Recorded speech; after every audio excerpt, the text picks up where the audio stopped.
Anything You Can Do. Randall Garrett published, 1963. Category, S. Fiction, Science Fiction. Source, http://gutenberg.org. About Garrett, Randall Garrett, December 16, 1927 to December 31, 1987, was an American science fiction and fantasy author. He was a prolific contributor to Astounding and other science fiction magazines of the 1950s and 1960s. He instructed Robert Silverberg in the techniques of selling large quantities of action-adventure SF, and collaborated with him on 2 novels about Earth bringing civilization to an alien planet. Source, Wikipedia. Copyright, please read the legal notice included in this ebook and/or check the copyright status in your country. Note, this book is brought to you by eBook Junkie. http://www.ebookjunkie.com. Strictly for personal use, do not use this file for commercial purposes. For Monday, Cher Ami Frere Gas, a man whom I may truly call my brother. One chapter. Like some great silver pink fish, the ship sang on through the eternal night. There was no impression of swimming, the fish shape had neither fins nor a tail.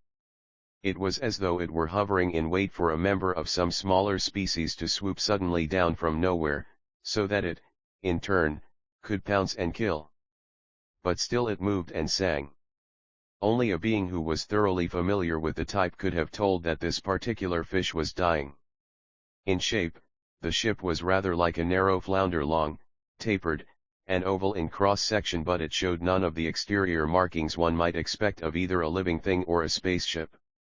With one exception, the smooth silver-pink exterior was featureless. That one exception was a long, purplish-black, roughened discoloration that ran along one side for almost half of the ship's 17 meters of length. It was the only external sign that the ship was dying. Inside the ship, the Napi neither knew nor cared about the discoloration. Had he thought about it, he would have deduced the presence of the burn, but it was by far the least of his worries. The ship sang, and the song was a song of death. The internal damage that had been done to the ship was far more serious than the burn on the surface of the hull.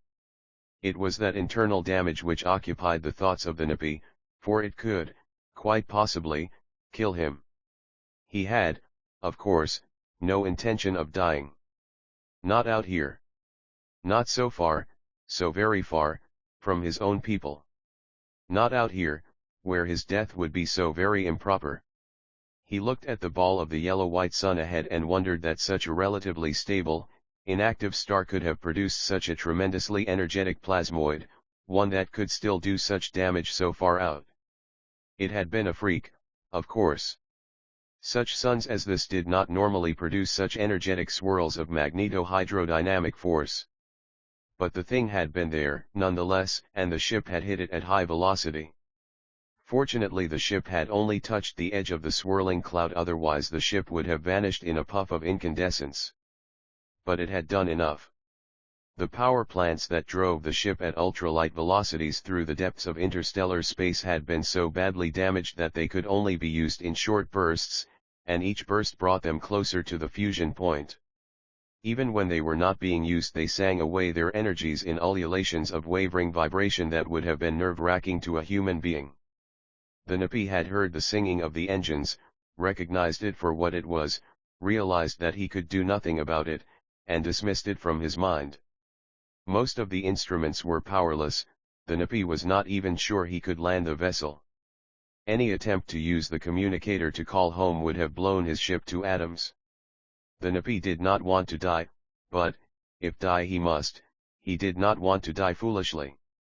It had taken a long time to drift in from the outer reaches of the sun's planetary system, but using the power plants any more than was absolutely necessary would have been foolhardy. The Napi missed the companionship his brother had given him for so long.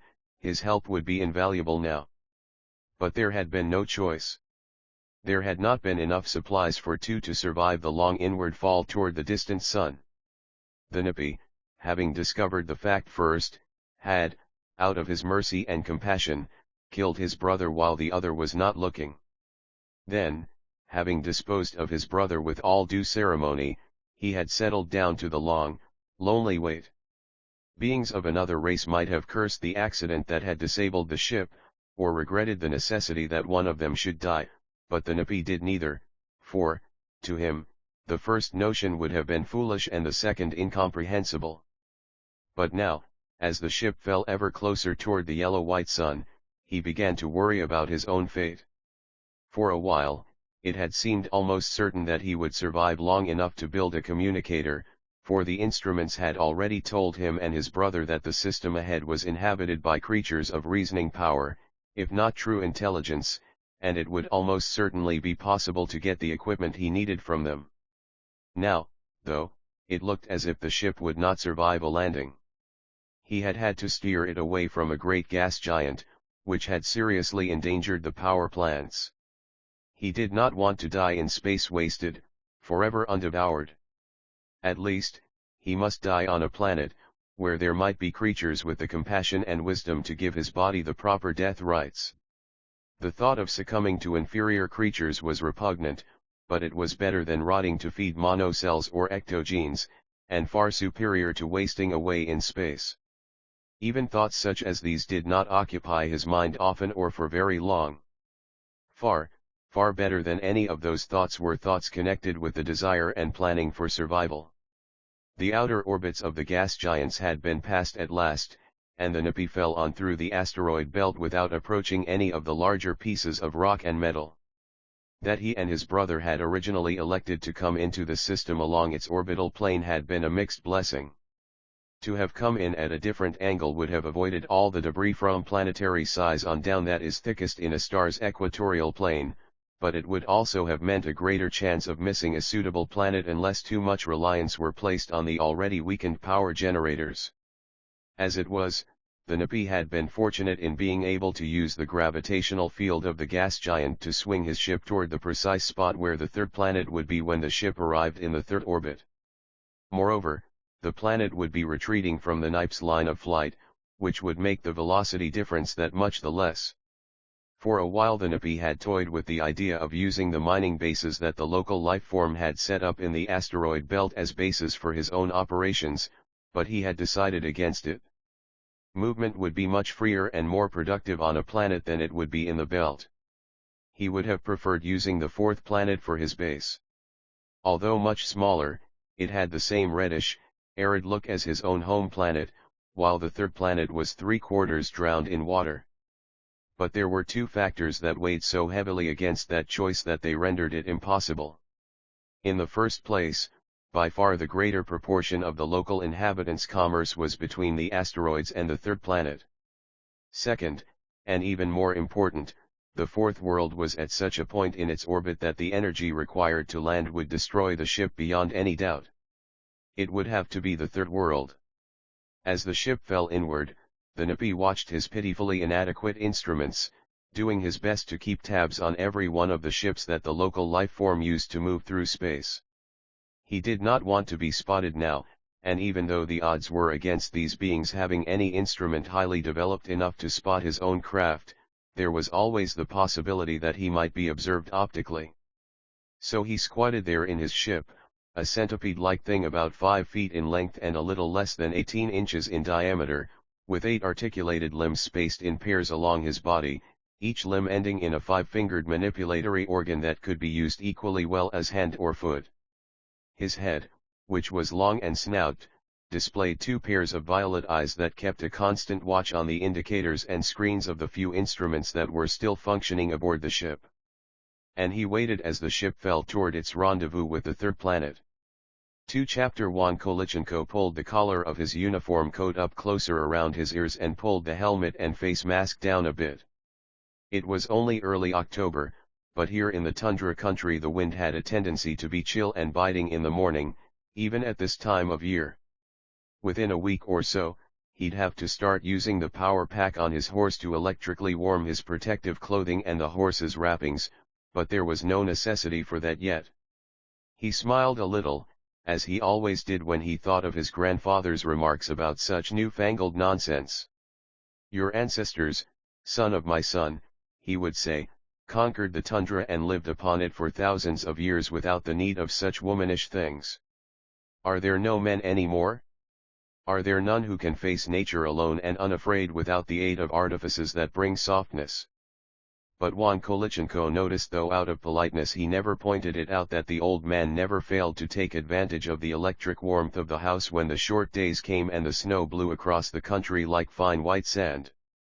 And grandfather never complained about the lights or the television or the hot water, except to grumble occasionally that they were old and out of date and that the mail-order catalog showed that much better models were available in Vladivostok.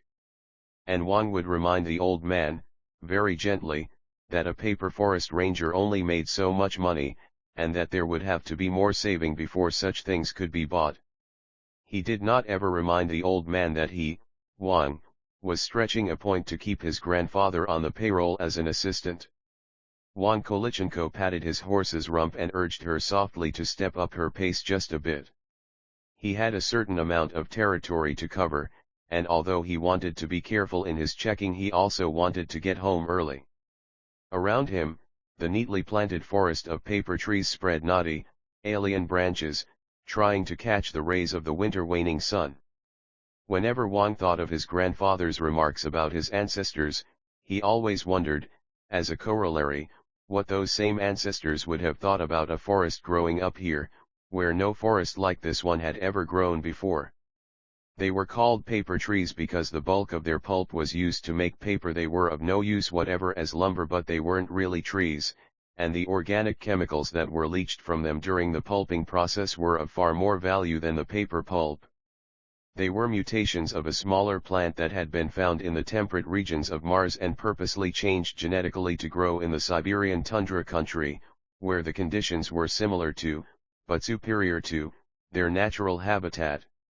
They looked as though someone had managed to crossbreed the Joshua tree with the cypress and then persuaded the result to grow grass instead of leaves. And the photosynthesis of those grass-like blades depended on an iron-bearing compound that was more closely related to hemoglobin than to chlorophyll, giving them a rusty red color instead of the normal green of earthly plants.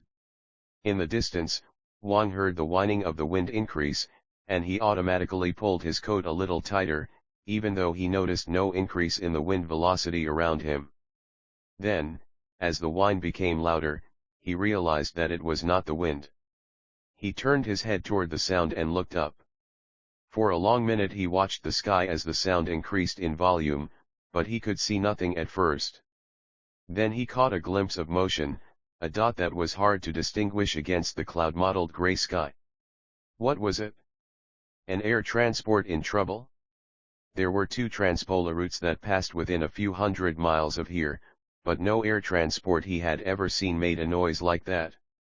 Normally they were so high up as to be both invisible and inaudible. Must be trouble of some sort. He reached down to the saddle pack without taking his eyes from the moving speck and took out the radiophone. He held it to his ear and thumbed the call button insistently. Grandfather? He thought with growing irritation as the seconds passed. Wake up. Come on, old dozer, rouse yourself from your dreams. At the same time, he checked his wrist compass and estimated the direction of flight of the dot and its direction from him. He'd at least be able to give the airline authorities some information if the ship fell. He wished there were some way to triangulate its height, velocity, and so on, but he had no need for that kind of thing, so he hadn't the equipment. Yes? Yes, came a testy, dry voice through the earphone. Quickly Juan gave his grandfather all the information he had on the flying thing. By now the whine had become a shrill roar and the thing in the air had become a silver-pink fish shape. I think it's coming down very close to here, Juan concluded. You call the authorities and let them know that one of the aircraft is in trouble. I'll see if I can be of any help here. I'll call you back later. As you say, the old man said hurriedly. He cut off. Juan was beginning to realize that the thing was a spaceship, not an airship. By this time, he could see the thing more clearly. He had never actually seen a spacecraft, but he'd seen enough of them on television to know what they looked like. This one didn't look like a standard type at all, and it didn't behave like one, but it looked and behaved even less like an airship, and Juan knew enough to be aware that he did not necessarily know every type of spaceship ever built. In shape, it resembled the old rocket-propelled jobs that had been used for the first probings into space more than a century before, rather than the fat ovoids he was used to. But there were no signs of rocket exhausts, and yet the ship was very obviously slowing, so it must have an inertia drive. It was coming in much lower now, on a line north of him, headed almost due east. He urged the mare forward in order to try to keep up with the craft, although it was obviously traveling at several hundred miles an hour, hardly a horse's pace. Still, it was slowing rapidly, very rapidly. Maybe. He kept the mare moving. The strange ship skimmed along the treetops in the distance and disappeared from sight. Then there was a thunderous crash, a tearing of wood and foliage, and a grinding, plowing sound. For a few seconds afterward, there was silence. Then there came a soft rumble, as of water beginning to boil in some huge but distant samovar. It seemed to go on and on and on. And there was a bluish, fluctuating glow on the horizon. Radioactivity? Wang wondered. Surely not an atomic-powered ship without safety cutoffs in this day and age. Still, there was always the possibility that the cutoffs had failed. He pulled out his radiophone and thumbed the call button again. This time there was no delay. Yes. How are the radiation detectors behaving there, grandfather? One moment. I shall see. There was a silence. Then, no unusual activity, young Wang. Why? Wang told him. Then he asked, did you get hold of the air transport authorities? Yes. They have no missing aircraft, but they're checking with the space fields. The way you describe it, the thing must be a spaceship of some kind. I think so too. I wish I had a radiation detector here, though. I'd like to know whether that thing is hot or not. It's only a couple of miles away, maybe a little more, and if that blue glow is ionization caused by radiation, it's much too close for comfort. I think any source that strong would register on our detectors here, young Wang, said the old man in his dry voice. However, I agree that it might not be the pinnacle of wisdom to approach the source too closely. Clear your mind of worry, grandfather, Wang said. I accept your words of wisdom and will go no nearer. Meanwhile, you had best put in a call to Central Headquarters Fire Control. There's going to be a blaze if I'm any judge, unless they get here fast with plenty of fire equipment. I'll see to it, said his grandfather, cutting off. The bluish glow in the sky had quite died away by now, and the distant rumbling was fading, too.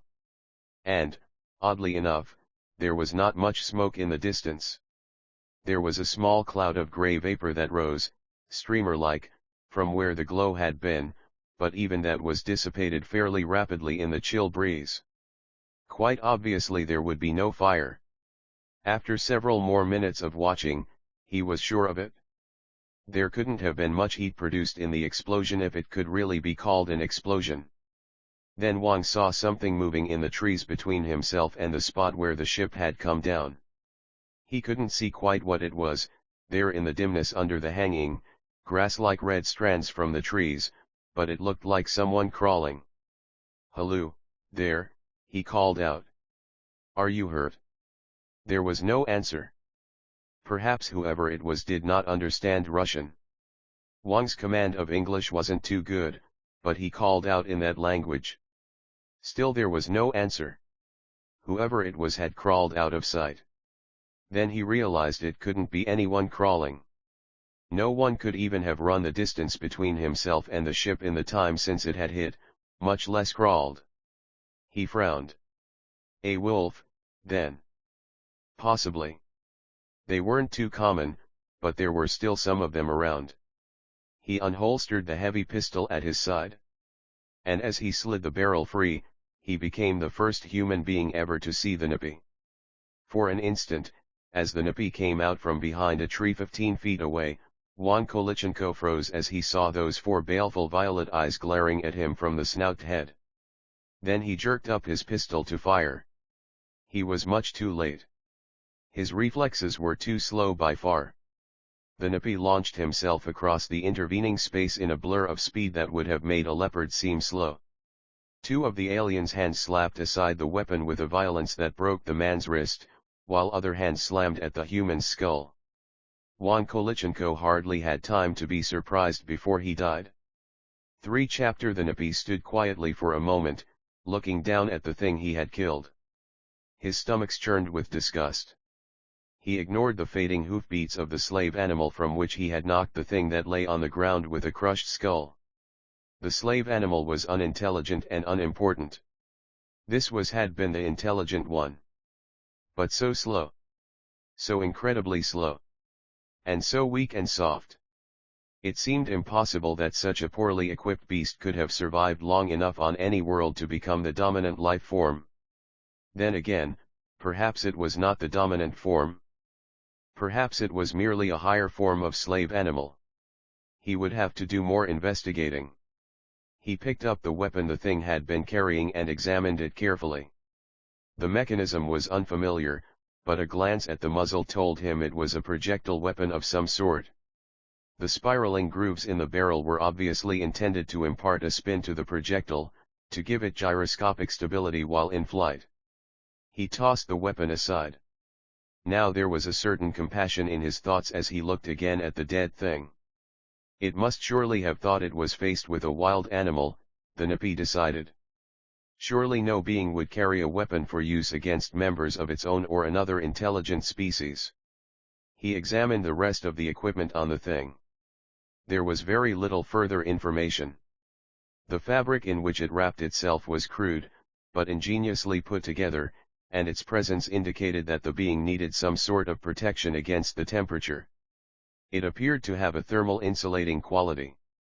Evidently the creature was used to a warmer climate. That served as additional information to help substantiate his observation from space that the areas farther south were the ones containing the major centers of population. The tilt of this planet on its axis would tend to give the weather a cyclic variation, but it appeared that the areas around the poles remained fairly cold even when the incidence of radiation from the primary was at maximum. It would have been good, he decided, if he had stopped the slave animal. There had been more equipment on the thing's back which would have given him more information upon which to base a judgment as to the level of civilization of the dead being. That, however, was no longer practicable, so he dismissed the thought from his mind. The next question was, what should he do with the body? Should he dispose of it properly, as one should with a validly slain foe? It didn't seem that he could do anything else, and yet his stomach wanted to rebel at the thought. After all, it wasn't as if the thing were really a proper being. It was astonishing to find another intelligent race. None had ever been found before, although the existence of such had been postulated. There were certain criteria that must be met by any such beings, however. It must have manipulatory organs, such as this being very obviously did have organs very much like his own. But there were only two, which argued that the being lacked dexterity. The organs for walking were encased in protective clothing too stiff to allow them to be used as manipulators. He ripped off one of the boots and looked at the exposed foot. The thumb was not opposed. Obviously such an organ was not much good for manipulation. He pried open the eating orifice and inspected it carefully. Ah! The creature was omnivorous, judging by its teeth. There were both rending and grinding teeth. That certainly argued for intelligence, since it showed that the being could behave in a gentlemanly fashion. Still, it was not conclusive. If they were intelligent, it was most certainly necessary for him to show that he was also civilized and a gentleman. On the other hand, the slowness and lack of strength of this particular specimen argued that the species was of a lower order than the Napi, which made the question even more puzzling. In the end, the question was rendered unnecessary for the time being, since the problem was taken out of his hands. A sound came from the ground a few yards away. It was an insistent buzzing. Cautiously, the Napi approached the thing. Buzz buzz. Buzz buzz buzz. It was an instrument of some kind. He recognized it as the device that he had seen the dead being speak into while he, himself, had been watching from the concealment of the undergrowth, trying to decide whether or not to approach. The device was obviously a communicator of some kind, and someone at the other end was trying to make contact. If it were not answered, whoever was calling would certainly deduce that something had gone wrong at this end. And, of course, there was no way for it to be answered. It would be necessary, then, to leave the body here for others of its kind to find. Doubtless they would dispose of it properly. He would have to leave quickly. It was necessary that he find one of their centers of production or supply, and he would have to do it alone, with only the equipment he had on him. The utter destruction of his ship had left him seriously hampered. He began moving, staying in the protection of the trees. He had no way of knowing whether investigators would come by air or on the slave animals, and there was no point in taking chances. His sense of ethics still bothered him. It was not at all civilized to leave a body at the mercy of lesser animals or monocells in that fashion. What kind of monster would they think he was? Still, there was no help for it. If they caught him, they might think him a lower animal and shoot him. He would not have put an onus like that upon them. He moved on. 4-chapter Government City was something of a paradox. It was the largest capital city, in terms of population, that had ever been built on Earth, and yet, again in terms of population, it was nowhere near as large as Tokyo or London. The solution to the paradox lies in discovering that the term population is used in two different senses, thus exposing the logical fallacy of the undistributed middle. If, in referring to London or Tokyo, the term population is restricted to those and only those who are actively engaged in the various phases of actual government as it is when referring to government city, the apparent paradox resolves itself. Built on the slagged-down remains of New York's Manhattan Island, which had been destroyed by a sun bomb during the Holocaust nearly a century before, Government City occupied all but the upper 3 miles of the island, and the population consisted almost entirely of men and women engaged, either directly or indirectly, in the business of governing a planet. There were no shopping centers and no entertainment areas. The small personal flyer, almost the same size as the old gasoline-driven automobile, could, because of its inertia drive, move with the three-dimensional ability of a hummingbird, so the rivers that cut the island off from the mainland were no barrier. The shopping and entertainment centers of Brooklyn, Queens, and Jersey were only 5 minutes away, even through the thickest, slowest-moving traffic. It was the personal flyer, not the clumsy airplane, that had really eliminated distance along with national boundaries. The majority of the government officers' homes were off the island, too, but this commuting did not cause any great fluctuation of the island's population. A city that governs a planet must operate at full capacity 24 hours a day, and there was a rush hour every 3 hours as the staggered 6-hour shifts changed. Physically the planet still revolved about the sun, politically, Earth revolved around Government City. In one of the towering buildings a group of men sat comfortably in a medium-sized room, watching a screen that, because of the three-dimensional quality and the color fidelity of the scene it showed, might have been a window, except that the angle was wrong. They were looking down from an apparent height of 40 feet on a clearing in a paper tree forest in Siberia. The clearing was not a natural one. The trees had been splintered, uprooted, and pushed away from the center of the long, elliptical area.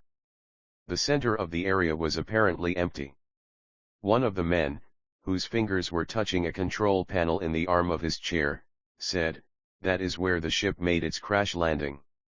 As you can see from the relatively light damage, it was moving at no great speed when it hit. From the little information we have mostly from a momentary radar recording made when the incoming vessel was picked up for a few seconds by the instruments of Transpolar Airways, when it crossed the path of one of their freight orbits it is estimated that the craft was decelerating at between 15 and 17 gravities. The rate of change of acceleration in centimeters per second cubed is unknown, but obviously so small as to be negligible.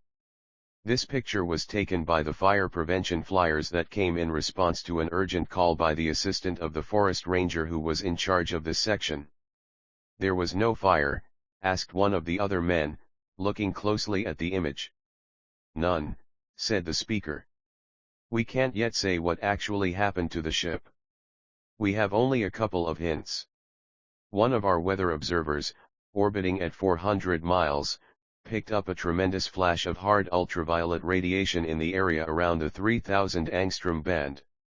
There must have been quite a bit of shorter wavelength radiation, but the Earth's atmosphere would filter most of it out.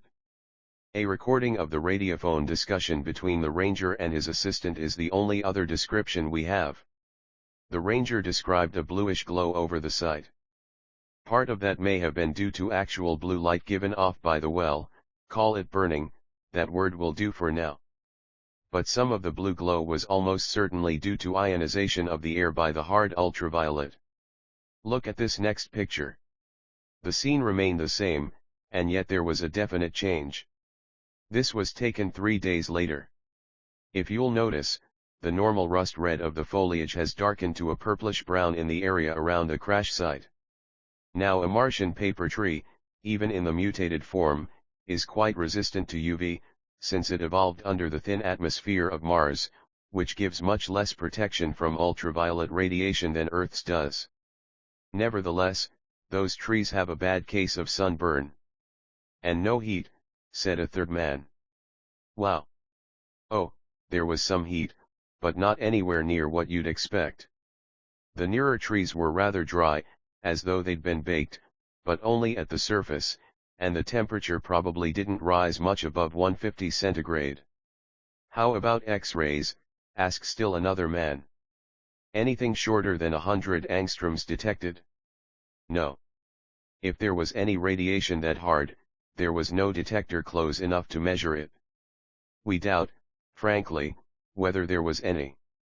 The fire, if you want to call it that, must have stunk up the place pretty badly, said one of the men dryly. It did. There were still traces of ozone and various oxides of nitrogen in the air when the fire prevention flyers arrived. The wind carried them away from the ranger, so he didn't get a whiff of them. And this fire, it destroyed the ship completely. Almost completely. There are some lumps of metal around, but we can't make anything of them yet. Some of them are badly fused, but that damage was probably done before the ship landed. Certainly there was not enough heat generated after the crash to have done that damage. His hand moved over the control panel in the armrest of his chair, and the scene changed. This was taken from the ground. Those lumps you see are the pieces of metal I was talking about. Notice the fine white powdery ash, which caused the white spot that you could see from the air. That is evidently all that is left of the hull and the rest of the ship. None of it is radioactive. Random samplings from various parts of the area show that the ash consists of magnesium, lithium, and beryllium carbonates. You don't mean oxides, said one of the others. No, I mean carbonates. And some silicate. We estimate that the remaining ash could not have constituted more than 10% of the total mass of the hull of the ship. The rest of it vaporized, apparently into carbon dioxide and water. Some kind of plastic, hazarded one of the men. Undoubtedly, if you want to use a catch-all term like plastic. But what kind of plastic goes to pieces like that? That rhetorical question was answered by a silence. There's no doubt, said one of them after a moment, that circumstantial evidence alone would link the alien with the ship. But have you any more conclusive evidence?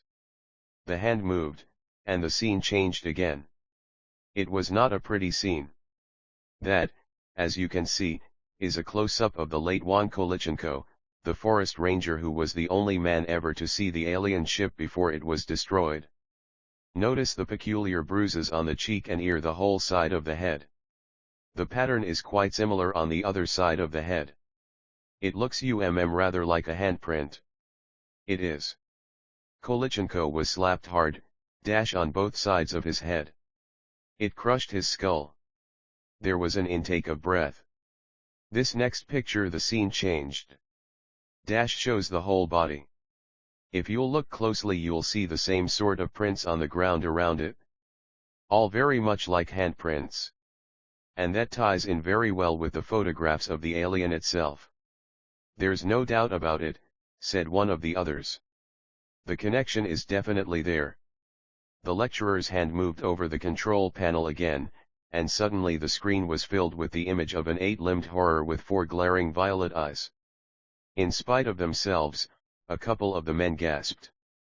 They had seen photographs before, but a full-sized 3-dimensional color projection is something else again.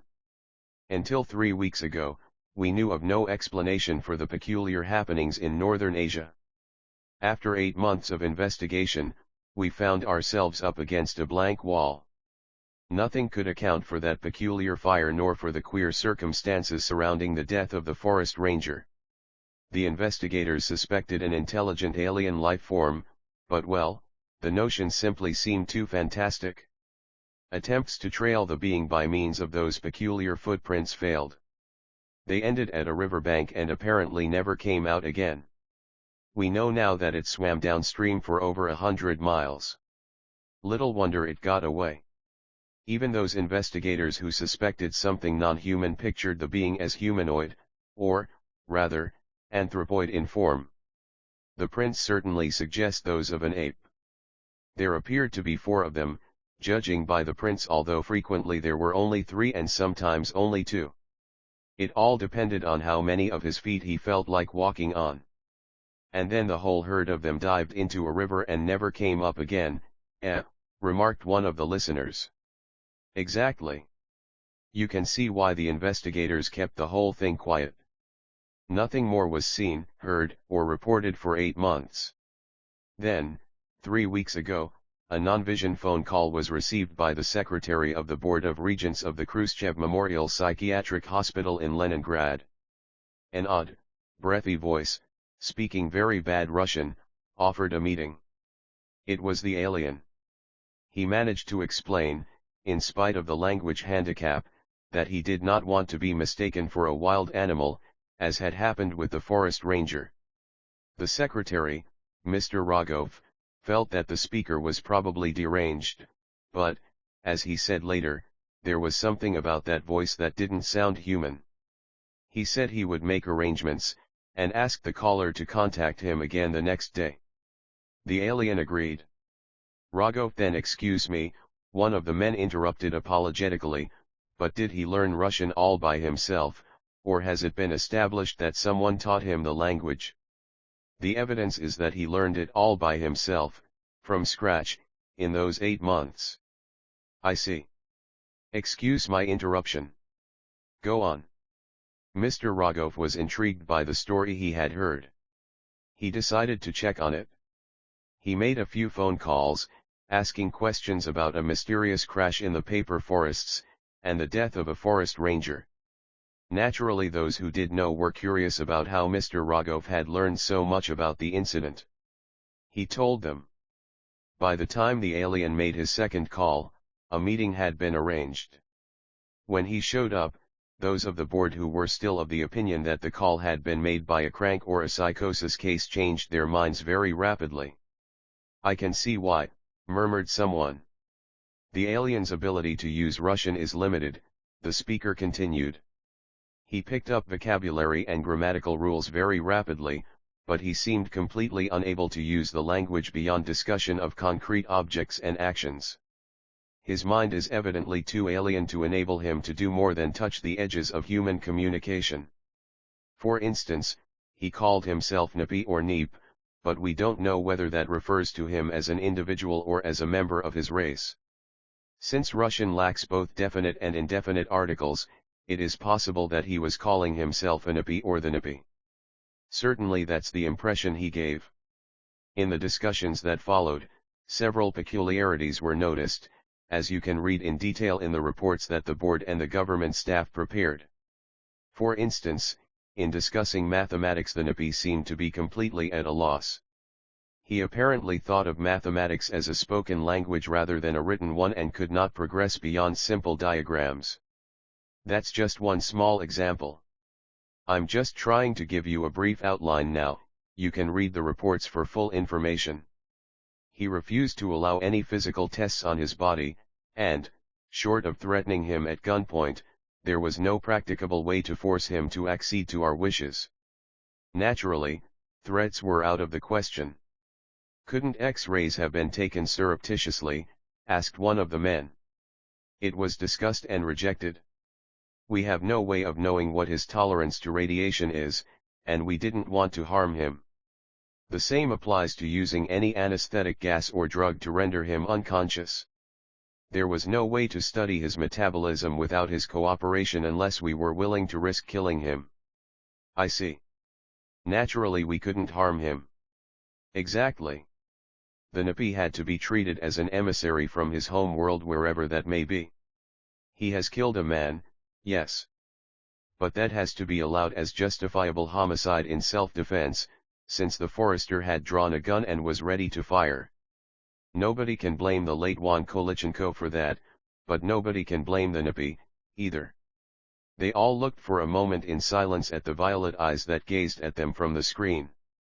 For nearly 3 weeks, the speaker went on, humans and Napi tried to arrive at a meeting of minds, and, just when it would seem that such a meeting was within grasp, it would fade away into mist. It was only 3 days ago that the Russian psychologists and psychiatrists realized that the reason the Napi had come to them was because he had thought that the Board of Regents of the hospital was the ruling body of that territory. Someone chuckled, but there was no humor in it. Now we come to yesterday morning, said the speaker. This is the important part at this very moment, because it explains why I feel we must immediately take steps to tell the public what has happened, why I feel that it is necessary to put a man like Colonel Walter Mannheim in charge of the Napi affair and keep him in charge until the matter is cleared up. Because the public is going to be scared witless if we don't do something to reassure them. What happened yesterday morning, Mr. President? One of the men asked. The Napi got angry, lost his temper, went mad, whatever you want to call it. At the morning meeting he simply became more and more incomprehensible. The psychologists were trying to see if the Napi had any religious beliefs, and, if so, what they were. One of them, a Dr. Volachek, was explaining the various religious sects and rites here on Earth. Suddenly, with no warning whatever, the Napi chopped at Volachek's throat with an open-hand judo cut, killing him. He killed 2 more men before he leaped out of the window and vanished. No trace of him was found until late last night. He killed another man in Leningrad. We have since discovered that it was for the purpose of stealing his personal flyer. The Napi could be anywhere on Earth by now. How was the man killed, Mr. President? With bare hands, as the others were. We have no way of knowing. Identification of the body was made difficult by the fact that every shred of flesh had been stripped away. It had been gnawed, literally eaten to the bone. First interlude: the big man with the tiny child on his shoulder pushed through the air curtain that kept the warm, humid air out of the shop. "There," he said to the little boy softly, turning his head to look up into the round, chubby, smiling face. "There. Isn't that nicer, huh? Isn't that better than that hot old air outside?" "Gleeflaw," said the child with a grin. "Oh, come on, boy. I've heard you manage bigger words than that. Or is it your brother?" He chuckled and headed toward the drug counter. "Hey, Jim." The big man brought himself up short and turned carefully, so as not to jiggle the baby on his shoulder. When he saw the shorter, thinner man, he grinned hugely. "Jenks. By God. Jenks. Watch it. Don't shake the hand too hard or I'll drop this infant. God damn, man, I thought you were in Siberia." "I was, Jim, but a man can't stay in Siberia forever." "Is that minuscule lump of humanity your own?" Yup. So I've been led to believe." "Say hello to your Uncle Jenks, young Unkman, say hello." The child jammed the 3 fingers of his left hand into his mouth and refused to say a word. His eyes widened with an unfathomable baby emotion. "Well, he's got your eyes," said the thinner man. "Fortunately, he's going to look like his mother instead of being ugly. He is a he, isn't he?" "That's right. Mother's looks, father's plumbing." I got another just like him, but his mother's taking the other one to the doctor to get rid of the sniffles. Don't want this one to catch it? Twins. Nah, said the big man sarcastically, octuplets.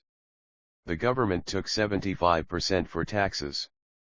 Ask a silly question, get a silly answer, the smaller man said philosophically. Yup. So how's the great northern wasteland, Jenks? Cold, said Jenks, but it's not going to be a wasteland much longer, Jim. Those Martian trees are going to be a big business in 15 years. There'll be forests all over the tundra. They'll make a hell of a fine income crop for those people. We put in over 5,000 square miles in seedlings during the past 5 years. The first ones will be ready to harvest in 10 years, and from then on, it will be as regular as clockwork. That's great. Great. How long will you be in town, Jenks? About a week. Then I've got to head back to Siberia. Well, look, could you drop around some evening? We could kill off a few bottles of beer after we eat one of Ellen's dinners. How about it? I'd love to. Sure, Ellen won't mind. She'll be tickled pink to see you. How about Wednesday? Sure. I'm free Wednesday evening. But you ask Ellen first. I'll give you a call tomorrow evening to make sure I won't get a chair thrown at me when I come in the door. Great. I'll let her do the inviting, then. Look, Jinx said, I've got half an hour or so right now. Let me buy you a beer. Or don't you want to take the baby in? No, it's not that, but I've got to run. I just dropped in to get a couple of things, then I have to get on out to the plant. Some piddling little thing came up, and they want to talk to me about it.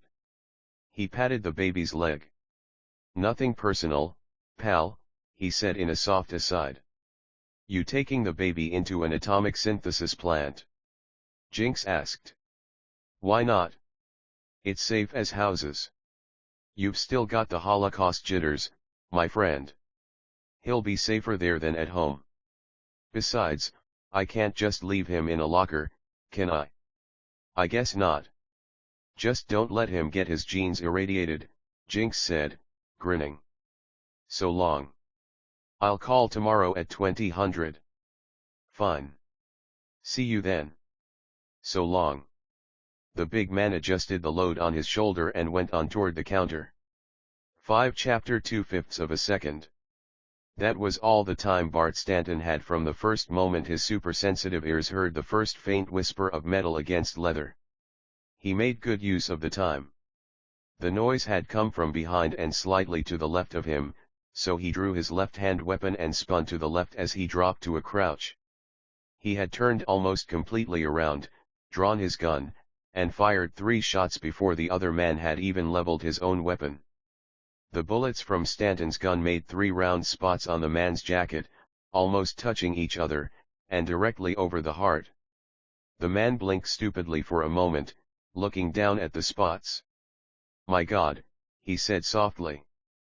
Then he returned his own weapon slowly to its holster. The big room was noisy. The 3 shots had merely added to the noise of the gunfire that rattled intermittently around the 2 men. And even that gunfire was only a part of the cacophony.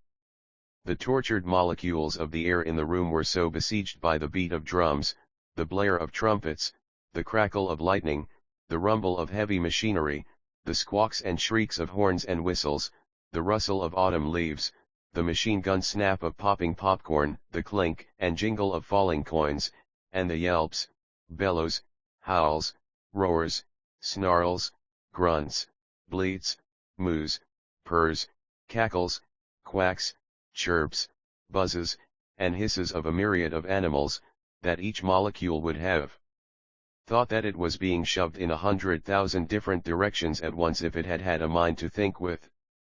The noise wasn't deafening, but it was certainly all-pervasive. Bart Stanton had reholstered his own weapon and half-opened his lips to speak when he heard another sound behind him. Again he whirled, his guns in his hands, both of them this time, and his forefingers only fractions of a millimeter from the point that would fire the hair triggers. But he did not fire. The second man had merely shifted the weapons in his holsters and then dropped his hands away. The noise, which had been flooding the room over the speaker system, died instantly. Stanton shoved his guns back into place and rose from his crouch. "Real cute," he said, grinning. "I wasn't expecting that one." The man he was facing smiled back. "Well, Bart, perhaps we have proved our point. What do you think, Colonel?" The last was addressed to the third man, who was still standing quietly, looking worried and surprised about the 3 spots on his jacket that had come from the special harmless projectiles in Stanton's gun. Colonel Mannheim was 4 inches shorter than Stanton's 5'10", and was 15 years older. But in spite of the differences, he would have laughed if anyone had told him 5 minutes before that he couldn't outdraw a man who was standing with his back turned. His bright blue eyes, set deep beneath craggy brows in a tanned face, looked speculatively at the younger man. "Incredible," he said gently. "Absolutely incredible." Then he looked at the other man, a lean civilian with mild blue eyes a shade lighter than his own. "All right, Farnsworth, I'm convinced. You and your staff have quite literally created a Superman. Anyone who can stand in a noise-filled room and hear a man draw a gun 20 feet behind him is incredible enough. The fact that he could and did outdraw and outshoot me after I had started, well, that's almost beyond comprehension." He looked back at Bart Stanton. "What's your opinion? Do you think you can handle the Napi, Stanton?" Stanton paused imperceptibly before answering, while his ultra-fast mind considered the problem before arriving at a decision. Just how much confidence should he show the colonel? Mannheim was a man with tremendous confidence in his own abilities, but who was nevertheless capable of recognizing that there were men who were his superiors in one field or another. "If I can't dispose of the Napi," Stanton said, "no one can." Colonel Mannheim nodded slowly. "I believe you're right," he said at last. His voice was firm with inner conviction. He shot a glance at Farnsworth. "How about the second man?" Farnsworth shook his head. "He'll never make it. In another 2 years we can put him into reasonable shape again, but his nervous system just couldn't stand a gaff." "Can we get another man ready in time?" "Hardly. We can't just pick a man up off the street and turn him into a Superman. Even if we could find another subject with Bart's genetic possibilities, it would take more time than we have to spare. No way at all of cutting the time down." "This isn't magic, Colonel," Farnsworth said. "You don't change a nobody into a physical and mental giant by saying abracadabra or by teaching him how to pronounce Shazam properly." "I'm aware of that," said the colonel without rancor. "It's just that I keep feeling that 5 years of work on Mr. Stanton should have taught you enough to be able to repeat the process in less time." Farnsworth repeated, the head shaking. "Human beings aren't machines, Colonel. They require time to heal, time to learn, time to integrate themselves. Remember that, in spite of our increased knowledge of anesthesia, antibiotics, virucides, and obstetrics, it still takes 9 months to produce a baby. We're in the same position, if not more so. After all, we can't even allow for a premature delivery."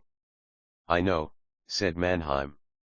"Besides," Dr. Farnsworth continued, "Stanton's body and nervous system are now close to the theoretical limit for human tissue. I'm afraid you don't realize what kind of mental stability and organization are required to handle the equipment he has now." "I'm sure I don't," Colonel Mannheim agreed. "I doubt if anyone besides Stanton himself really knows." He looked at Bart Stanton. "That's it then, son. You're it. You're the only answer we've found so far. And the only answer visible in the foreseeable future to the problem posed by the Napi." The colonel's face seemed to darken. 10 years, he said in a low voice.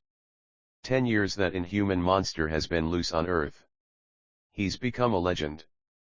He's replaced Satan, the bogeyman, Frankenstein's monster, and Mumbo Jumbo, Lord of the Congo, in the public mind.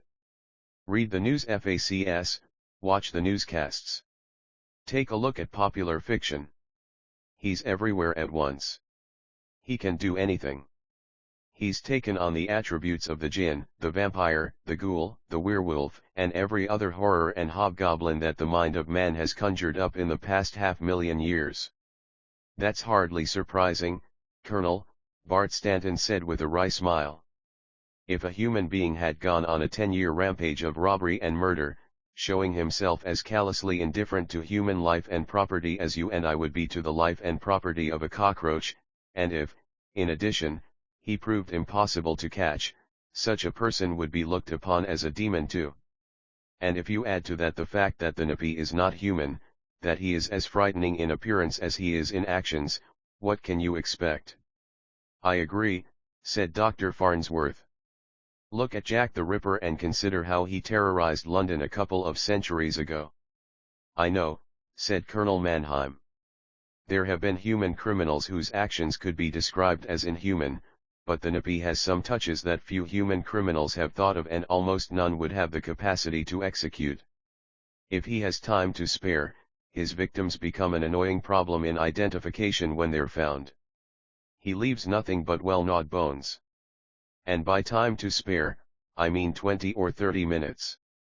The damned monster has a very efficient digestive tract, if nothing else. He eats like a shrew. And if he doesn't have time, he beats them to death, Bart Stanton said thoughtfully. Colonel Mannheim frowned. Not exactly. According to the evidence, Dr. Farnsworth interrupted him. Colonel, let's go into the lounge, shall we? Aside from the fact that standing around in an empty chamber like this isn't the most comfortable way to discuss the fate of mankind, this room is scheduled for other work. Colonel Mannheim grinned, caught up by the touch of lightness that the biophysicist had injected into the conversation. Very well. I could do with some coffee, if you have some. All you want, said Dr. Farnsworth, leading the way toward the door of the chamber and opening it. Or, if you'd prefer something with a little more power to it. Thanks, no, said Mannheim. Coffee will do fine. How about you, Stanton? Bart Stanton shook his head. I'd love to have some coffee, but I'll leave the alcohol alone. I'd just have the luck to be finishing a drink when our friend, the Napi, popped in on us. And when I do meet him, I'm going to need every microsecond of reflex speed I can scrape up. They walked down a soft-floored, warmly lit corridor to an elevator which whisked them up to the main level of the Neurophysical Institute building. Another corridor led them to a room that might have been the common room of one of the more exclusive men's clubs. There were soft chairs and shelves of books and reading tables and smoking stands, all quietly luxurious. There was no one in the room when the three men entered. We can have some privacy here, Dr. Farnsworth said. None of the rest of the staff will come in until we're through. He walked over to a table, where an urn of coffee radiated soft warmth. Cream and sugar over there on the tray, he said as he began to fill cups. The cups were filled and the three men sat down in a triangle of chairs before any of them spoke again. Then Bart Stanton said, I made the remark that if the Napi doesn't have time to eat his victims he just beats them to death, and you started to say something, Colonel. Colonel Mannheim took a sip from his cup before he spoke. Yes. I was going to say that, according to the evidence we have, he always beats his victims to death, whether he manages to eat them or not. Oh. Stanton looked thoughtful. Oh, he's not cruel about it, the colonel said. He kills quickly and neatly. The thing is that he never, under any circumstances, uses any weapons except the weapons that nature gave him, hands or feet or claws or teeth. He never uses a gun or a knife or even a club. Dr. Yoritomo has some theories about that which I won't go into now. He'll tell you about them pretty soon. Stanton thought about the Japanese scientist and smiled. I know. Dr. Yoritomo has threatened to tell me all kinds of theories. And believe me he will, said Mannheim with a soft chuckle. He took another sip of his coffee and then looked up at Stanton. You've been through 5 years of hell, Mr. Stanton. In addition, you've been pretty much isolated here. Dr. Farnsworth, here, has tried to keep you informed, but, as I understand it, it has only been during the last few months that you've actually been able to absorb and retain information reliably. At least, that's the report I get. How do you feel about it? Bart Stanton thought for a moment. It was true that he'd been out of touch with what had been going on outside the walls of the Neurophysical Institute for the past 5 years. In spite of the reading he'd done and the newscasts he'd watched and the TV tapes he'd seen, he still had no real feeling for the situation. There had been long hazy periods during that 5 years. He had undergone extensive glandular and neural operations of great delicacy, many of which had resulted in what could have been agonizing pain without the use of suppressors. As a result of those operations, he possessed a biological engine that, for sheer driving power and nicety of control, surpassed any other known to exist or to have ever existed on Earth with the possible exception of the NIPI. But those 5 years of rebuilding and retraining had left a gap in his life. Several of the steps required to make the conversion from man to Superman had resulted in temporary insanity, the wild, swinging imbalances of glandular secretion seeking a new balance, the erratic misfirings of neurons as they attempted to adjust to higher nerve impulse velocities, and the sheer fatigue engendered by cells that were acting too rapidly for a lagging excretory system, all had contributed to periods of greater or lesser abnormality. That he was sane now, there was no question. But there were holes in his memory that still had to be filled. He admitted as much to Colonel Mannheim. I see. The colonel rubbed one hand along the angle of his jaw, considering his next words. Can you give me, in your own words, a general summary of the type of thing the NIPI has been doing? I think so, Stanton said. His verbal summary was succinct and accurate. The loot that the NIPI had been stealing had, at first, seemed to be a hodgepodge of everything. It was unpredictable. Money, as such, he apparently had no use for. He had taken gold, silver, and platinum, but one raid for each of these elements had evidently been enough, with the exception of silver, which had required 3 raids over a period of 4 years. Since then, he hadn't touched silver again. He hadn't yet tried for any of the radioactives except radium. He'd taken a full ounce of that in 5 raids, but hadn't attempted to get his hands on uranium, thorium, plutonium, or any of the other elements normally associated with atomic energy. Nor had he tried to steal any of the fusion materials, the heavy isotopes of hydrogen or any of the lithium isotopes. Beryllium had been taken, but whether there was any significance in the thefts or not, no one knew. There was a pattern in the thefts and robberies, nonetheless. They had begun small and had increased. Scientific and technical instruments, oscilloscopes, X-ray generators, radar equipment, maser sets, dinostatic crystals, thermolite resonators, and so on were stolen complete or gutted for various parts. After a while, he had gone on to bigger things. Whole aircraft, with their crews, had vanished. That he had not committed anywhere near all the crimes that had been attributed to him was certain, that he had committed a great many of them was equally certain. There was no doubt at all that his loot was being used to make instruments and devices of unknown kinds. He had used several of them on his raids. The one that could apparently phase out any electromagnetic frequency up to about 100,000 megacycles, including 60-cycle power frequencies, was considered a particularly cute item. So was the gadget that reduced the tensile strength of concrete to about that of a good grade of marshmallow. After he had been operating for a few years, there was no installation on Earth that could be considered NIPI-proof for more than a few minutes. He struck when and where he wanted and took whatever he needed. It was manifestly impossible to guard against the NIPI, since no one knew what sort of loot might strike his fancy next, and there was therefore no way of knowing where or how he would hit next. Nor could he ever be found after one of his raids. They were plotted and followed through with diabolical accuracy and thoroughness. He struck, looted, and vanished. And he wasn't seen again until his next strike. Colonel Mannheim, who had carefully puffed a cigar alight and smoked it thoughtfully during Stanton's recitation, dropped the remains of the cigar into an ash receptacle. "Accurate but incomplete," he said quietly. "You must have made some guesses. I'd like to hear them."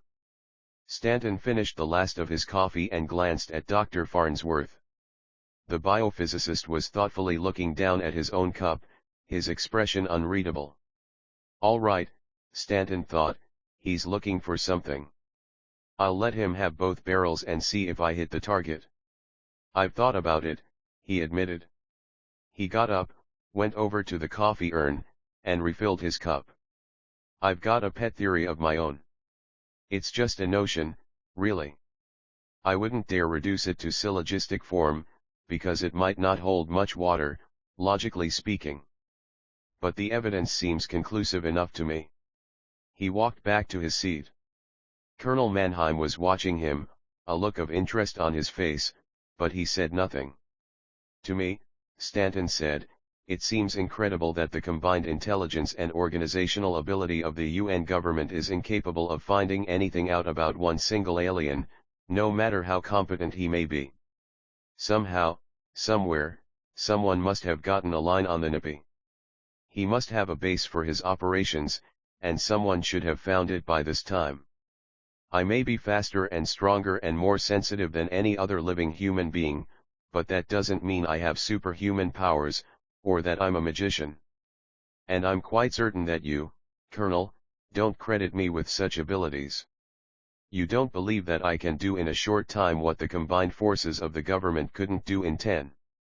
Certainly you wouldn't rely too heavily on it. And yet, apparently, you are. To me, that can only mean that you have another ace up your sleeve. You know we're going to get the Nippy fairly quickly. You either have a sure way of tracing him, or you already know where he is. Which is it?" Colonel Mannheim sighed. "We know where he is," he said. "We have known for 6 years. 6 chapter The Nippy prowled around a huge underground room, carefully checking his alarms. If anyone entered the network of tunnels at any point, the instruments would register that fact.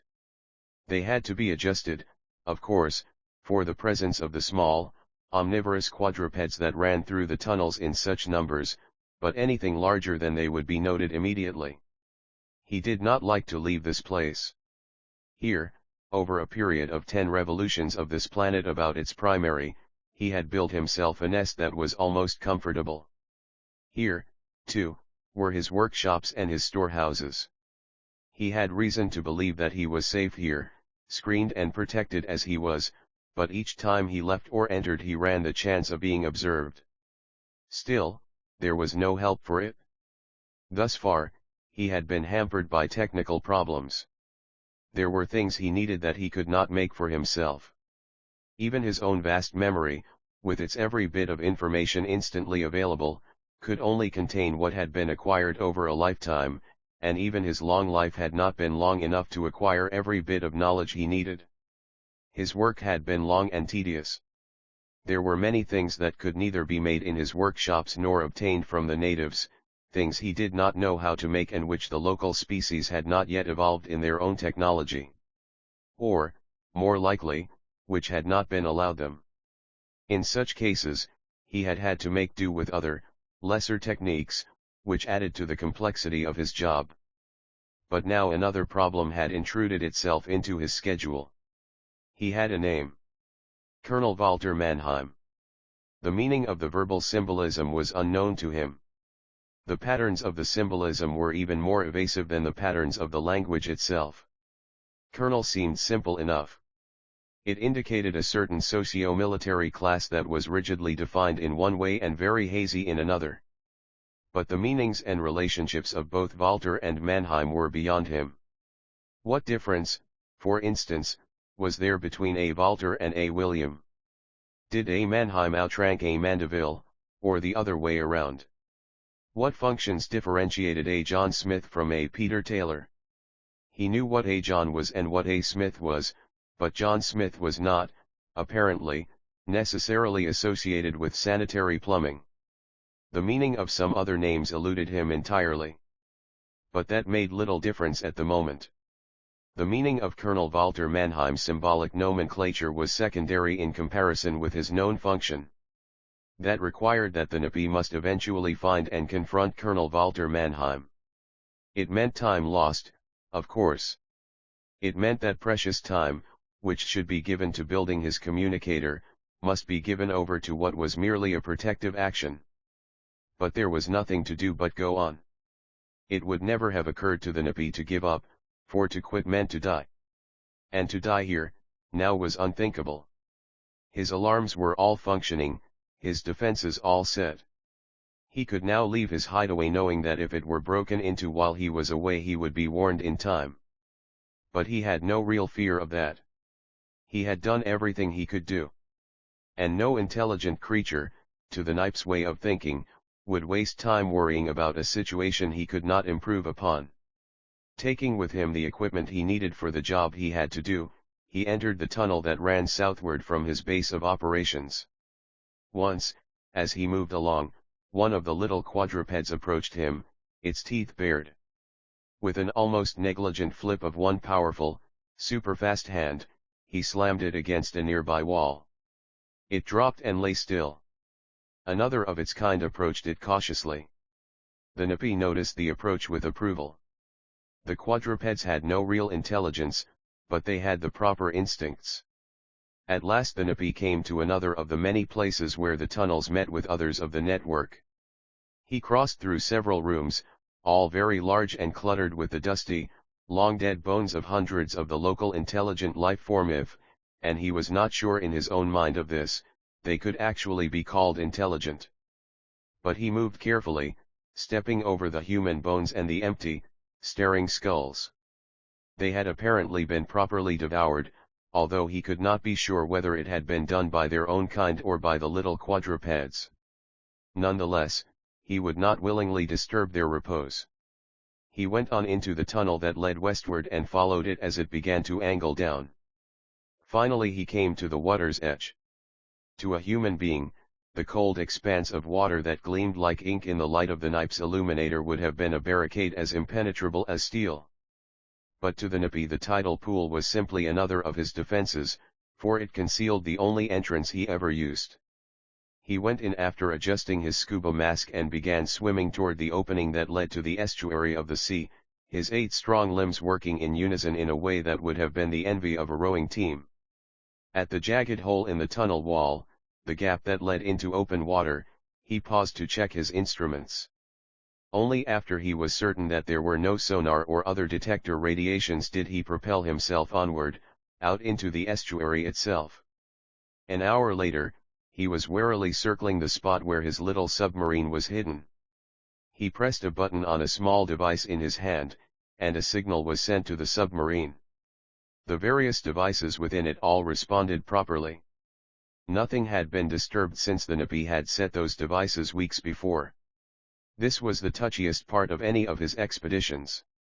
There was always the chance, unlikely as it might be, that some one of the bipedal natives had found his machine. He dared not use it too close to his base because of the possibility of its drive vibrations being detected in the narrow estuary.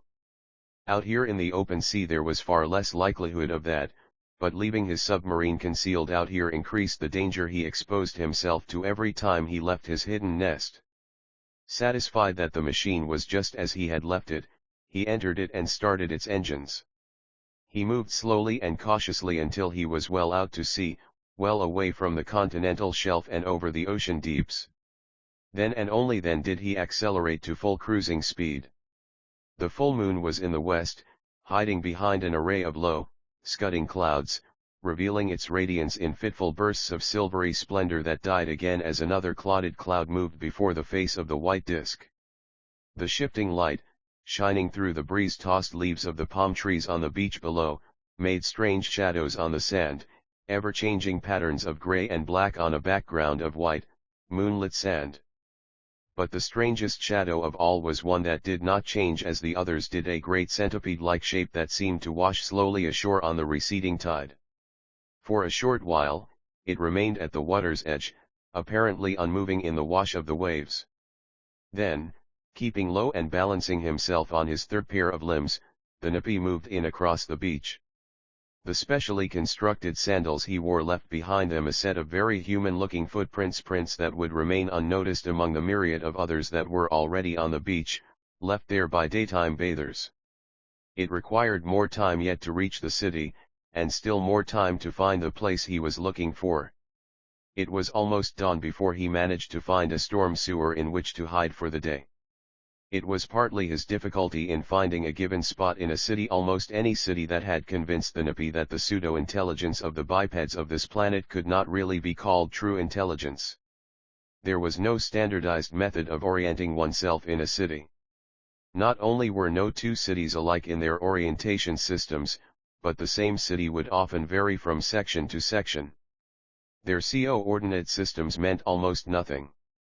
Part of a given CO-ordinate might be a number, and the rest of it a name, but the meanings of the numbers and names were never the same. It was as though some really intelligent outside agency had given them the basic idea of a CO-ordinate system, and they, not having the intelligence to use it properly, had simply jumbled the whole thing up. That the natives themselves had no real understanding of any such system had long been apparent to him. The dwellers in any one area would naturally be familiar with it, they would know where each place was, regardless of what meaningless names and numbers might be attached to it. But strangers to that area would not know, and could not know.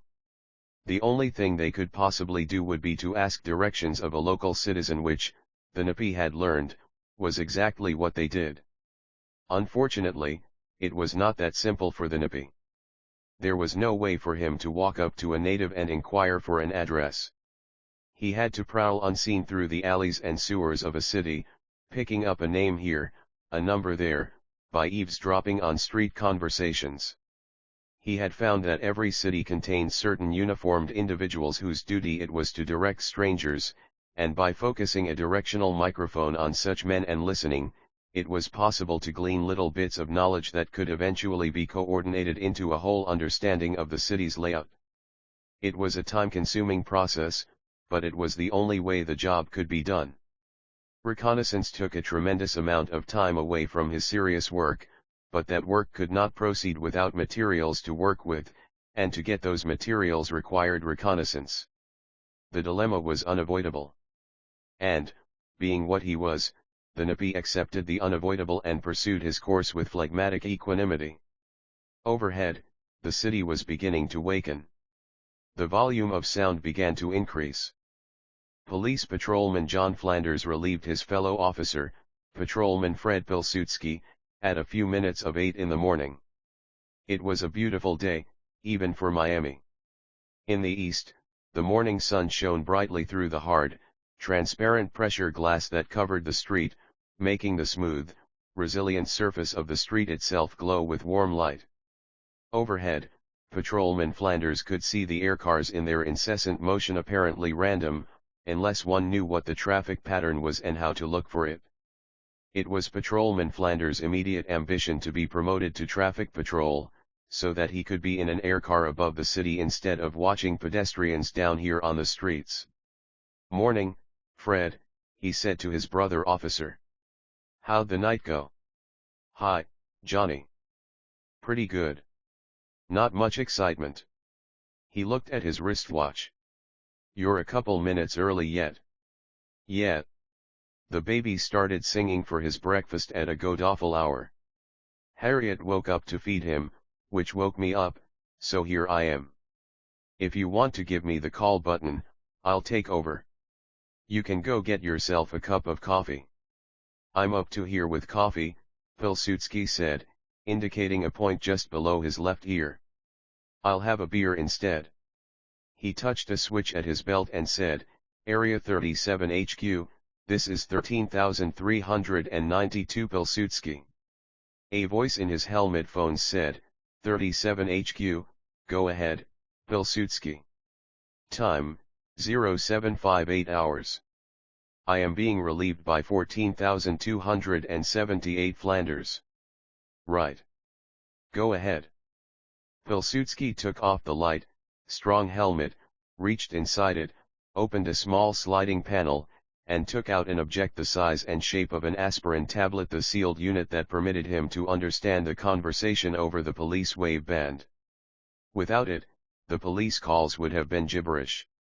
Flanders accepted the little gadget from the other officer and inserted it in his own helmet. Then he replaced the helmet on his head.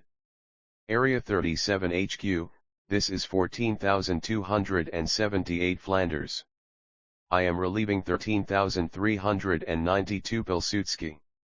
37 HQ, said the voice in his ears. Okay, Flanders.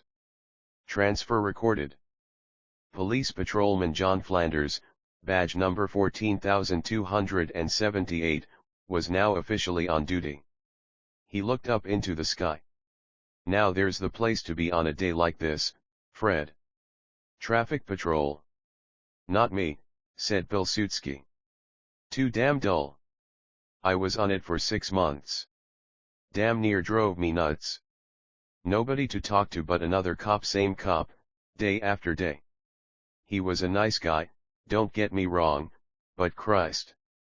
Nothing to do but watch for people break in traffic pattern. Can't even pull over to the side and watch the traffic go by. It's dull, I'm telling you, Johnny. I asked for a transfer back to a beat so's I could see some people again. Maybe, said Flanders. I'd still like to try it.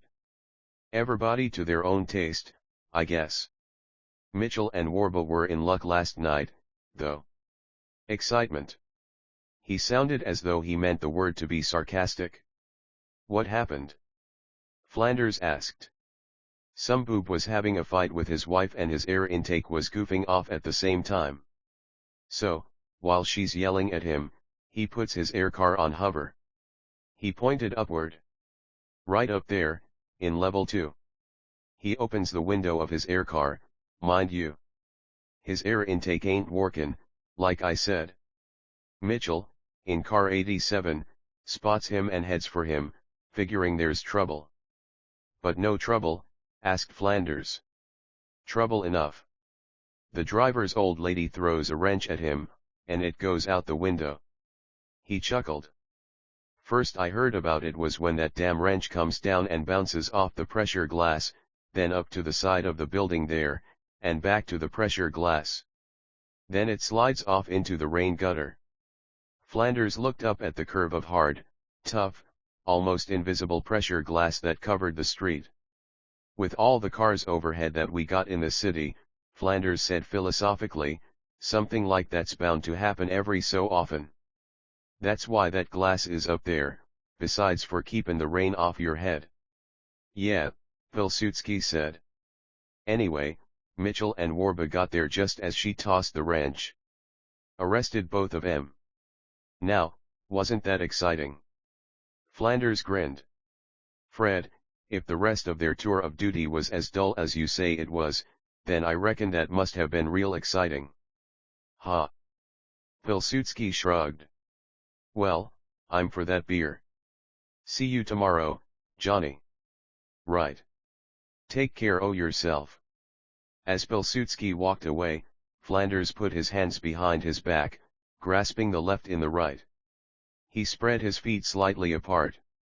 In that time-honored position of the foot patrolman, he surveyed his beat, up and down both sides of the street. Everything looked perfectly normal.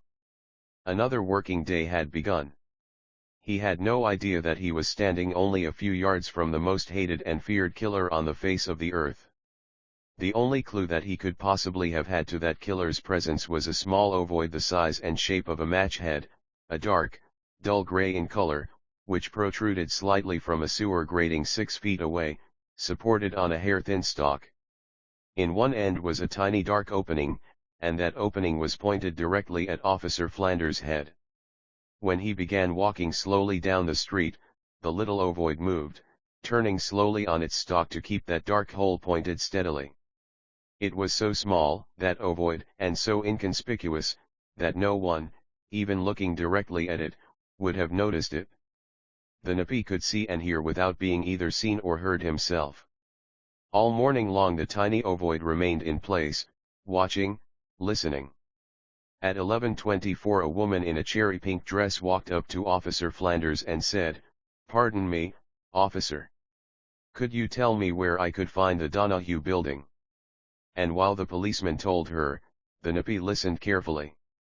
Now he knew what street he was on and its location in respect to two other streets. He also had a number. He remembered them all, accurately and completely. It was a good beginning, he decided. It would not be too long before he would have enough to enable him to locate the address he was looking for. After that, there would only remain the job of observing and making plans to get what he wanted at that address. He settled himself to wait for more information. He knew that it would be a long wait. But he was prepared for that. Second interlude. The woman's eyes were filled with tears, for which the doctor was privately thankful. At least, he thought to himself, the original shock has worn off. "And there's nothing we can do?" she asked. "Nothing." There was anguish in her voice. "I'm afraid not," the doctor told her gently. "Not yet. There are research men working on the problem, and one day, perhaps." Then he shook his head. "But not yet." He paused. "I'm sorry, Mrs. Stanton." The woman sat there in the comfortable chair and looked at the specialist's diploma on the doctor's wall, and yet, she really didn't see the diploma at all. She was seeing something else, a kind of dream that had been shattered. After a moment, she began to speak, her voice low and gentle, as though the dream were still going on and she were half afraid she might waken herself if she spoke too loudly. "Jim and I were so glad they were twins. Identical twin boys," he said. "I remember," he said, "we ought to call them Ike and Mike." And he laughed a little when he said it, to show he didn't mean it. The doctor said nothing, waiting for her to go on. "I remember, I was propped up in the bed, the afternoon after they were born, and Jim brought me a new bed jacket, and I said I didn't need a new one because I'd be going right home the very next day, and he said, 'Hell, kid, you don't think I'd buy a bed jacket just for hospital use, now do you? This is for breakfasts in bed, too.' And that's when he said he'd seen the boys and said we ought to name them Ike and Mike." The tears were coming down Mrs. Stanton's cheeks heavily now, and the grief made her look older than her 24 years, but the doctor said nothing, letting her spill out her emotions in words. "We'd talked about it before, you know, soon as the obstetrician found out that I was going to have twins. And Jim said that we shouldn't name them alike unless they were identical twins or mirror twins. If they were fraternal twins, we'd just name them as if they'd been ordinary brothers or sisters or whatever. You know." She looked at the doctor, her eyes pleading for understanding. "I know," he said. "And Jim was always kidding. If they were girls," he said, "we ought to call them Flora and Dora, or Annie and Fanny, or maybe Susie and Floozy. He was always kidding about it. You know." "I know," said the doctor. And then when they were identical boys, he was very sensible about it. He was always so sensible. "We'll call them Martin and Bartholomew," he said. "Then if they want to call themselves Mart and Bart, they can, but they won't be stuck with any rhyming names if they don't want them. Jim was always very thoughtful that way, doctor. Very thoughtful." She seemed suddenly to realize that she was crying and took a handkerchief out of her sleeve to dab at her eyes and face. "I'll have to quit crying," she said, trying to sound very brave and very strong. "After all, it could have been worse, couldn't it? I mean, the radiation could have killed my boy, too. Jim's dead, yes, and I've got to get used to that. But I still have two boys to take care of, and they'll need me." "Yes, Mrs. Stanton, they will," said the doctor. "They'll both need you very much. And you'll have to be very gentle and very careful with both of them." How do you mean that?" she asked. The doctor settled back in his chair and chose his words carefully. "Identical twins tend to identify with each other, Mrs. Stanton. There is a great deal of empathy between people who are not only of the same age, but genetically identical. If they were both completely healthy, there would normally be very little trouble in their education at home or in school. Any of the standard texts on psychodynamics in education will show you the pitfalls to avoid when dealing with identical siblings. But your sons are no longer identical, Mrs. Stanton.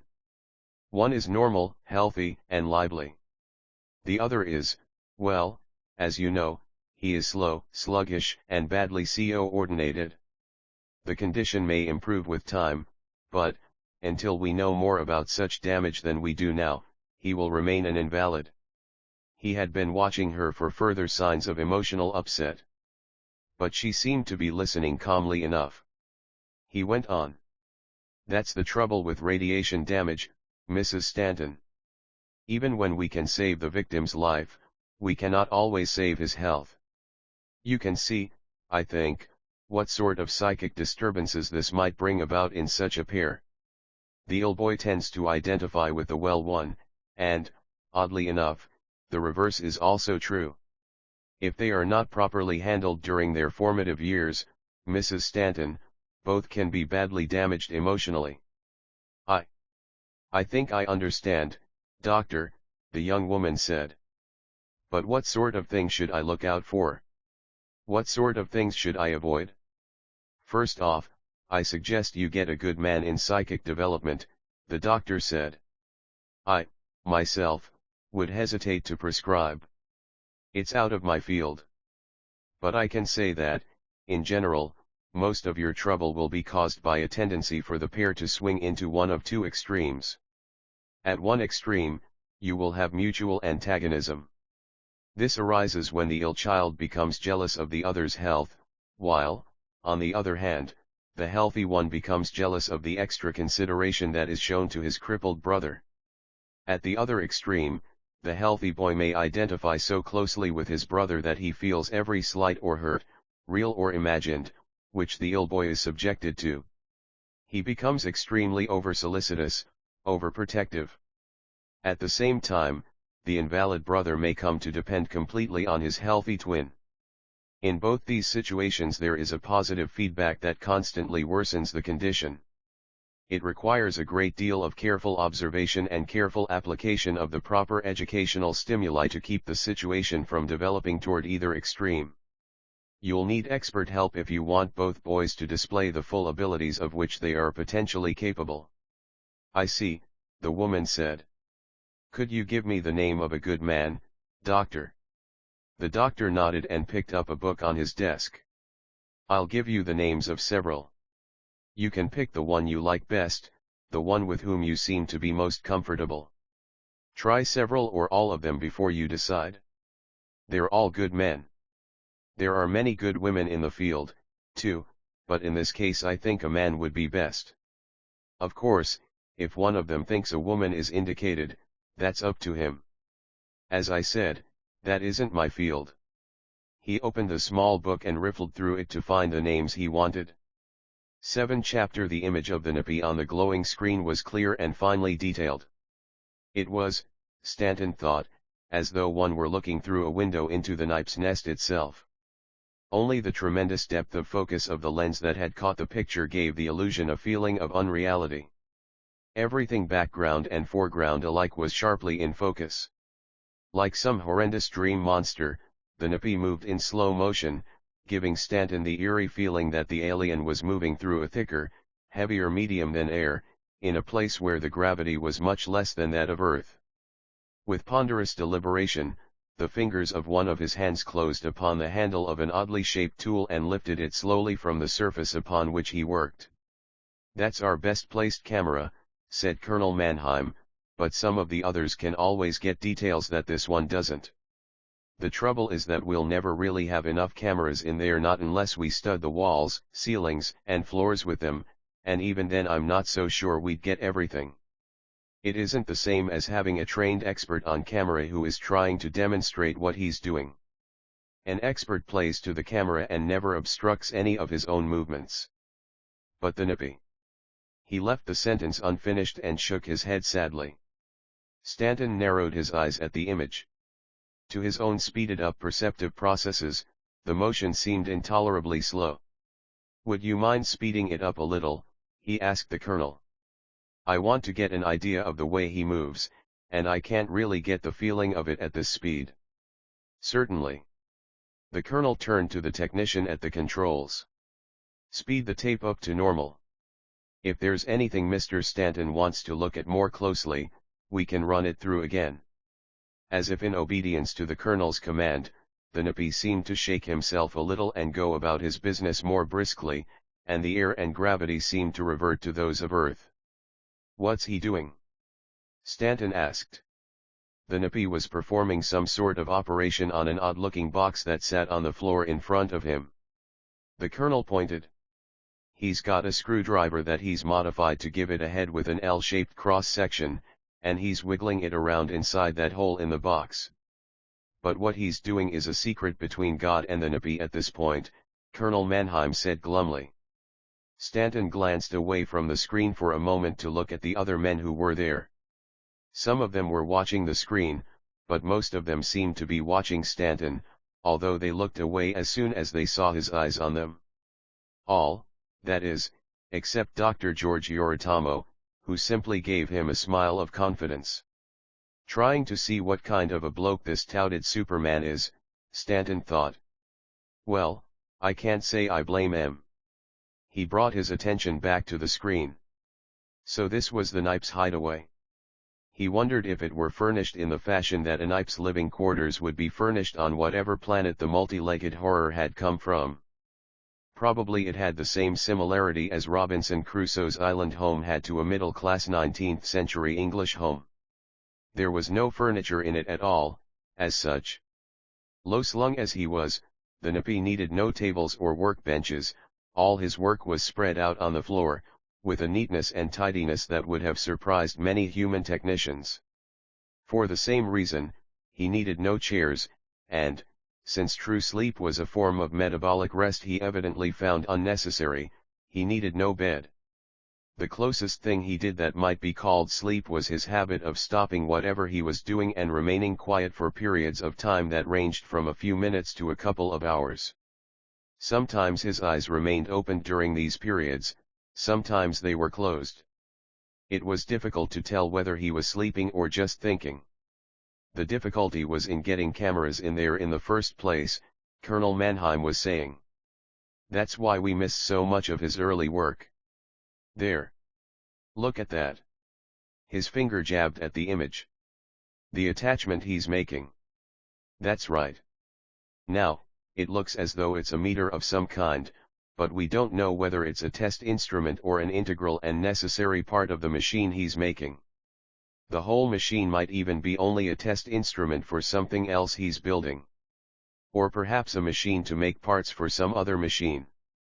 After all, he had to start out from the very beginning making the tools to make the tools to make the tools, you know. Dr. Yoritomo spoke for the first time. It's not quite as bad as all that, Colonel. We must remember that he had our technology to draw upon. If he'd been wrecked on Earth 2 or 3 centuries ago, he wouldn't have been able to do a thing. Colonel Mannheim smiled at the tall, lean man. Granted, he said agreeably, but it's quite obvious that there are parts of our technology that are just as alien to him as parts of his are to us.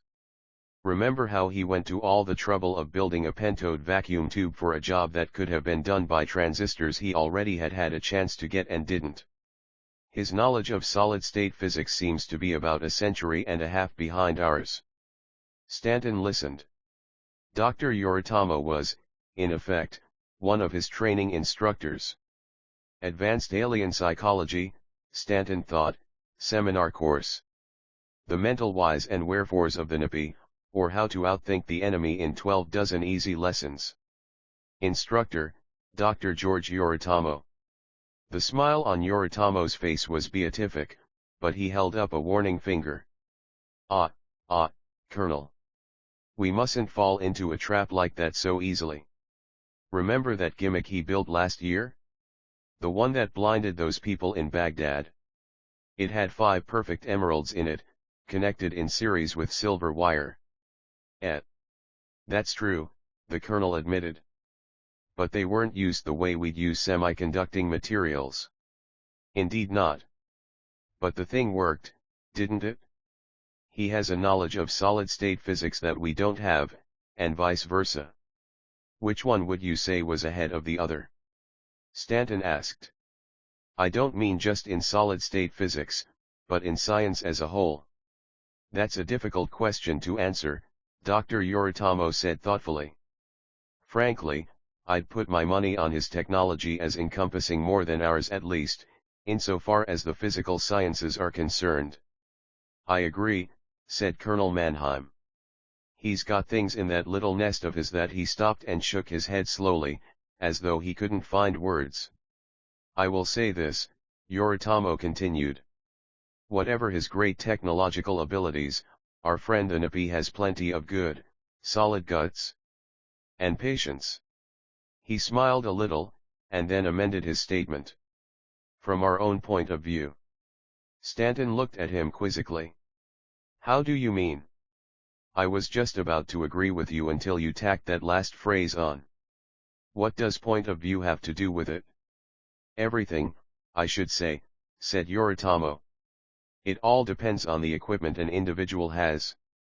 A man, for instance, who rushes into a building to save a life, wearing nothing but street clothes, has courage. A man who does the same thing when he's wearing a nullotherm suit is an unknown quantity. There is no way of knowing, from that action alone, whether he has courage or not. Stanton thought he saw what the scientist was driving at. But you're not talking about technological equipment now, he said. Not at all. I'm talking about personal equipment. He turned his head slightly to look at the colonel. Colonel Mannheim, do you think it would require any personal courage on Mr. Stanton's part to stand up against you in a face-to-face gunfight? The colonel grinned tightly. I see what you mean. Stanton grinned back rather wryly. So do I. No, it wouldn't. On the other hand, Yoritomo continued, if you were to challenge Mr. Stanton, would that show courage on your part, Colonel? Not really. Foolhardiness, stupidity, or insanity, but not courage. Ah, then, said Yoritomo with a beaming smile, neither of you can prove you have guts enough to fight the other. Can you? Mannheim smiled grimly and said nothing. But Stanton was thinking the whole thing out very carefully. Just a second, he said. That depends on the circumstances. If Colonel Mannheim, say, knew that forcing me to shoot him would save the life of someone more important than himself or, perhaps, the lives of a great many people, what then? Yoritomo bowed his head in a quick nod. Exactly. That is what I meant by viewpoint. Whether the Nippy has courage or patience or any other human feeling depends on two things, his own abilities and exactly how much information he has. A man can perform any action without fear if he knows that it will not hurt him or if he does not know that it will. Stanton thought that over in silence.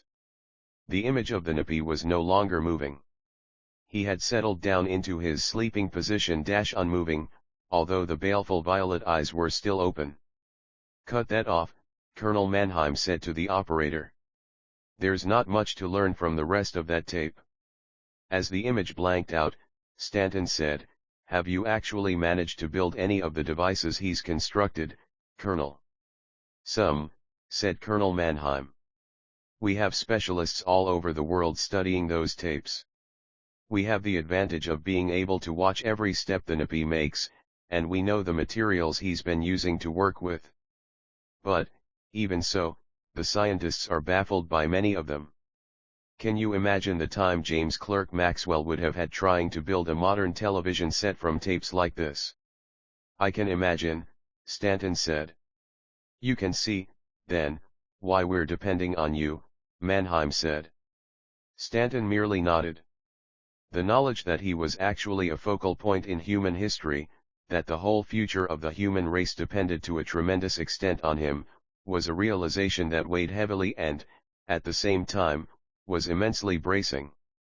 And now, the colonel said, I'll turn you over to Dr. Yoritomo. He'll be able to give you a great deal more information than I can. 8 Chapter The girl moved with the peculiar gliding walk so characteristic of a person walking under low-gravity conditions, and the ease and grace with which she did it showed that she was no stranger to low-G. To the 3 men from Earth who followed her a few paces behind, the G-pole seemed so low as to be almost non-existent, although it was actually a shade over 1/4 of that of Earth, the highest gravitational pull of any planetoid in the belt. Their faint feeling of nausea was due simply to their lack of experience with really low gravity. The largest planetoid in the belt had a surface gravity that was only 1/8 of the pull they were now experiencing, and only 1/32 of the Earth gravity they were used to. The planetoid they were on, or rather, in, was known throughout the belt simply as Threadneedle Street, and was nowhere near as large as Ceres. What accounted for the relatively high gravity pull of this tiny body was its spin. Moving in its orbit, out beyond the orbit of Mars, it turned fairly rapidly on its axis, rapidly enough to overcome the feeble gravitational field of its mass. It was a solid, roughly spherical mass of nickel iron, nearly 2/3 of a mile in diameter and, like the other inhabited planetoids of the belt, honeycombed with corridors and rooms cut out of the living metal itself. But the corridors and rooms were oriented differently from those of the other planetoids. Threadneedle Street made one complete rotation about its axis in something less than a minute and a half, and the resulting centrifugal force reversed the normal up and down, so that the center of the planetoid was overhead to anyone walking inside it. It was that fact which added to the queasiness of the 3 men from Earth who were following the girl down the corridor. They knew that only a few floors beneath them yawned the mighty nothingness of infinite space. The girl, totally unconcerned with thoughts of that vast emptiness, stopped before a door that led off the corridor and opened it. "Mr. Martin," she said, "these are the gentlemen who have an appointment with you. Mr. Garral. Mr. Vandenbush. Mr. Nguma." She called off each name as the man bearing it walked awkwardly through the door. "Gentlemen," she finished, "this is Mr. Stanley Martin." Then she left, discreetly closing the door. The young man behind the desk in the metal-walled office stood up smiling as the 3 men entered, offered his hand to each, and shook hands warmly.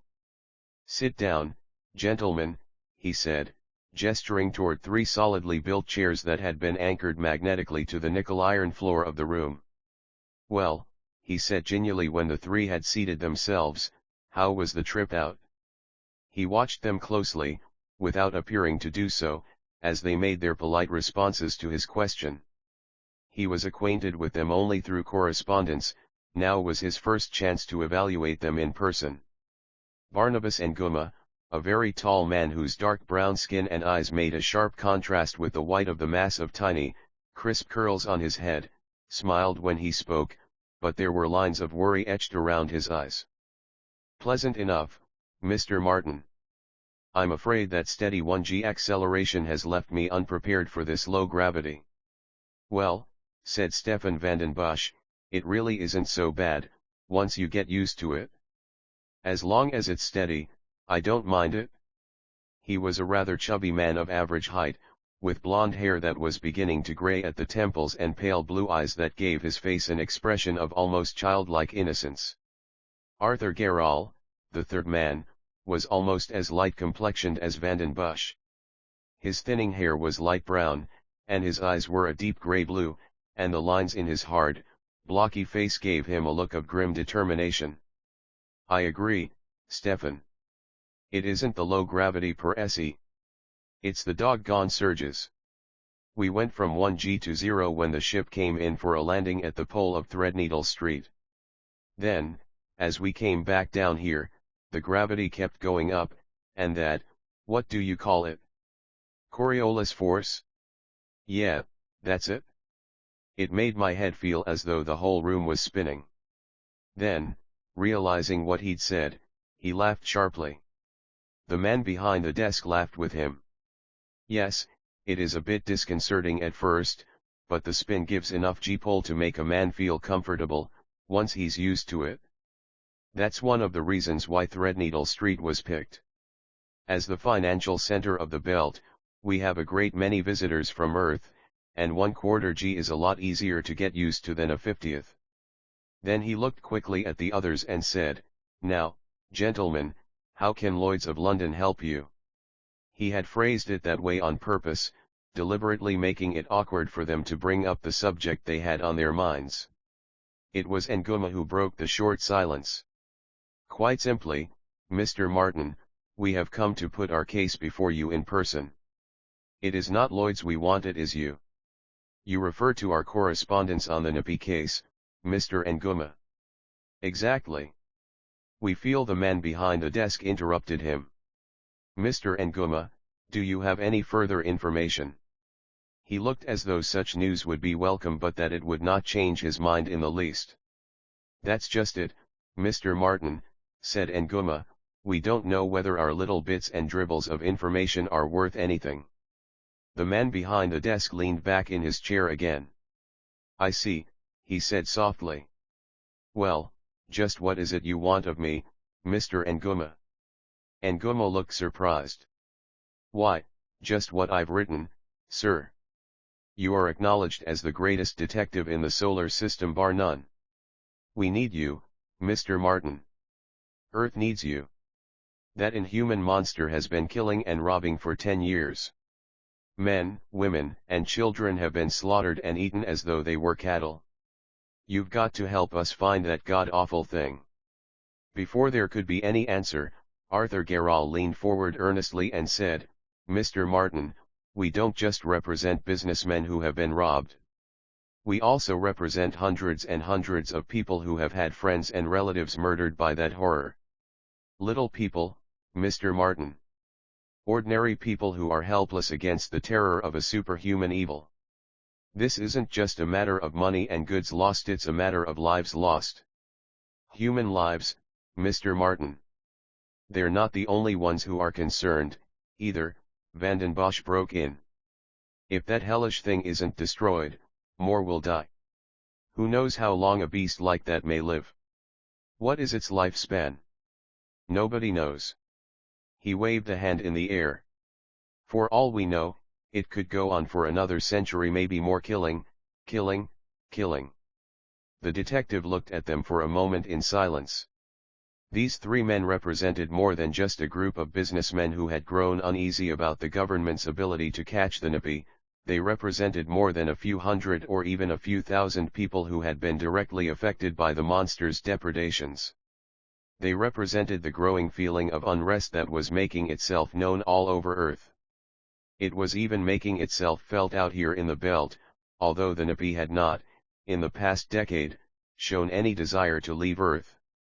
Why hadn't the beast been found? Why couldn't it be killed?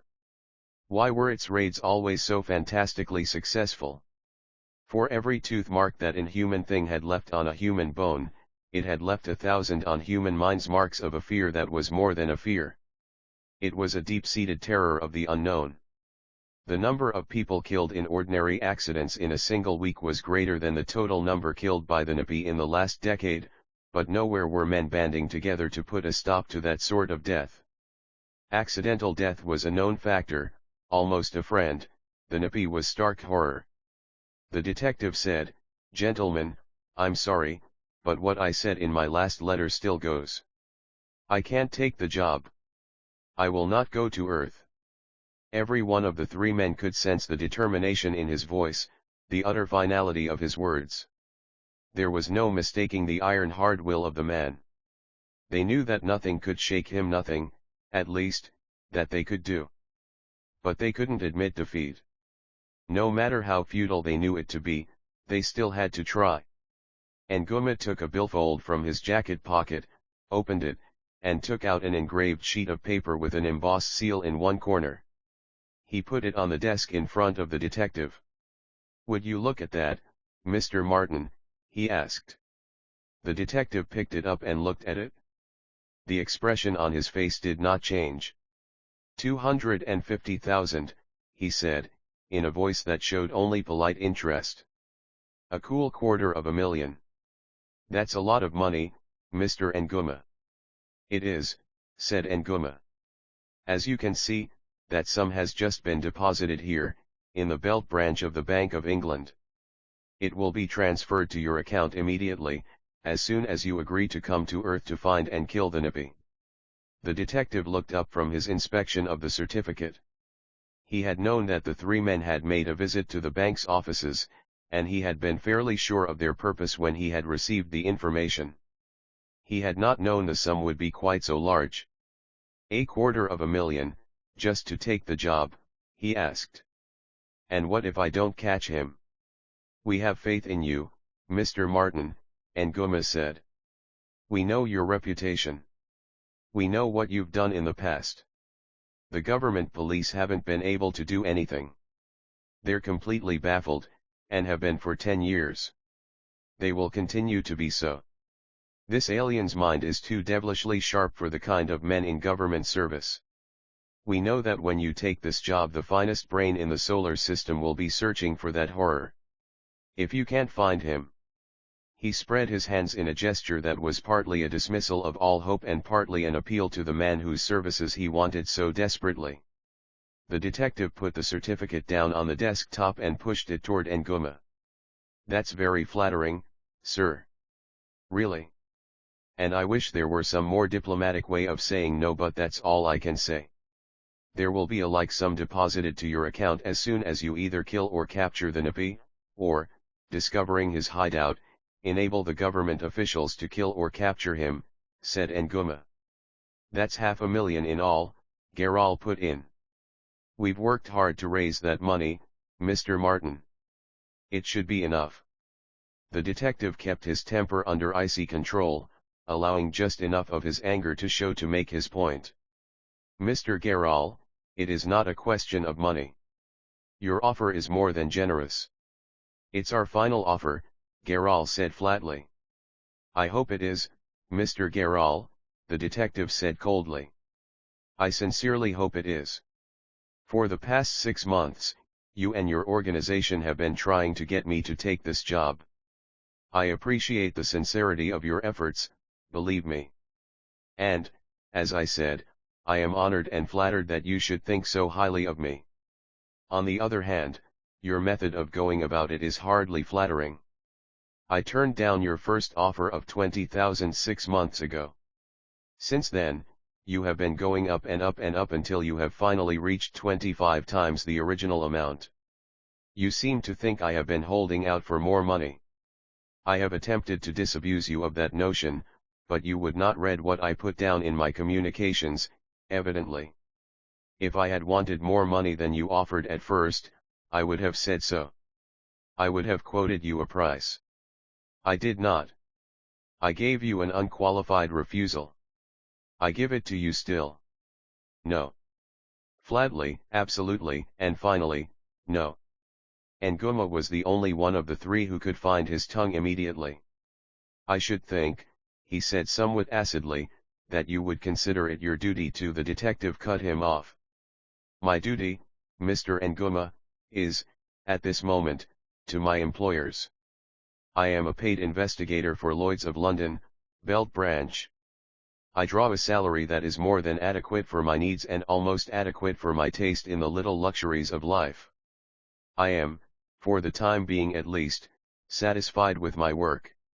So are my employers. Until one or the other of us becomes dissatisfied, the situation will remain as it is. I will not accept any outside work of any kind except at the instructions of, or with the permission of, my employers. I have neither. I want neither at this time. That is all, gentlemen. Good day. But the money? Nguma said. The money should be withdrawn from the bank and returned to Earth. I suggest you return it to the people who have donated it to your organization. If that is impossible, I suggest you donate it to the government officials who are working so hard to do the job you want done. I assure you, they are much more capable than I of dealing with the Nippy. Good day, Mr. Nguma, Mr. Vandenbosch, Mr. Geral. They looked hurt, bewildered, and angry. Only Mr. Barnabas Nguma looked as if he might have some slight understanding of what had happened. He was the only one who spoke. Good day, Mr. Martin. I am sorry we have disturbed you. Thank you for your valuable time, he said with dignity. And then the three men walked out the door, closing it behind them. The detective sat behind his desk, looking at the door, almost as if he could see the men beyond it as they moved down the corridor. Several minutes later, when his secretary opened the door again, he was still staring thoughtfully at it. She thought he was staring at her. "Something the matter, Mr. Martin?" she asked. "What?" "Oh. No, no. Nothing, Helen, nothing. Just wool gathering. Did you see our visitors out all right?" She glided in and closed the door behind her. "Well, none of them fell and broke a leg, if that's what you mean. But that Mr. Garral looked as though he might break a blood vessel. I take it you turned them down again?" "Yes. For the last time, I think. It's a shame they had to travel out here, all that distance, to be turned down. They looked on me as their great white hope. They couldn't really believe I would turn them down. Couldn't let themselves believe it, I guess. They're scared, Helen, bright green scared. I know. But if it weren't for the fact that I have certain pretensions to being a lady, I would have booted that Garral into orbit without a spacesuit." "Oh. He implied," Helen said angrily, "that you were a coward. That you were afraid to face the Nippy." The detective chuckled. "I hope you didn't say anything." "I wanted to," she admitted. "I wanted to tell him that guns were easy to buy, that all he had to do was buy one and go after the Nippy himself. I would like to have seen his face if I'd asked him how scared he was of the beast. But I didn't say a word. They weren't talking to me, anyway, they were talking to each other. I'd almost be willing to bet that Nguma disagreed with Garral. Nguma didn't think I was a physical coward, he thought I was a moral coward." "How'd you know?" "Intuition. Just from the way he talked and acted. He felt the failure more than the others because he felt that there was no hope left at all. He was quite certain that I, myself, did not believe the Nippy could be caught by me or anyone else. He thinks that I turned down the job because I know I'd fail and I don't want to have a failure on my record. Not that big a failure." "That's ridiculous, of course," the girl said angrily. The detective noticed a faint note in her voice. She thinks the same as Nguma, he thought, but she doesn't want to admit it to herself. He massaged his closed eyes with the tips of his fingers. Maybe she's right, he thought. Maybe they're both right. Aloud, he said, "Well, we've had our little diversion. Let's get back to work." "Yes, sir." "You want the Benheim file again?" "Yes. I've got to figure that tricky line down to AT, or we may never see that boy again. We haven't much time, either 2 weeks at most." She went over to the file cabinet and took out several heavy folders. "Imagine," she said, almost to herself, "imagine them trying to get you away from here when you have a kidnap case to solve. They must be out of their minds." There was no kidnap case 6 months ago, the detective thought. She knows that's not the reason. She's only trying to convince herself. Why did I turn them down? His mind veered away from the dangerous subject, and for a moment his mental processes refused to focus on anything at all. The girl put the files down on his desk. "Thanks, Helen. Now, let's see. I'll work on this," he thought. "I won't even think about the other at all." 9 Chapter Colonel Walter Mannheim tapped with one thick finger the map that glowed on the wall before him. "That's his nest," he said firmly. "Right there, where those tunnels come together." Bart Stanton looked at the map of Manhattan Island and at the gleaming colored traceries that threaded their various ways across it. "Just what was the purpose of all those tunnels?" he asked. "The majority of them were for rail transportation," said the colonel. "The island was hit by a sun bomb during the Holocaust and was almost completely leveled and slagged down. When the city was completely rebuilt afterwards, there was naturally no need for such things, so they were simply all sealed off and forgotten." He's hiding directly under Government City, Stanton said. Incredible. It used to be one of the largest seaports in the world, Colonel Mannheim said, and it very probably still would be if the inertia drive hadn't made air travel cheaper and easier than seagoing. How did he find out about those tunnels? Stanton asked. The colonel pointed at the north end of the island. After the Holocaust, the first returnees to the island were wild animals which crossed over from the mainland to the north. The Harlem River isn't very wide at this point, as you can see. There was a bridge right at about this point here, the very tip of the island.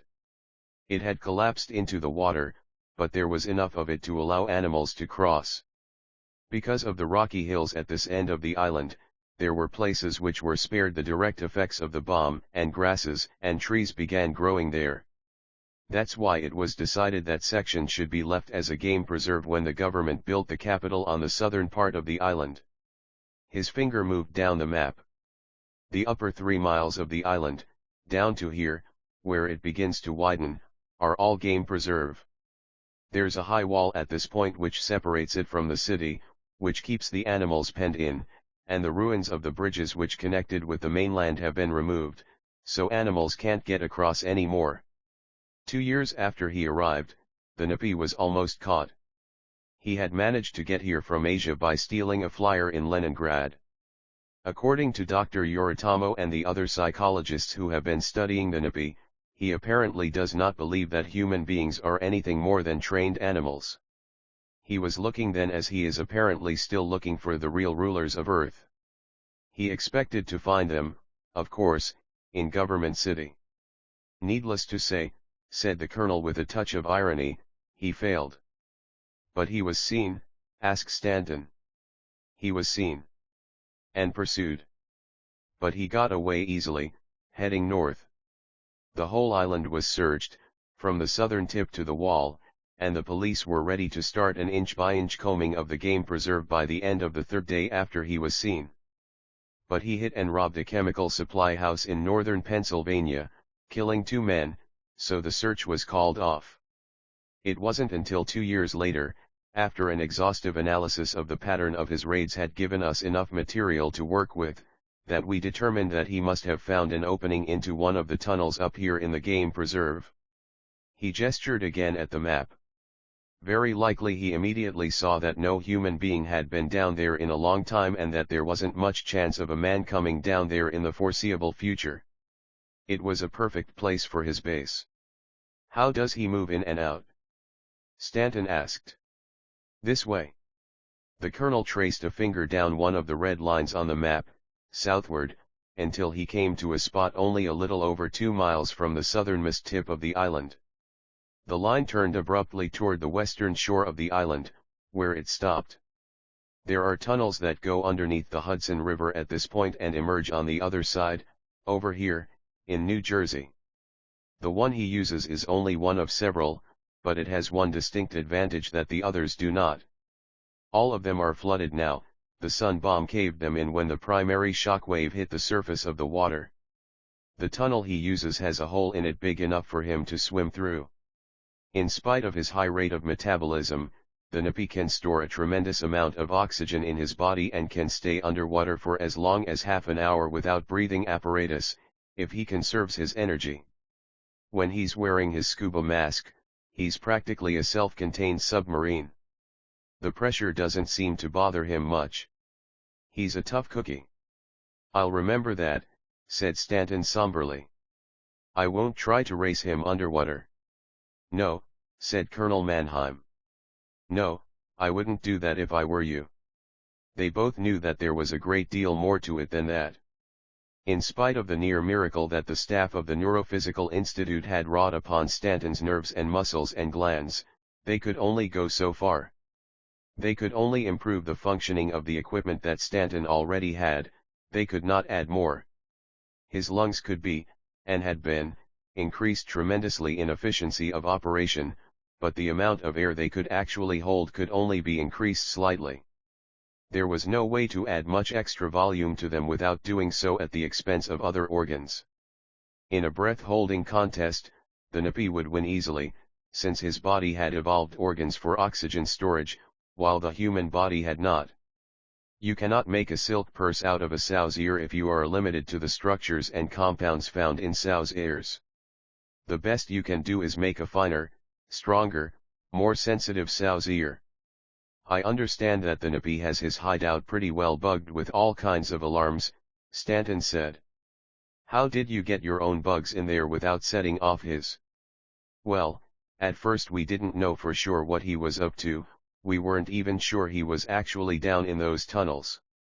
But we suspected that if he was he'd have alarms set all over the place, perhaps even alarms of types we couldn't recognize. But we had to take that chance. We had to watch him. He walked over to the nearby table and opened a box some 12 inches long and 5 by 5 inches in cross-section. See this, he said, as he took a furry object from the box. It looked like a large rat. Dead, stiff, unmoving. Our spy, said Colonel Mannheim. The rat moved along the rusted steel rail that ran the length of the huge tunnel. To a human being, the tunnel would have seemed to be in utter darkness, but the little eyes of the rat saw the surroundings as faintly luminescent, glowing from the infrared radiations given out by the internal warmth of the cement and steel. The main source of the radiations was from above, where the heat of the sun and the warmth from the energy sources in the buildings on the surface seeped through the roof of the tunnel. But here and there were even brighter spots of warmth, spots that moved about on glowing feet and sniffed blindly at the air with tiny glowing noses. Rats.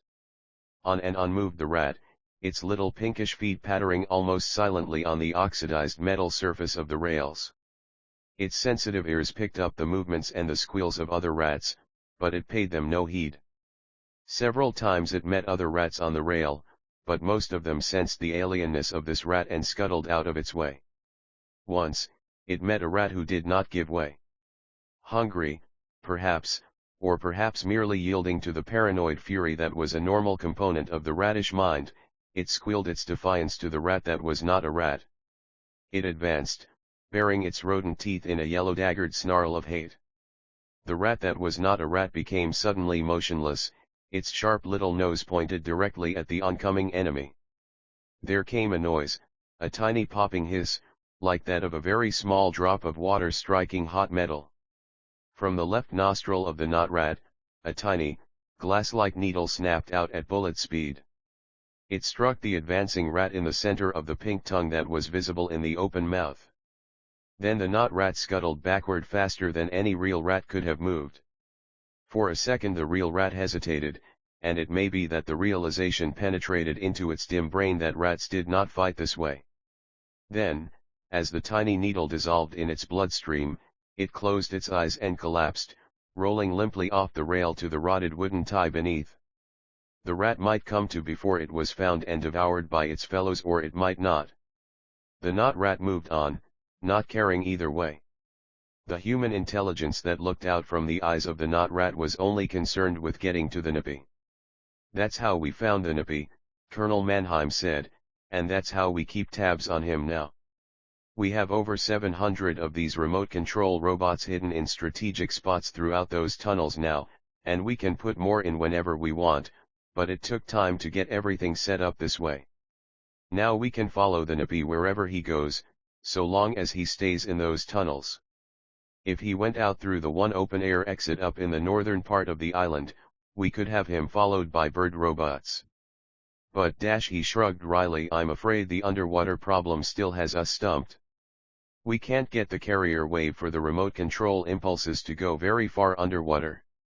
How do you get your carrier wave underground to those tunnels? Stanton asked. And how do you keep the Napi from picking up the radiation? The colonel grinned widely. One of the boys dreamed up a real cute gimmick. Those old steel rails themselves act as antennas for the broadcaster, and the rat's tail is the pickup antenna. As long as the rat is crawling right on the rail, only a microscopic amount of power is needed for control, not enough for the Napi to pick up with his instruments. Each rat carries its own battery for motive power, and there are old copper power cables down there that we can send direct current through to recharge the batteries. And, when we need them, the copper cables can be used as antennas. It took us quite a while to work the system out, but it's running smoothly now. Stanton rubbed his head thoughtfully. Damn these gaps in my memory, he thought. It was sometimes embarrassing to ask questions that any schoolboy should know the answers to. Aren't there ways of detecting objects underwater? He asked after a moment. Yes, said the colonel, several of them. But they all require beamed energy of some kind to be reflected from the object we want to look at, and we don't dare use anything like that. He sat down on one corner of the table, his bright blue eyes looking up at Stanton. That's been our big problem all along, he said seriously. We have to keep the Napi from knowing he's being watched. In the tunnels themselves, we've only used equipment that was already there, adding only what we absolutely had to small things. A few strands of wire, a tiny relay, things that can be hidden in out-of-the-way places and can be made to look as though they were a part of the original old equipment. After all, he has his own alarm system in that maze of tunnels, and we have deliberately kept away from his detecting devices. He knows about the rats and ignores them. They're part of the environment. But we don't dare use anything that would tip him off to our knowledge of his whereabouts. One slip like that, and hundreds of human beings will have died in vain. And if he stays down there too long, Stanton said levelly, millions more may die. The colonel's face was grim as he looked directly into Stanton's eyes. That's why you have to know your job down to the most minute detail when the time comes to act. The whole success of the plan will depend on you and you alone. Stanton's eyes didn't avoid the colonel's. That's not true, he thought. I'll be only one man on a team. And you know that, Colonel Mannheim. But you'd like to shove all the responsibility off onto someone else, someone stronger. You've finally met someone that you consider your superior in that way, and you want to unload. I wish I felt as confident as you do, but I don't. Aloud, he said, sure. Nothing to it. All I have to do is take into account everything that's known about the Napi and make allowances for everything that's not known. Then he smiled. Not, he added, that I can think of any other way to go about it. Third interlude. Mrs. Frobisher touched the control button that depolarized the window in the breakfast room, letting the morning sun stream in through the now transparent sheet of glass. Her attention was caught by something across the street, and she said, in a low voice, Larry, come here. Larry Frobisher looked up from his morning coffee. What is it, hon? The Stanton boys. Come look. Frobisher sighed.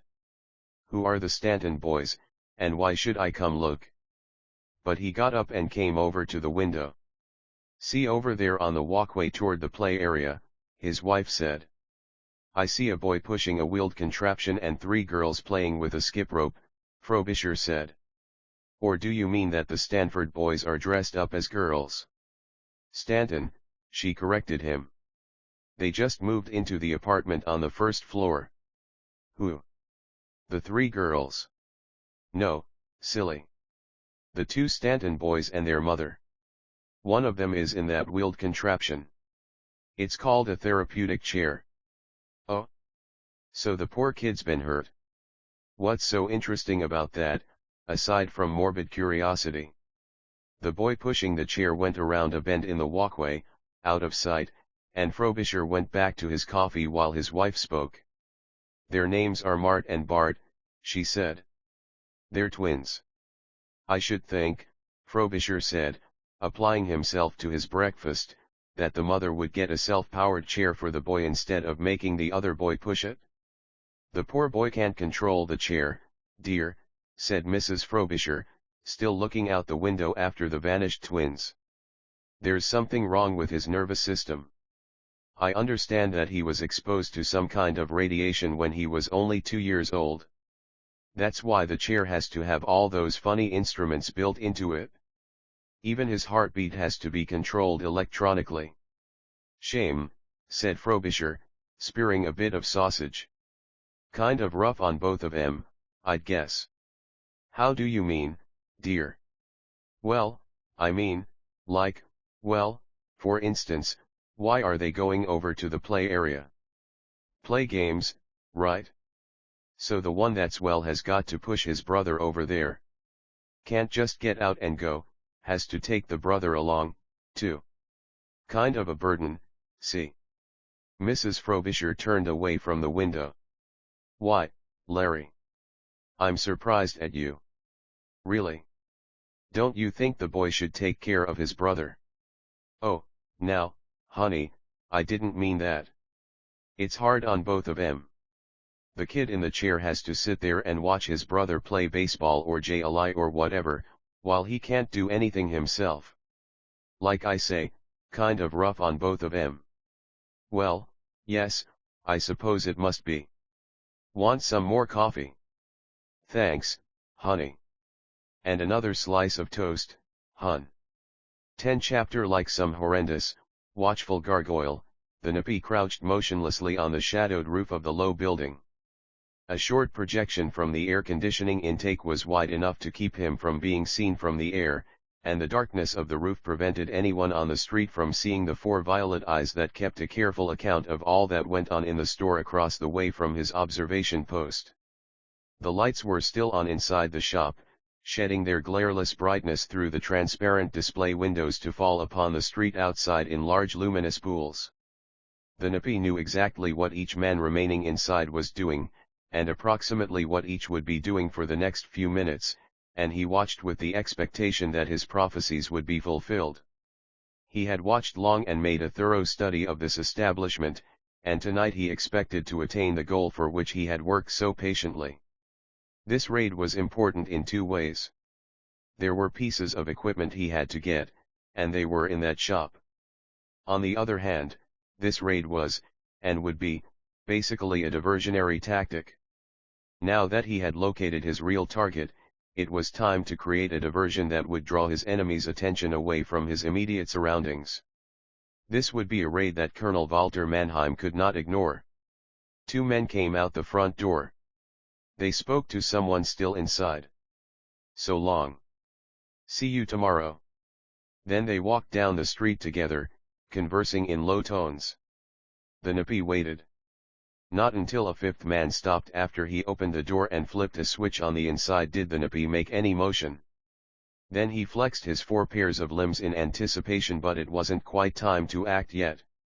The interior lights of the shop went out. Then the man carefully locked the front door, setting the alarms within the shop. Then, serene in the belief that his establishment was thoroughly protected from burglars, he, too, went down the street. The Napi waited a few minutes longer before he left his observation post. All was normal, he decided. The time for action had come. The Napi moved cautiously along the alley toward the rear of the building that was his target. The night watchman had returned to his cubicle, as he always did after his preliminary inspection of the building's alarm system. He would not leave for some time yet, if he followed his habits. And the Napi saw no reason why he should not. Carefully he approached the rear door of the little optical shop. 11 Chapter The two massive objects floating in space looked very much like deeply pitted pieces of rock. The larger one, roughly pear-shaped and about 1/4 mile in its greatest dimension, was actually that a huge hunk of rock. The smaller, much smaller of the two was not what it appeared to be. It was a phony. Anyone who had been able to conduct a very close personal inspection of it would have recognized it for what it was: a camouflage spaceboat. The camouflage spaceboat was on a near collision course with reference to the larger mass, although their relative velocities were not great. At precisely the right time, the smaller drifted by the larger, only a few hundred yards away. The weakness of the gravitational fields generated between the two caused only a slight change of orbit on the part of both bodies. Then they began to separate. But, during the few seconds of their closest approach, a third body detached itself from the camouflage spaceboat and shot rapidly across the intervening distance to land on the surface of the floating mountain. The third body was a man in a space suit. As soon as he landed, he sat down, stock still, and checked the instrument case he held in his hands. No response. Thus far, then, he had succeeded. He had had to pick his time precisely. The people who were already on this small planetoid could not use their detection equipment while the planetoid itself was within detection range of beacon 971, only 280 miles away. Not if they wanted to keep from being found. Radar pulses emanating from a presumably lifeless planetoid would be a dead giveaway. Other than that, they were mathematically safe. Mathematically safe they would be if and only if they depended upon the laws of chance. No ship moving through the asteroid belt would dare to move at any decent velocity without using radar, so the people on this particular lump of planetary flotsam would be able to spot a ship's approach easily, long before their own weak detection system would register on the pickups of an approaching ship. The power and range needed by a given detector depends on the relative velocity. The greater that velocity becomes, the more power, the greater range needed. At 1 mile per second, a ship needs a range of only 30 miles to spot an obstacle 30 seconds away. At 10 miles per second, it needs a range of 300 miles. The man who called himself Stanley Martin had carefully plotted the orbit of this particular planetoid and had let his spaceboat coast in without using any detection equipment except the visual. It had been necessary, but very risky. The asteroid belt, that magnificently useful collection of stone and metal lumps revolving about the Sun between the orbits of Mars and Jupiter, is somewhat like the old-fashioned merry-go-round. If every orbit in the belt were perfectly circular, the analogy would be more exact. If they were, then every rock in the belt would follow every other in almost exactly the way every merry-go-round horse follows every other. The gravitational attraction between the various bodies in the belt can be neglected. It is much less, on the average, than the gravitational pull between any two horses on a carousel. If every orbit of those millions upon millions of pieces of rock and metal were precisely circular, then they would constitute the grandest, biggest merry-go-round in the universe. But those orbits are not circular. And even if they were, they would not remain so long. The great mass of Jupiter would soon pull them out of such perfect orbits and force them to travel about the Sun in elliptical paths. And therein lies the trouble. If their paths were exactly circular, then no two of that vast number of planetoids would ever collide. They would march about the Sun in precise order, like the soldiers in a military parade, except that they would retain their spacing much longer than any group of soldiers could possibly manage to do. But the orbits are elliptical. There is a chance that any two given bodies might collide, although the chance is small. The one compensation is that if they do collide they won't strike each other very hard. The detective was not worried about collision, he was worried about observation. Had the people here seen his boat? If so, had they recognized it in spite of the heavy camouflage? And, even if they only suspected, what would be their reaction? He waited. It takes nerve and patience to wait for 13 solid hours without making any motion other than an occasional flexing of muscles, but he managed that long before the instrument case that he held waggled a meter needle at him. The one tension-relieving factor was the low gravity. The problem of sleeping on a bed of nails is caused by the likelihood of the sleeper accidentally throwing himself off the bed. The probability of puncture or discomfort from the points is almost negligible. When the needle on the instrument panel flickered, he got to his feet and began moving. He was almost certain that he had not been detected. Walking was out of the question. This was a silicate alumina rock, not a nickel iron one. The group of people that occupied it had deliberately chosen it that way, so that there would be no chance of its being picked out for slicing by one of the mining teams in the asteroid belt. Granted, the chance of any given metallic planetoids being selected was very small, but they had not wanted to take even that chance. Therefore, without any magnetic field to hold him down, and with only a very tiny gravitic field, the detective had to use different tactics. It was more like mountain climbing than anything else, except that there was no danger of falling. He crawled over the surface in the same way that an alpine climber might crawl up the side of a steep slope, seeking handholds and toeholds and using them to propel himself onward. The only difference was that he covered distance a great deal more rapidly than a mountain climber could. When he reached the spot he wanted, he carefully concealed himself beneath a craggy overhang. It took a little searching to find exactly the right spot, but when he did, he settled himself into place in a small pit and began more elaborate preparations. Self-hypnosis required nearly 10 minutes. The first 5 or 6 minutes were taken up in relaxing from his exertions. Gravity notwithstanding, he had had to push his 180 pounds over a considerable distance. When he was completely relaxed and completely hypnotized, he reached up and cut down the valve that fed oxygen into his suit. Then of his own will he went cataleptic. A single note, sounded by the instruments in the case at his side, woke him instantly. He came fully awake, as he had commanded himself to do. Immediately he turned up his oxygen intake, at the same time glancing at the clock dial in his helmet. He smiled. 19 days and 7 hours. He had calculated it almost precisely. He wasn't more than an hour off, which was really pretty good, all things considered. He consulted his instruments again. The supply ship was 10 minutes away. The smile stayed on his face as he prepared for further action. The first 2 minutes were conscientiously spent in inhaling oxygen. Even under the best cataleptic conditions, the human body tended to slow down too much. He had to get himself prepared for violent movement. 8 minutes left. He climbed out of the little grotto where he had concealed himself and moved toward the spot where he knew the airlock to the caverns underneath the planetoid's surface was hidden. Then again he concealed himself and waited, while he continued to breathe deeply of the highly oxygenated air in his suit. 5 minutes before the ship landed, he swallowed 8 ounces of the nutrient solution from the tank in the back of his helmet.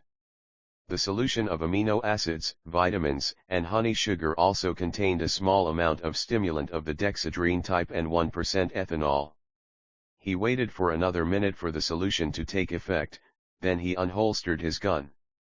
The supply ship wasn't a big one. He had known it wouldn't be. It was only a little larger than the one he had used to come out here. It dropped down to the surface of the small planetoid only 10 meters from the hidden trapdoor that led to the airlock beneath the surface. Suddenly he could hear voices in the earphones of his helmet. "Lasser." "Yeah. It's me, Fritz. I got all the supplies and a nice package of good news." The airlock trapdoor opened, and a spacesuit figure came out. "How about the deal?" "That's the good news," said the second suited figure as it came from the airlock of the grounded spaceboat. "Another 5 million. The detective, hidden behind the nearby crag of rock, listened and watched for a minute or so while the two men began unloading cases of foodstuffs from the spaceboat. Then, satisfied that it was perfectly safe, he aimed his gun and shot twice in rapid succession. The range was almost point blank, and there was, of course, no need to take either gravity or air resistance into account. The pellets of the shotgun-like charge that blasted out from the gun were small, needle-shaped, and massive. They were oriented point forward by the magnetic field along the barrel of the weapon. Of the hundreds of charges fired, only a few penetrated the spacesuits of the targets, but those few were enough. The powerful drug in the needle-pointed head of each tiny crystal went directly into the bloodstream of each target. Each man felt an itching sensation. He had less than 2 seconds to think about it before unconsciousness overtook him and he slumped nervelessly. Gun in hand, the detective ran across the intervening space quickly, his body only a few degrees from the horizontal, and his toes paddling rapidly to propel him over the rough rock. He braked himself to a halt and slapped air patches over the areas where his charges had struck the men's suits, sealing the tiny air leaks, and, at the same time, driving more of the tiny needles into their skins. They would be out for a long time. Neither of them had yet fallen to the ground. That would take several minutes under this low gravity. He left them to drop and headed toward the open airlock. This was what he had been waiting for all those 19 days in cataleptic hypnosis. He couldn't have cut his way into the hideout from the outside, he had had to wait until it was opened, and that time had come only with the supply ship. Once in the airlock, he touched the control stud that would close the outer door, pump air into the waiting room, and open the inner door. Here was his greatest point of danger, greater, even, than the danger of coming to the planetoid itself, or the danger of waiting 19 days in a cataleptic trance for the coming of the supply ship. If the ones who remained within suspected anything at all, then his chances of coming out of this alive were practically nil. But there was no reason why they should suspect. They should think that the man coming in was one of their own. The radio contact between the men outside had been limited to a few micromilliwatts of power necessarily, since radio waves of very small wattage can be decoded at tremendous distances in open space. The men inside the planetoid certainly should not have been able to pick up any more than the beginning of the early conversation before it had been cut completely off by the intervening layers of solid rock. The chamber he entered was a high-speed airlock. Unlike the soundless discharge of his special gun in the outer airlessness, the blast of air that came into the waiting chamber was like a hurricane in noise and force. The room filled with air in a very few seconds. The detective held onto the handholds tightly while the brief but violent whines buffeted him. He turned as the inner door opened. His eyes took in the picture in a fraction of a second. In an even smaller fraction, his mind assimilated the picture. The woman was dark-haired, dark-eyed, and muscular. Her mouth was wide and thick-lipped beneath a large nose. The man was leaner and lighter, bony-faced, and bead-eyed. The woman said, "Fritz, what?" And then he shot them both with gun number 2. No needle charges this time. Such shots would have blown them both in two, unprotected as they were by spacesuits. The small handgun merely jangled their nerves with a high-powered blast of accurately beamed supersonics. While they were still twitching, he went over and jabbed them with a drug needle. Then he went on into the hideout. He had to knock out one more man, whom he found asleep in a small room off the short corridor. It took a gas bomb to get the 2 women who were guarding the kid. He made sure that the Benheim boy was all right. Then he went to the little communications room and called for help. 12. Chapter St. Louis hadn't been hit during the Holocaust. It still retained much of the old-fashioned flavor of the 19th and 20th centuries, especially in the residential districts. The old homes, some of them dating clear back to the time of Sam Clemens and the paddle-wheel steamboat, still stood, warm and well-preserved. Bart Stanton liked to walk along those quiet streets of an evening, just to let the placid peacefulness seep into him. And, knowing it was rather childish, he still enjoyed the small Huckleberry Finn pleasure of playing hooky from the Neurophysical Institute. Technically, he supposed, he was still a patient there. More, now that he had completely accepted Colonel Walter Mannheim's assignment, he was presumably under military discipline. He assumed that if he had asked permission to leave the Institute's grounds he would have been given that permission without question. But, like playing hooky or stealing watermelon, it was more fun if it was done on the sly. The boy who comes home feeling deliciously wicked and delightfully sinful after staying away from school all day can have his whole day ruined completely by being told that it was a holiday and the school had been closed. Bart Stanton didn't want to spoil his own fun by asking for permission to leave the grounds when it was so easy for a man with his special abilities to get out without asking.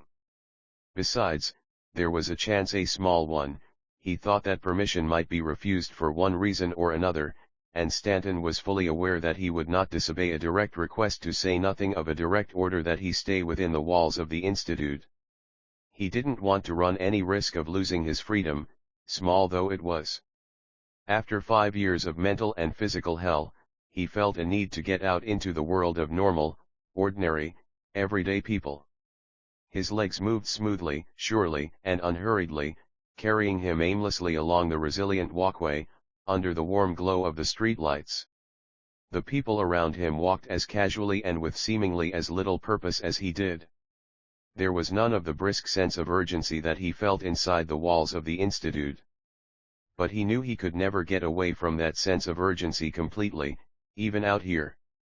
There were times when it seemed that all he had ever done, all his whole life, was to train himself for the one single purpose of besting the nippy.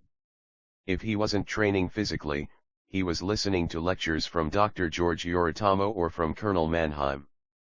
If he wasn't working his muscles, he was laying plans and considering possibilities for the one great goal that seemed to be the focal point of his whole life.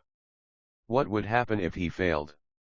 What would happen if he, the great hyped-up Superman, found that the Napi had only been working at half his normal potential?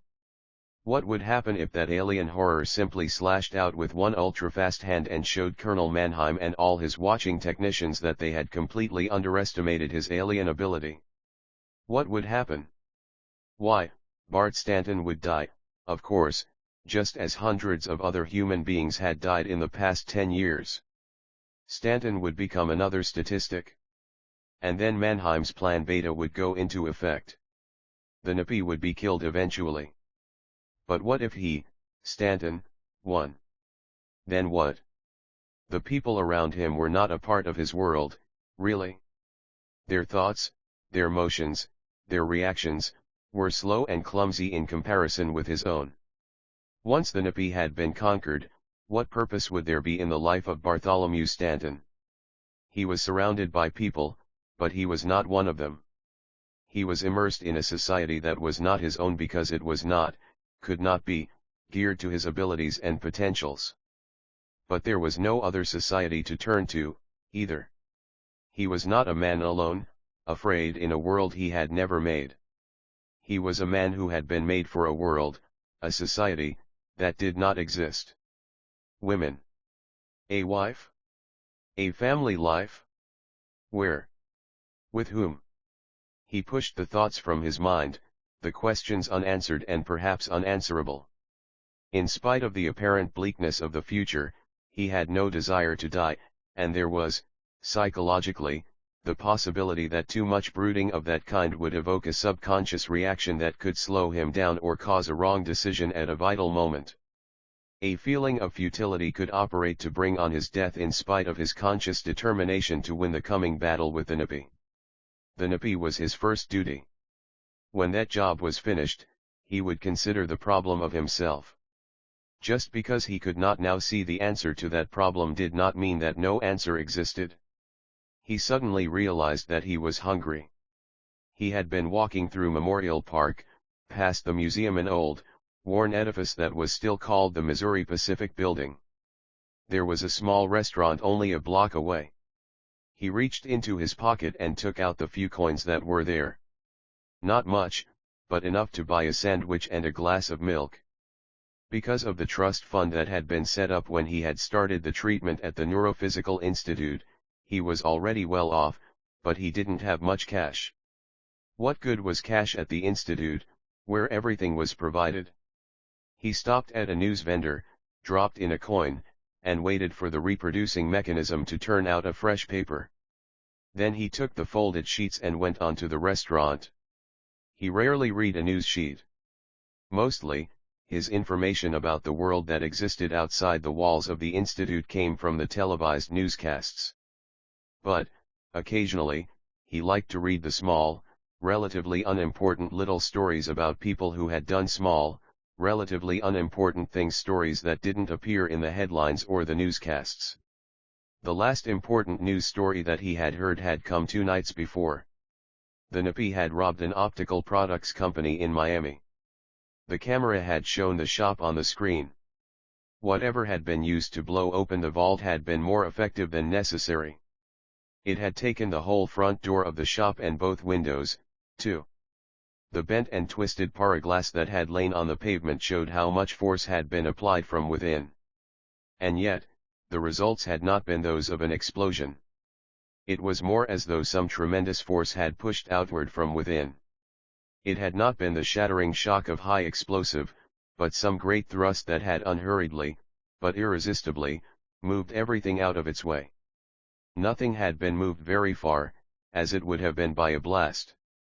It appeared that everything had simply fallen aside, as though scattered by a giant hand. The main braces of the storefront were still there, bent outward a little, but not broken. The vault door had been slammed to the floor of the shop, only a few feet from the front door. The vault itself had been farther back, and the camera had showed it standing wide open, gaping. Inside, there had been pieces of fragile glass standing on the shelves, unmoved, unharmed. The force, whatever it had been, had moved in one direction only, from a point within the vault, just a few feet from the door, pushing outward to tear out the heavy door as though it had been made of paraffin or modeling clay. Stanton had recognized the vault construction type, the Voisier construction, which, by test, could withstand almost everything known, outside of the actual application of atomic energy itself. In a widely publicized demonstration several years before, a Voisier vault had been cut open by a team of well-trained, well-equipped technicians. It had taken 21 hours for them to breach the wall, and they had had no fear of interruption, or of making a noise, or of setting off the intricate alarms that were built into the safe itself. Not even a borazon drill could make much of an impression on a metal which had been formed under millions of atmospheres of pressure. And yet the NAPI had taken that door out in a second, without much effort at all. The crowd that had gathered at the scene of the crime had not been large. The very thought of the NAPI kept people away from places where he was known to have been. The specter of the NAPI evoked a fear, a primitive fear of the dark and fear of the unknown combined with the rational fear of a very real, very tangible danger. And yet, there had been a crowd of onlookers. In spite of their fear, it is hard to keep human beings from being curious. It was known that the NAPI didn't stay around after he had struck, and, besides, the area was now full of armed men. So the curious came to look and to stare in revulsion at the neat pile of gnawed and bloody bones that had been the night watchman, carefully killed and eaten by the NAPI before he had opened the vault.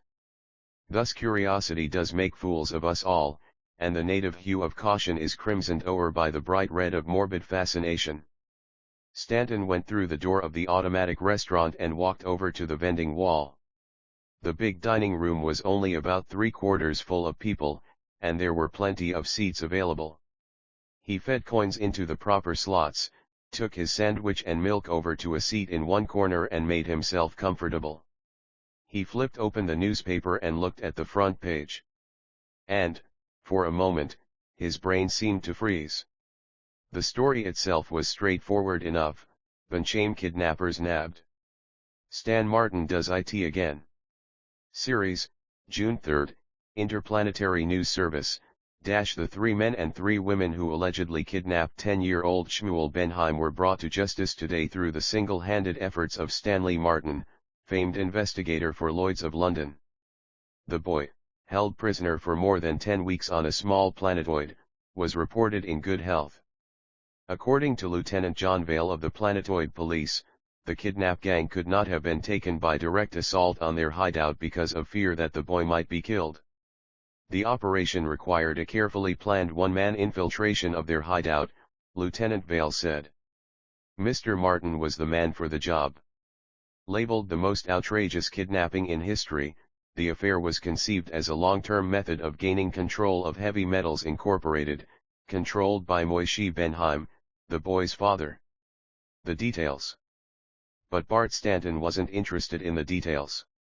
After only a glance through the first part of the article, his eyes returned to the picture that had caught his attention.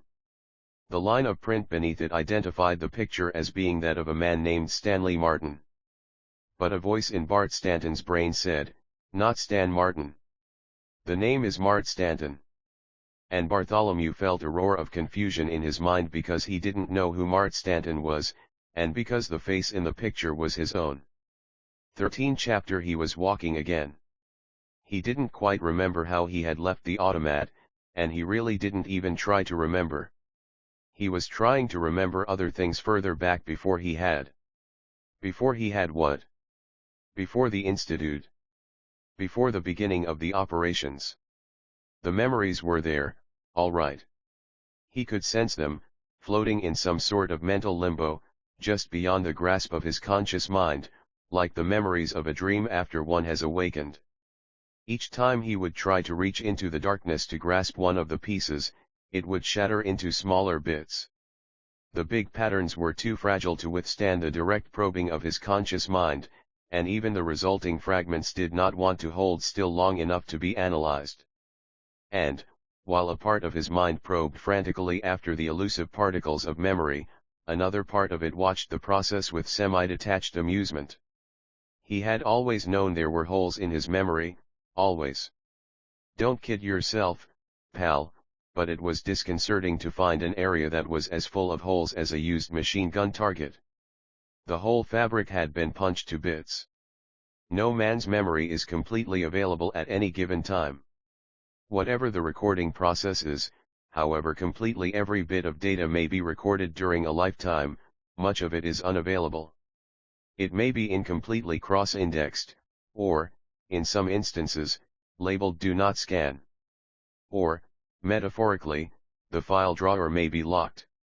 It may be that, in many cases, if a given bit of data remains unscanned for a long enough period, it fades into illegibility, never reinforced by the scanning process. Sensory data, coming in from the outside world as it does, is probably permanent. But the thought patterns originating within the mind itself, the processes that correlate and cross-index and speculate on and hypothesize about the sensory data, these are much more fragile. A man might glance once through a Latin primer and have each and every page imprinted indelibly on his recording mechanism and still be unable to make sense out of nada incubita cumpula est. Sometimes a man is aware of the holes in his memory. What was the name of that fellow I met at Eddie's party? Can't remember it for the life of me. At other times, a memory may lay dormant and completely unremembered, leaving no apparent gap, until a tag of some kind brings it up. That girl with the long hair reminds me of Susie Bluggerhagel. My gosh. I haven't thought of her in years. Both factors seem to be operating in Bart Stanton's mind at this time. Incredibly, he had never, in the past year at least, had occasion to try to remember much about his past life. He had known who he was without thinking about it particularly, and the rest of his knowledge, language, history, social behavior, politics, geography, and so on had been readily available for the most part. Ask an educated man to give the product of the primes 2, 13, and 41, or ask him to give the date of the Norman conquest, and he can give you the answers very quickly. He may have to calculate the first, which will make him pause for a second before answering, but the second will come straight out of his memory records. In neither case does he have to think of where he learned the process or the fact, or who taught it to him, or when he got the information. But now the picture and the name in the paper had brought forth a reaction in Stanton's mind, and he was trying desperately to bring the information out of oblivion. Did he have a mother? Surely. But could he remember her? Yes. Certainly. A pretty, gentle, rather sad woman. He could remember when she died, although he couldn't remember ever having actually attended the funeral. What about his father? Try as he might, he could find no memory whatever of his father, and, at first, that bothered him. He could remember his mother, could almost see her moving around in the apartment where they had lived in Denver. Sure. And he could remember the big building itself, and the block, and even Mrs. Frobisher, who lived upstairs. And the school. And the play area. A great many memories came crowding back, but there was no trace of his father. And yet. Oh, of course. That was it. His father had been killed in an accident when Martin Bart were very young. Martin Bart. The name flitted through his mind like a scrap of paper in a high wind, but mentally he reached out and grasped it. Martin Bart. Martin Bart. Mart and Bart. Mart and Bart. The Stanton twins. It was very curious, he thought, that he should have forgotten his brother. And even more curious that the name in the paper had not brought him instantly to mind. Martin, the cripple. Martin, the boy with the poor, weak, radiation-shattered nervous system. The boy who had had to stay in a therapeutic chair all his life because his efferent nerves could not control his body.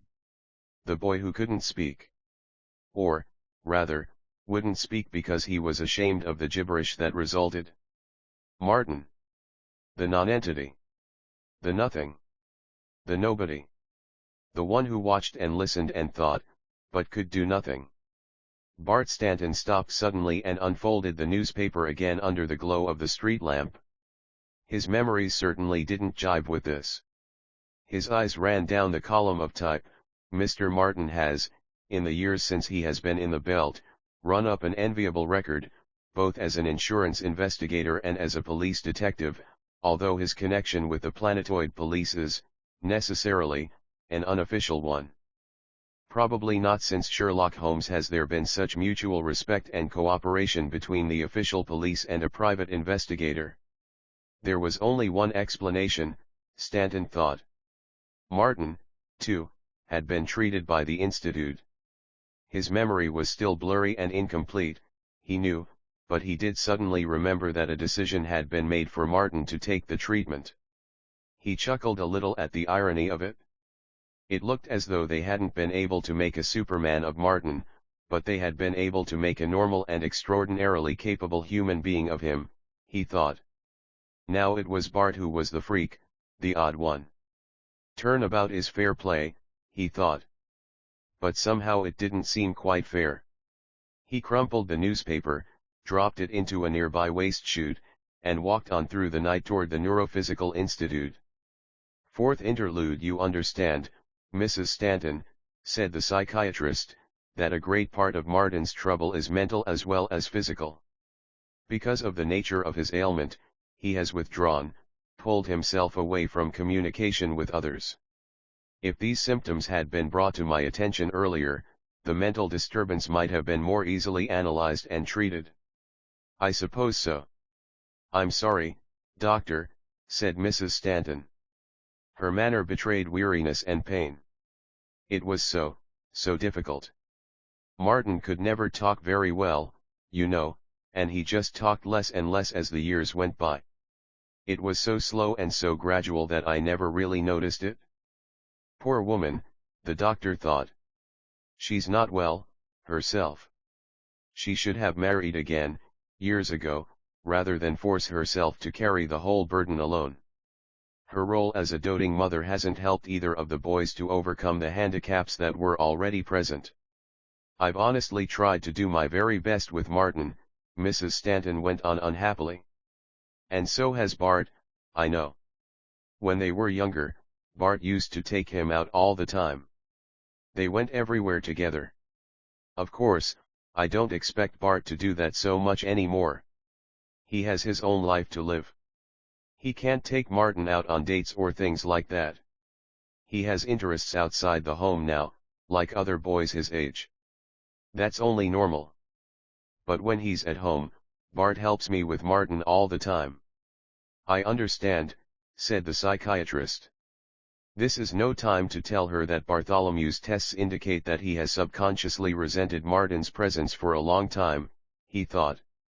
She has enough to worry about. I don't understand, said Mrs. Stanton, breaking into sudden tears. I just don't understand why Martin should behave this way.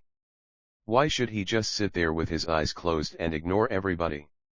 Why should he ignore his mother and his brother? Why? The doctor comforted her in a warmly professional manner, then, as her tears subsided, he said, "We don't understand all the factors ourselves, Mrs. Stanton. At first glance, Martin's reactions appear to be those one would expect of schizophrenic withdrawal. But there are certain aspects of the case that make it unusual. His behavior doesn't quite follow the pattern we usually expect from such cases as this. His extreme physical disability has drastically modified the course of his mental development, and, at the same time, made it difficult for us to make any analysis of his mental state. If only," he added to himself, "she had followed the advice of her family physician, years ago. If she had only put the boy under the proper care, none of this would have happened." "Is there anything we can do, doctor?" she asked. "We don't know yet," he said gently. He considered for a moment, then said, "Mrs. Stanton, I'd like for you to leave both of the boys here for a few days, so that we can perform further tests. That will help us a great deal in evaluating the circumstances, and help us get at the root of Martin's trouble." She looked at him with a little surprise. Why, yes, of course if you think it's necessary. But, why should Bart stay? The doctor weighed his words carefully before he spoke. Bart will be what we call a control, Mrs. Stanton.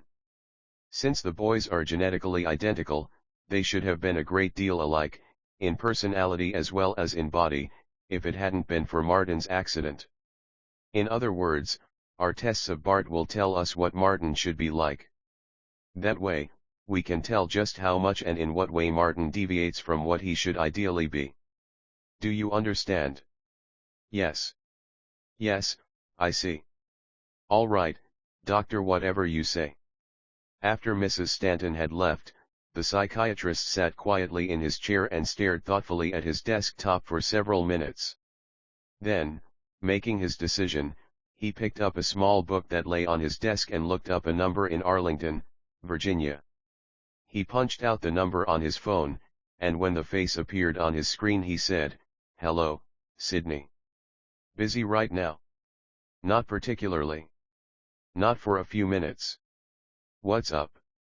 "I have a very interesting case out here that I'd like to talk to you about. Do you happen to have a telepath who's strong enough to take a meshing with an insane mind?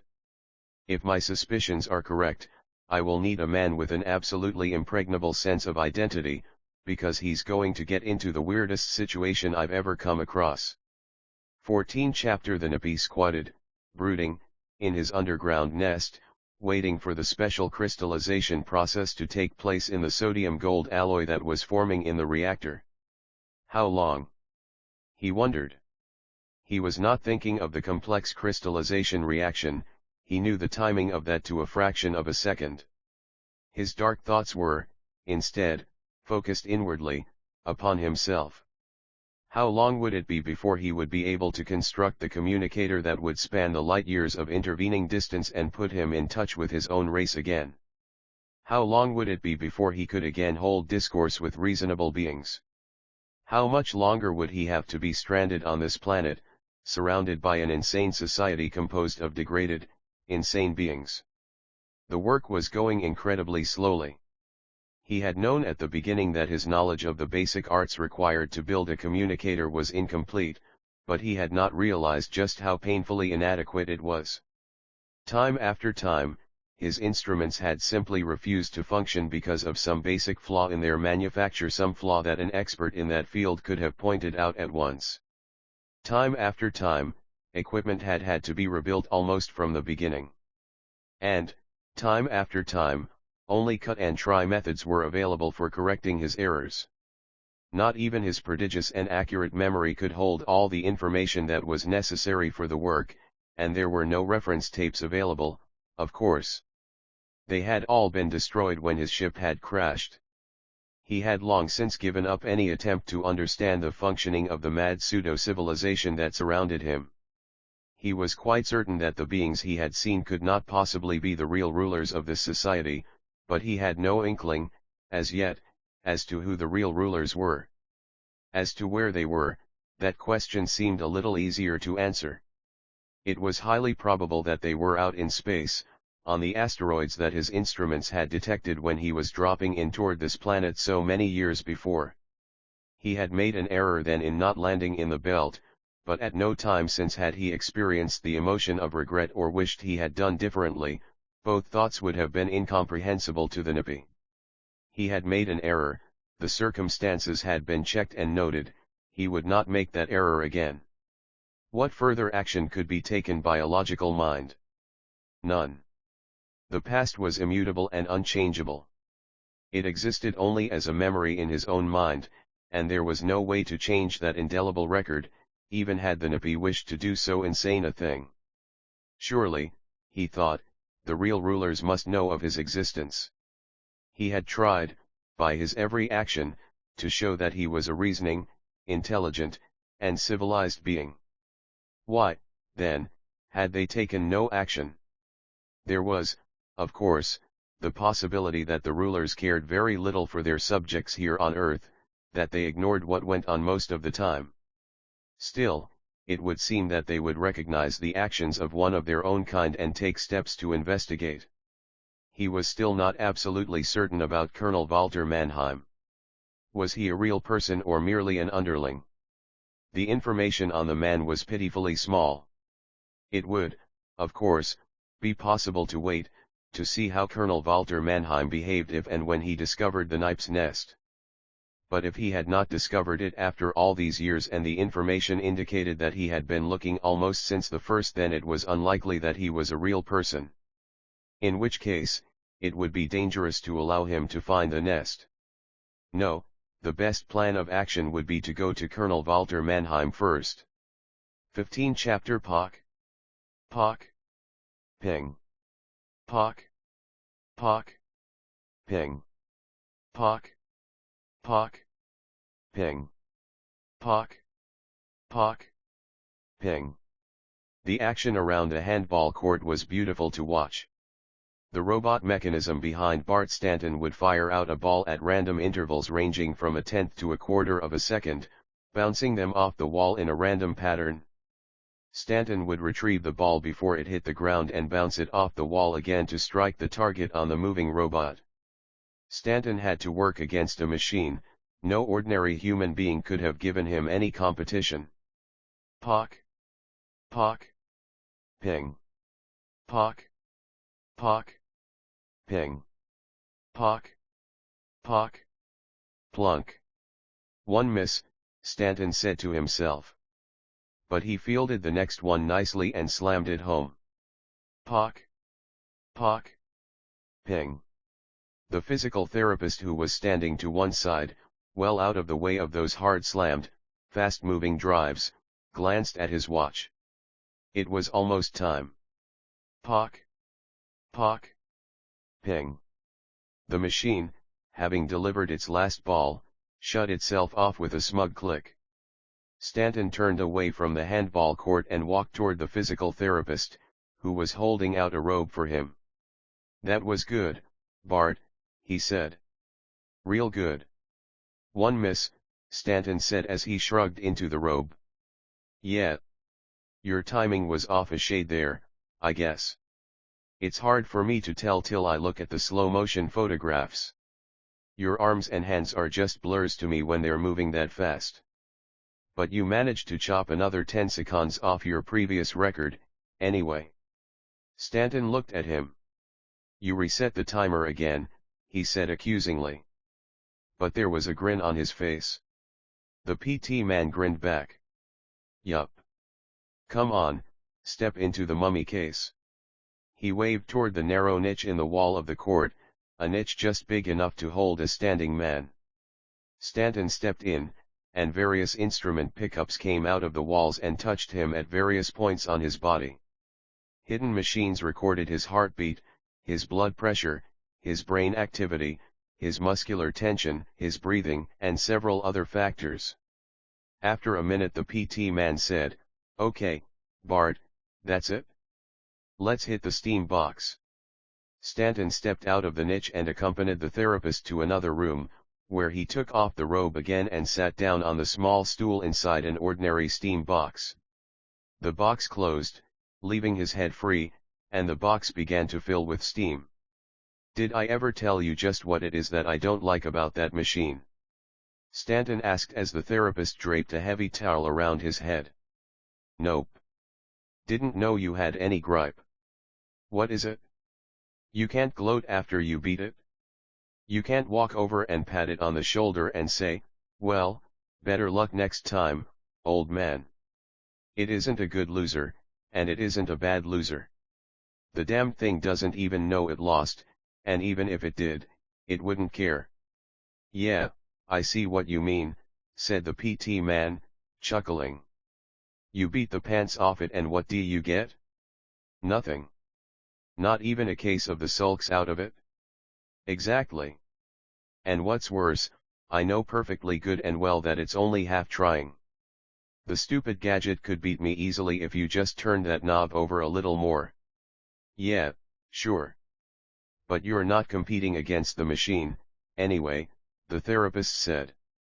"What you're doing, you're competing against yourself, trying to beat your own record." "I know. And what happens when I can't do that anymore?" either? Stanton asked. I can't just go on getting better and better forever. I've got limits, you know. Sure, said the therapist easily. So does anybody. So does a golf player, for instance.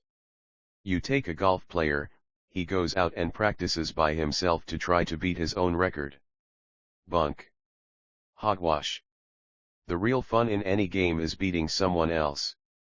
The big kick in golf is winning over the other guy in a twosome. How about crossword puzzles or solitaire?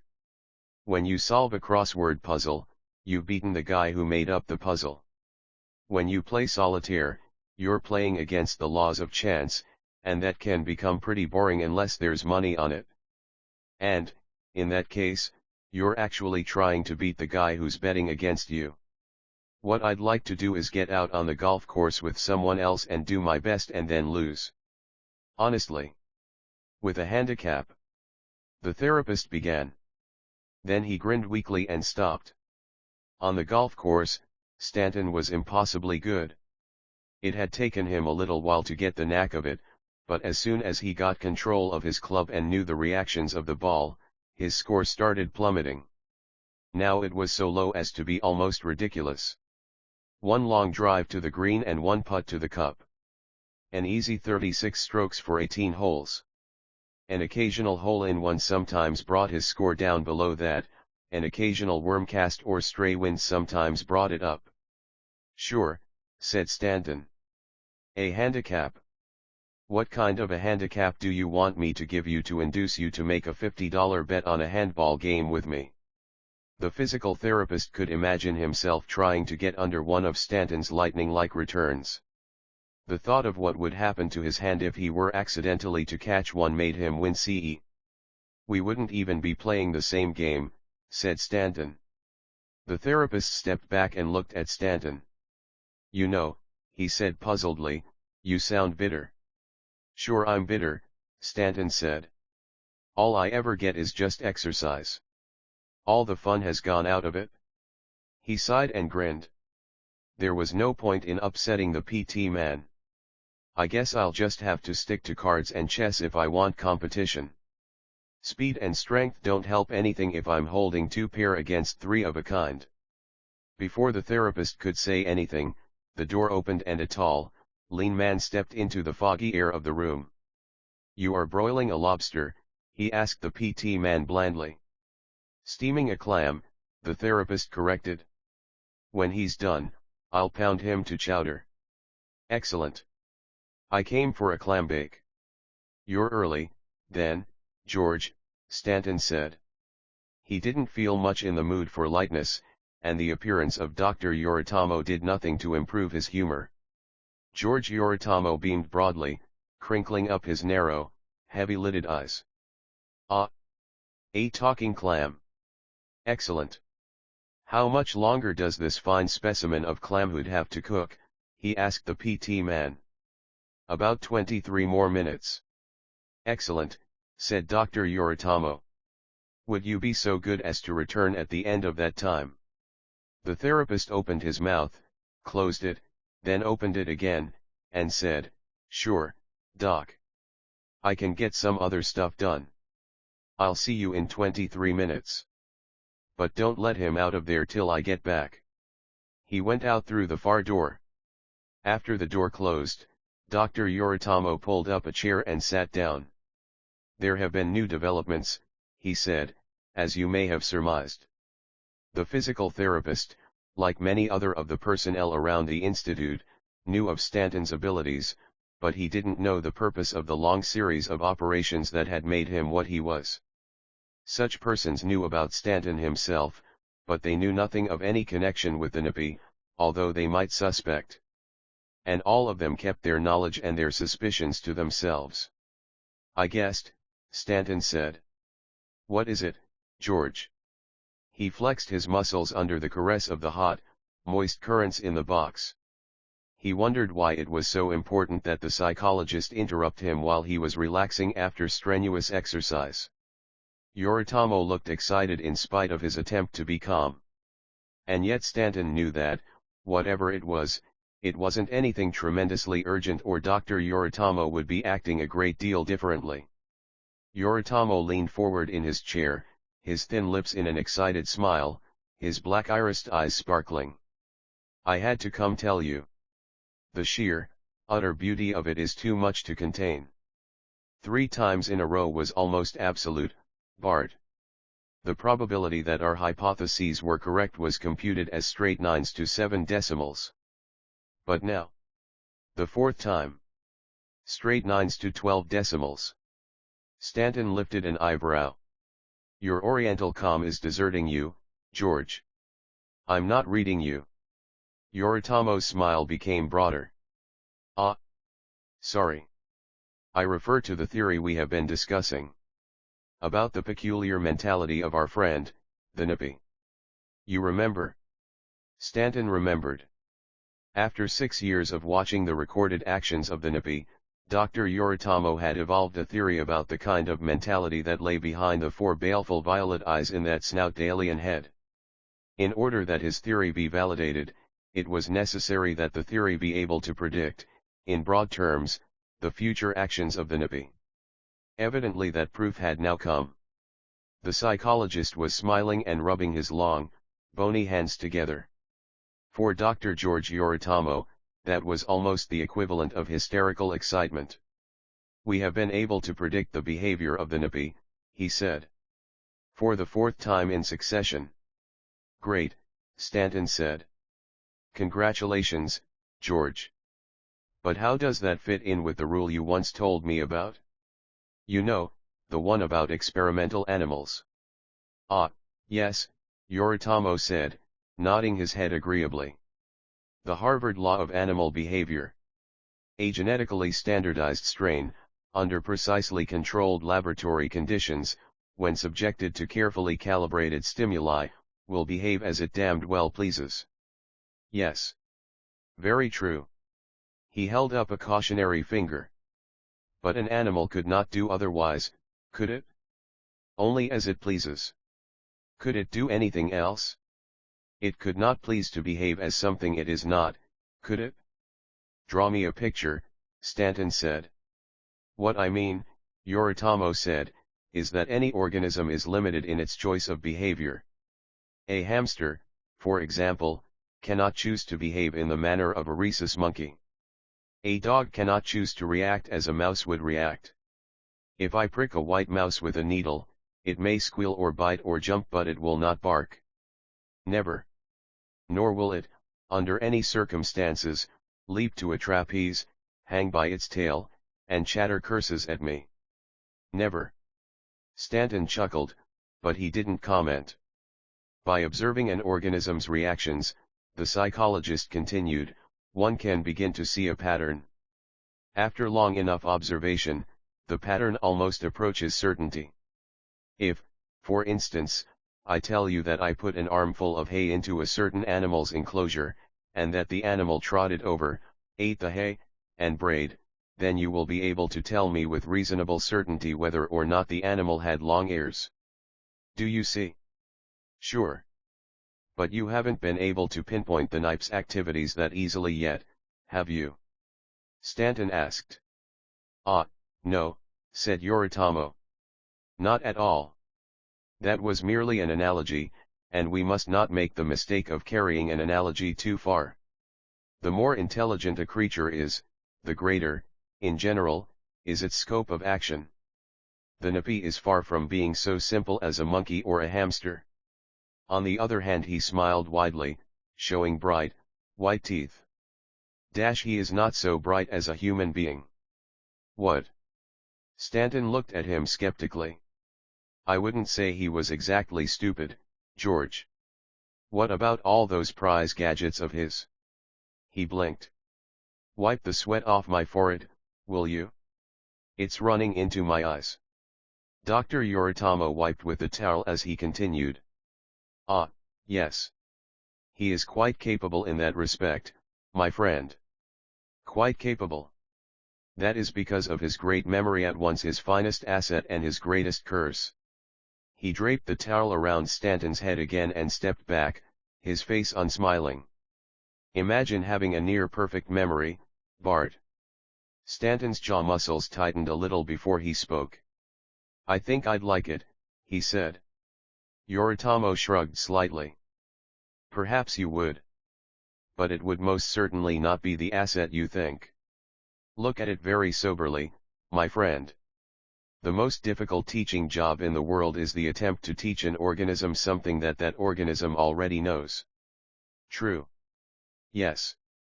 If a man already knows the shape of the earth, it will do you no good to teach him. If he knows, for example, that the earth is flat, but round like a pancake, your contention that it is round like a ball will make no impression upon his mind whatever. He knows, you see. He knows. Now, imagine a race with a perfect memory, a memory that never fades.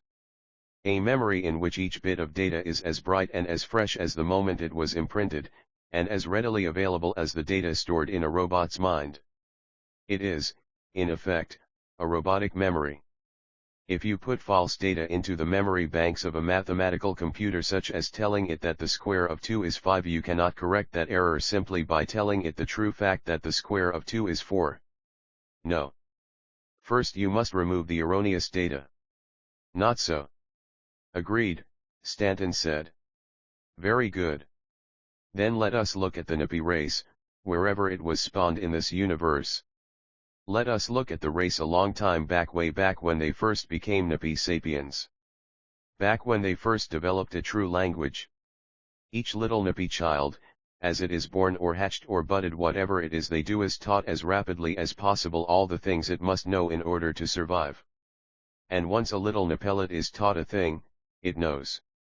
That knowledge is there, and it is permanent, and it can be brought instantly to the fore. And if it is taught a falsehood, then it cannot be taught the truth. You see. Stanton thought about it. Well, yes.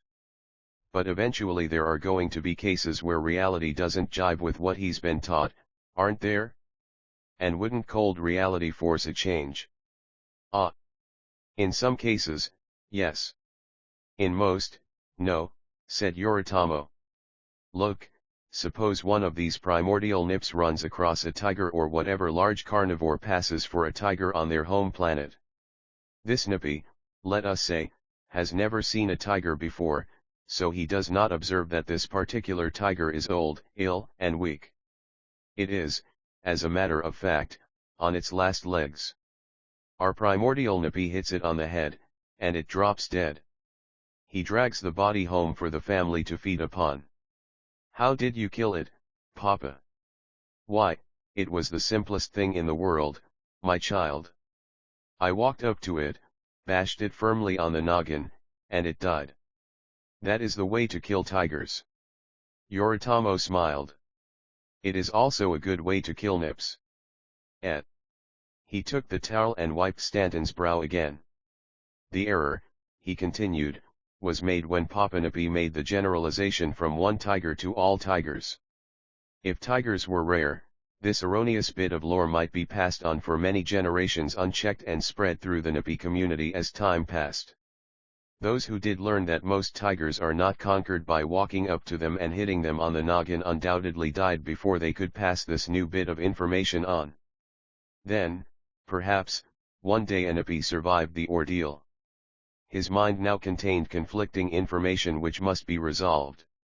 He knows that tigers are killed in this way. He also knows that this one was not so obliging as to die.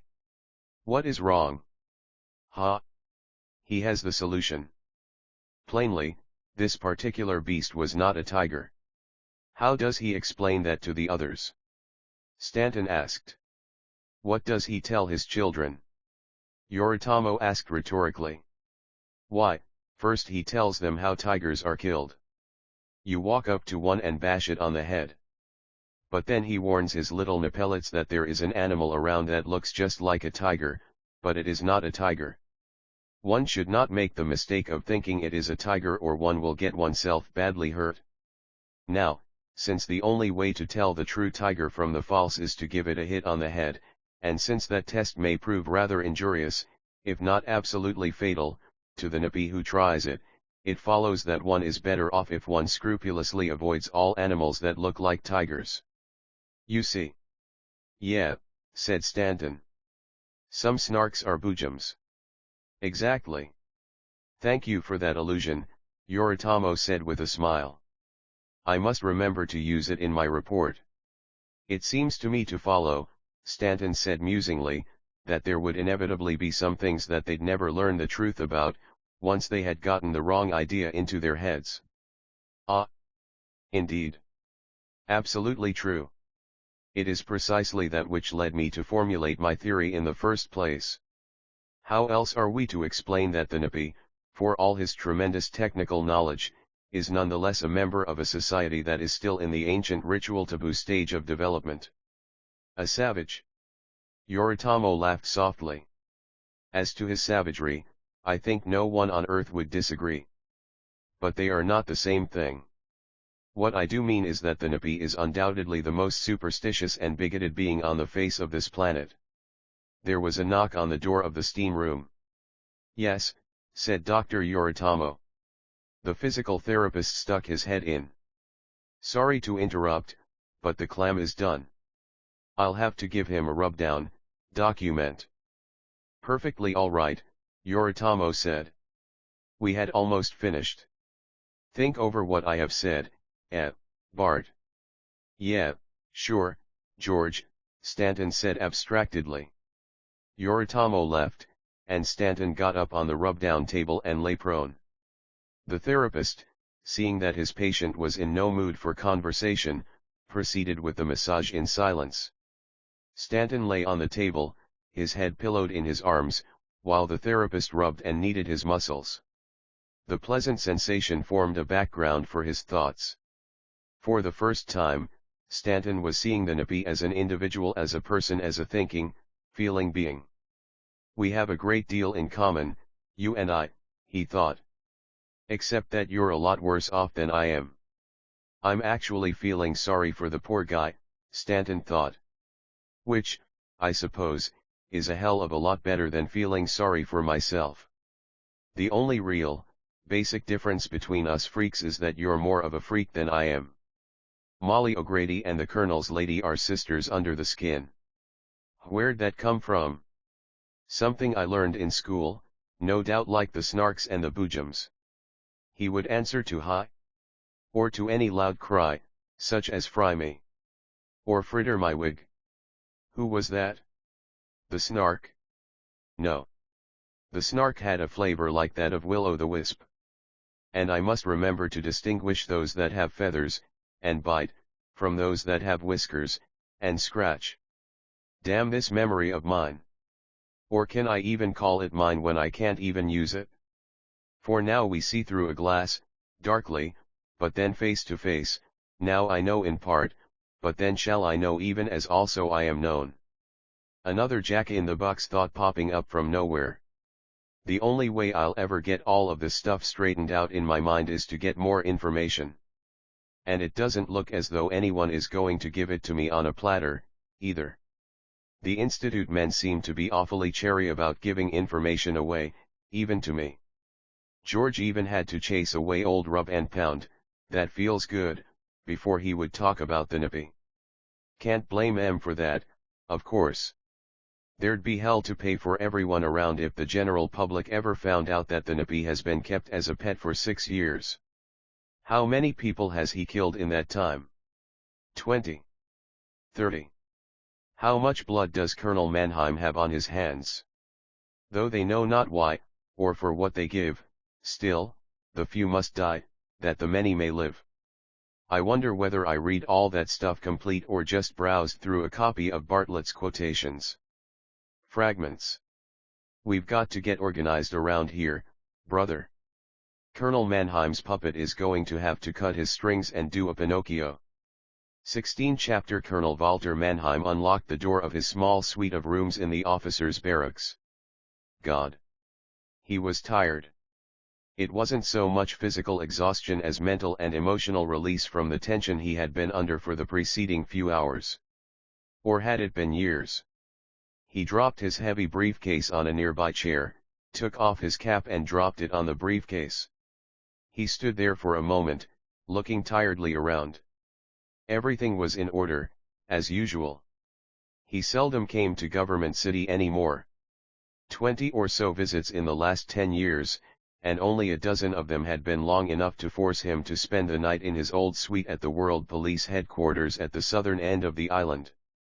He didn't like to stay in Government City, it made him uneasy, being this close to the Knife's underground nest. The NPI had too many taps into government communication channels, too many ways of seeing and hearing what went on here in the nerve center of civilization. One of the most difficult parts of this whole operation had been the careful balancing of information flow through those channels that the NPI had tapped. To stop using them would betray immediately to that alien mind that his taps had been detected. The information flow must go on as usual. There was no way to censor the information, either, although it was known that the NPI relied on them for planning his raids. But since there was no way of knowing, even after years of observation, what sort of thing the NPI would be wanting next, there was no way of knowing which information should be removed from the tapped channels. And, most certainly, removing all information about every possible material that the NPI might want would make him even more suspicious than simply shutting down the channels altogether. To shut them down would only indicate that the human government had detected his taps, to censor them heavily would indicate that a trap was being laid. It was even impossible to censor out news about the NPI. That, too, would have invited suspicion. So a special corps of men had been set up, a group whose sole job was to investigate every raid of the NPI. Every raid produced a flurry of activity by this special group. They rushed out to look over the scene of the raid, prowled around, and did everything that might be expected of an investigative body. Their reports were sent in over the usual channels. All the actual data they came up with was sent straight through the normal channels, but the conclusions they reached from that data were not. Always, in spite of everything, the messages indicated that the police were as baffled as before. All other information relating to the NPI went through special channels known to be untapped by the NPI. And yet, there was no way to be absolutely certain of the sum total of the information that the NPI received. Believing, as he did, in the existence of real people, he would necessarily assume that their communication systems were hidden from him, and the more difficult they were to find, the more certain he would be that they existed. And it was impossible to know what information the NPI picked up when he was out on a raid. Away from the spying devices that had been hidden in his tunnels, Mannheim walked across the small living room to the sideboard that stood against one wall and opened a door. Fresh ice, soda, and a bottle of scotch were waiting for him. He took one of the 10-ounce glasses, dropped in 3 of the hard frozen cubes of ice, added a precisely measured ounce and a half of scotch, and filled the glass to within an inch of the brim with soda.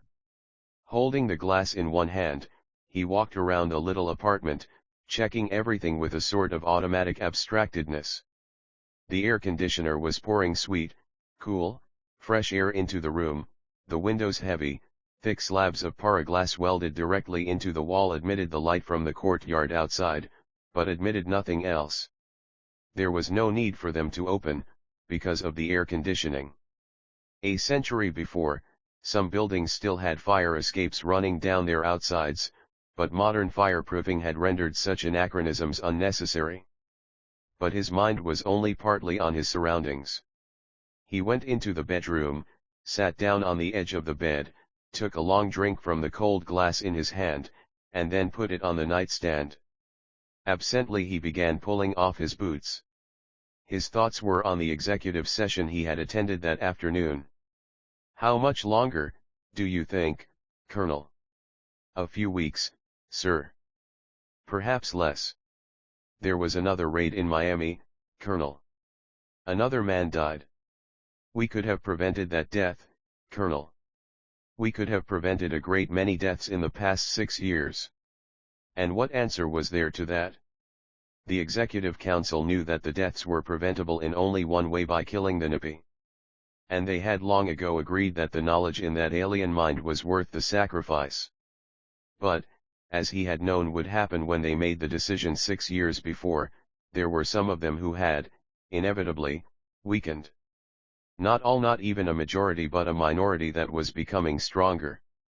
It had been, to a great degree, Mannheim's arguments that had convinced them then, and now they were tending to shift the blame for their decision to Mannheim's shoulders. Most of the executives were tough-minded, realistic men. They were not going to step out now unless there were good reason for it. But if the subtle undercutting of the vacillating minority weakened Mannheim's own resolve, or if he failed to give solid, well-reasoned answers to their questions, then the whole project would begin to crumble rapidly. He had not directly answered the executive who had pointed out that many lives could have been saved if the NIPI had been killed 6 years ago. There was no use in fighting back on such puerile terms. Gentlemen, within a few weeks, we will be ready to send Stanton in after the NIPI. If that fails, we can blast him out of his stronghold within minutes afterwards. But if we stop now, if we allow our judgment to be colored at this point, then all those who have died in the past 6 years will have died in vain. He had gone on, exploring and explaining the ramifications of the plans for the next few weeks, but he had carefully kept it on the same level. It had been an emotional sort of speech, but it had been purposely so, in answer to the sort of emotionalism that the weakening minority had attempted to use on him. Men had died, yes. But what of that? Men had died before for far less worthwhile causes. And men, do what they will die eventually. In the back of his mind, he had recalled the battle cry of some sergeant of the old United States Marines during an early 20th century war. As he led his men over the top, he had shouted, "Come on, you sons of bitches. Do you want to live forever?" But Mannheim hadn't mentioned it aloud to the Executive Council. Nor had he pointed out that 10,000 times as many people had died during the same period through preventable accidents. That would not have had the effect he wanted. These particular men had died for this particular purpose. They had not asked to die. They had not known they were being sacrificed. None of them could be said to have died a hero's death. They had died simply because they were in a particular place at a particular time. They had been allowed to die for a specific purpose. To abort that purpose at this time would be to make their deaths, retroactively, murder. Mannheim put his head on the pillow and lifted his feet up on the bed. All he wanted was a few minutes of relaxation. He'd get ready for sleep later. He pressed the control button on the bed frame that lifted the head of the bed up so that he was in a semi-reclining position. He picked up his drink and took a second long pull from it. Then he touched the phone switch and put the receiver to his ear. "Beta beta," he said when he heard the tone. He heard the hum, and he knew that the ultra-private phone on the desk of Dr. Farnsworth, in St. Louis, was signaling. Then Farnsworth's voice came over the linkage. "F here." "M here," Mannheim replied. Then he asked guardedly, "Any sign of our boy?" "None." "Keep on him," Mannheim said. "Let me know immediately." "Will do." "Any further?" "No." "Carry on." Mannheim cut off the phone. Where the hell had Stanton disappeared to, and why? He had wanted to bring the young man to Government City to show him off before the executives. It would have helped. But Stanton had disappeared. Mannheim was well aware that Stanton had been in the habit of leaving the Institute for long walks during the evenings, but this was the first time he had been gone for 24 hours. And even Yoritomo, that master psychologist, had been unable to give any solid reason for Stanton's disappearance. "You must remember, my dear Colonel," Yoritomo had said, "our young Mr. Stanton is a great deal more complex in his thinking than is our friend the Nippy." A hell of a job for a police officer, Mannheim thought to himself. "I know where the criminal is, but I have to hunt for the only cop on earth who can arrest him." He drained his glass, put it on the nightstand, and closed his eyes to think. An operator on duty at the spy screens that watched every move of the Nippy while he was in the tunnels underneath Government City thumbed down a switch and said, "All stations alert. Subject is moving southward toward exit, carrying raiding equipment." It was all that was necessary. The Napi could not be followed after he left his lair, but the proper groups would be standing by. Somewhere, the Napi would hit and raid again. Somewhere, there were human lives in danger. All anyone could do was wait. Cautiously and carefully, the Napi lifted his head out of the cool salt water of the Hudson River, near the point where it widened into New York Harbor, still so called after the city that had been the greatest on the North American continent before the violence of a sun bomb had demolished it forever. He looked around carefully to get his bearings, then submerged again. The opening into the ancient sewer was nearby. Once into that network, he would know exactly where he was heading. It had taken weeks to find his way around within the unexplored maze of the old sewers, and he had been uncertain whether they would lead him to the place he intended to visit, but luck had been with him. Now he knew exactly where he wanted to go, and exactly what he would find there. He had avoided Government City itself since his first appearance there, shortly after his arrival, just as he had, as much as possible, avoided ever striking in the same place more than once. But now that it had become necessary, he went about his work with the same cool determination that had always marked his activities. He knew his destination, too. He knew the 2 rooms thoroughly, having explored them carefully and gone away undetected. And now that he knew the one he sought was in those rooms, he was ready to make his final investigation of the man. He swam on through the utter blackness of the brackish water until his head broke surface again. Then he went on along the great conduits that were above the level of the sea. Captain Davidson Greer sat in the gun tower that overlooked the officers' barracks and the courtyard surrounding the 5-story building. He was a tall, solidly built man in his early 30s, with dark gray-green eyes and dark blonde hair. He didn't particularly care for gun tower duty, but this sort of thing couldn't be left to anyone who was not in on the secret of the Napi. As long as Colonel Mannheim was here in Government City, there would be special officers guarding him instead of the usual guard contingent. Not that Captain Greer was actually expecting the Napi to make any attempt on the colonel's life, that was too remote to be worried about. But the gun towers had been erected 50 or more years before because there were always those who wanted to attempt assassination. Officers of the World Police had not enjoyed great popularity during the Reconstruction period after the Holocaust.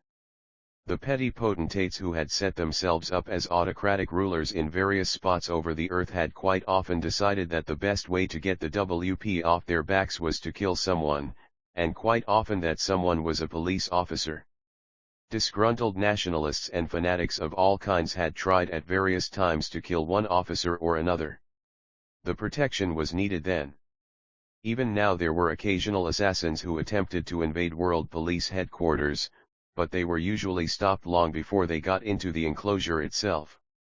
Still, there was always the chance.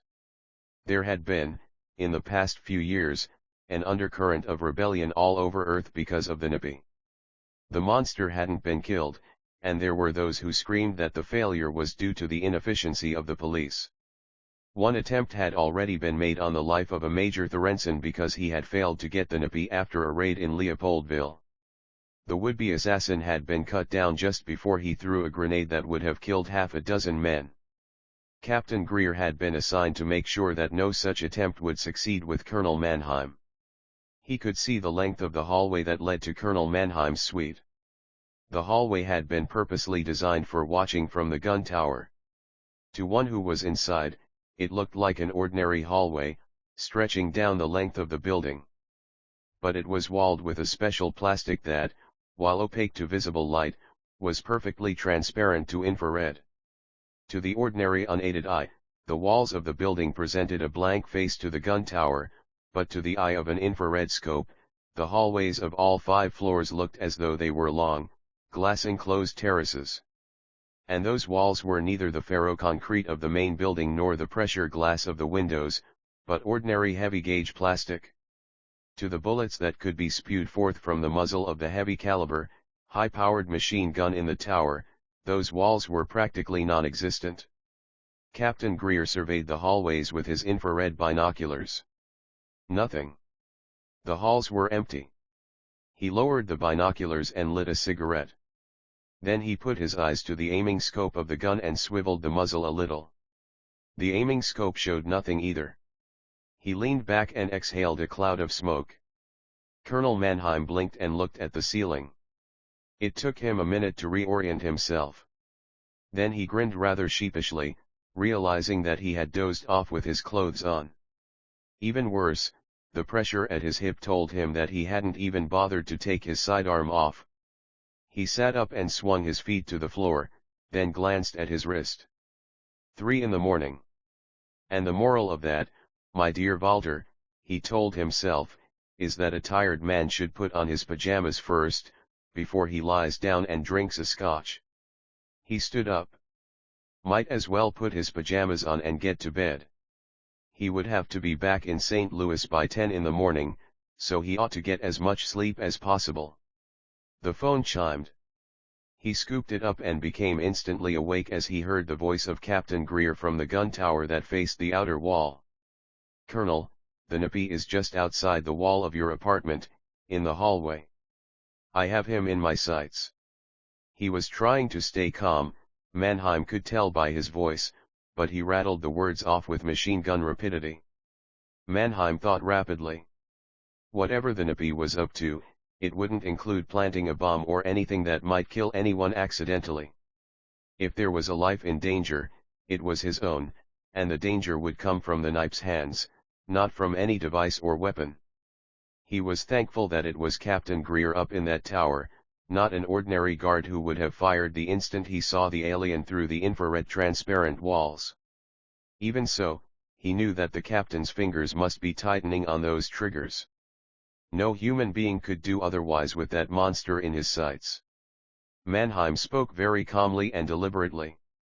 Captain, listen very carefully. Do not, I repeat, do not, under any circumstances whatever, fire that gun. Understand? Yes, sir. What's he doing? I can't tell, sir. He has some sort of gadget in his hands, but he just seems to be squatting there. At the door. No. To the left of it, at the wall. You have your cameras going? Yes, sir. All right. Get everything that happens. Under no circumstances shoot or give the alarm even if he kills me. Let him go. I don't think that will happen, but if it does, let him go. I think I can talk to him. I don't think there's much danger. I'm going to leave the phone open so you can record everything, and there was a muffled noise from the living room. He heard Captain Greer's gasp as he turned. He could see through the bedroom door to the wall of the living room. A large section of the ferroconcrete wall had sagged away and collapsed, having suddenly lost its tensile strength. On the top of the rubble, frozen for a long instant, stood the Napi, watching with those 4 glowing violet eyes. Mannheim let go the phone and turned to face the monster, and in that instant he realized his mistake. The Napi stared at the human being. Was this, at last, a real person? It was surprising that the man should be awake. Only a minute before, the instruments had shown him to be in the odd cataleptic state that these creatures lapsed into periodically, similar to, but not identical with, his own rest state. And yet he was now awake and fully dressed. Surely that indicated. And then the man turned, and the Napi saw the weapon in the holster at his waist. There was a blinding instant of despair as he realized that his hopes had been shattered, and then he launched himself across the room. Colonel Mannheim's hand darted toward the gun at his hip. It was purely reflex action. Even as he did it, he was aware that he would never get the weapon out in time to bring it to bear on the onrushing monster, and he was content that it should be so. 25 minutes later, the Napi, after carefully licking off the fingers of his first pair of hands, went back into the hallway and headed down toward the sewers again. The emotion he felt is inexpressible in human terms. Although he had not wished to kill the man, it cannot be said that the Napi felt contrition. Although he had had no desire to harm the family, if any, of the late Colonel Mannheim, it cannot be said that the Napi felt sadness or compassion. Nor, again, although his stomach churned and his body felt sluggish and heavy, can it be said that he felt any regret for what he had done? That is not to say that he felt no emotion. He did. His emotions were as strong and as deep as those of a very sensitive human being. His emotions could bring him pain and they could bring him pleasure. They could crush him or exalt him. His emotions were just as real and as effective as any human emotions. But they were not human emotions. They were emotions, but not human emotions. It is impossible to render into any human terms the simple statement, the Napi felt that he had properly rendered homage to a validly slain foe. That cannot even begin to indicate the emotion the Napi felt as he moved down toward the sewer and escape. Captain Davidson Greer, his eyes staring with glassy hatred through the infrared gun sight, was registering a very human emotion. His trigger fingers were twitching spasmodically, squeezing. But his fingers were not on the triggers. 17 Chapter It is not your fault, Bart, said George Yoritomo softly. You had a perfect right to go. Bart Stanton clenched his fists and turned suddenly to face the Japanese psychologist. Sure. Hell, yes. We're not discussing my rights, George. We're discussing my criminal stupidity. I had the right to leave here any time I wanted to, sure. But I didn't have the right to exercise that right, if that makes any sense to you. It makes sense, Yoritomo agreed, but it is not the way to look at it. You could not have been with the colonel every minute of every day. There was no way of knowing, of course not. Stanton cut in angrily. But I should have been there this time. He wanted me there, and I was gone. If I'd been there, he'd be alive at this moment. Possibly, Yoritomo said, and then again, possibly not. Sit down over there on your bed, my young friend, and listen to me. Sit. That's it. Take a deep breath, hold it, and relax. I want your ears functioning when I talk to you. That's better. Now. I do not know where you went. That is your business. I went to Denver, Stanton said. And you found? Nothing, Stanton said. Absolutely nothing. What were you looking for? I don't know. Something about my past. Something about myself. I don't know. Ah. You went to look up your family. You were trying to fill the holes in your memory.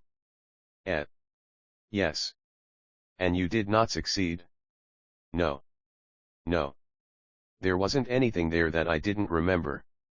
In general, I mean. I found the files in the Bureau of Statistics. I know how my father died now, and how my mother died. And what happened to my brother. But all that didn't tell me anything. I'm still looking for something, and I don't know what it is. I was stupid to have gone. I suppose I should have asked you or Dr. Farnsworth or the colonel.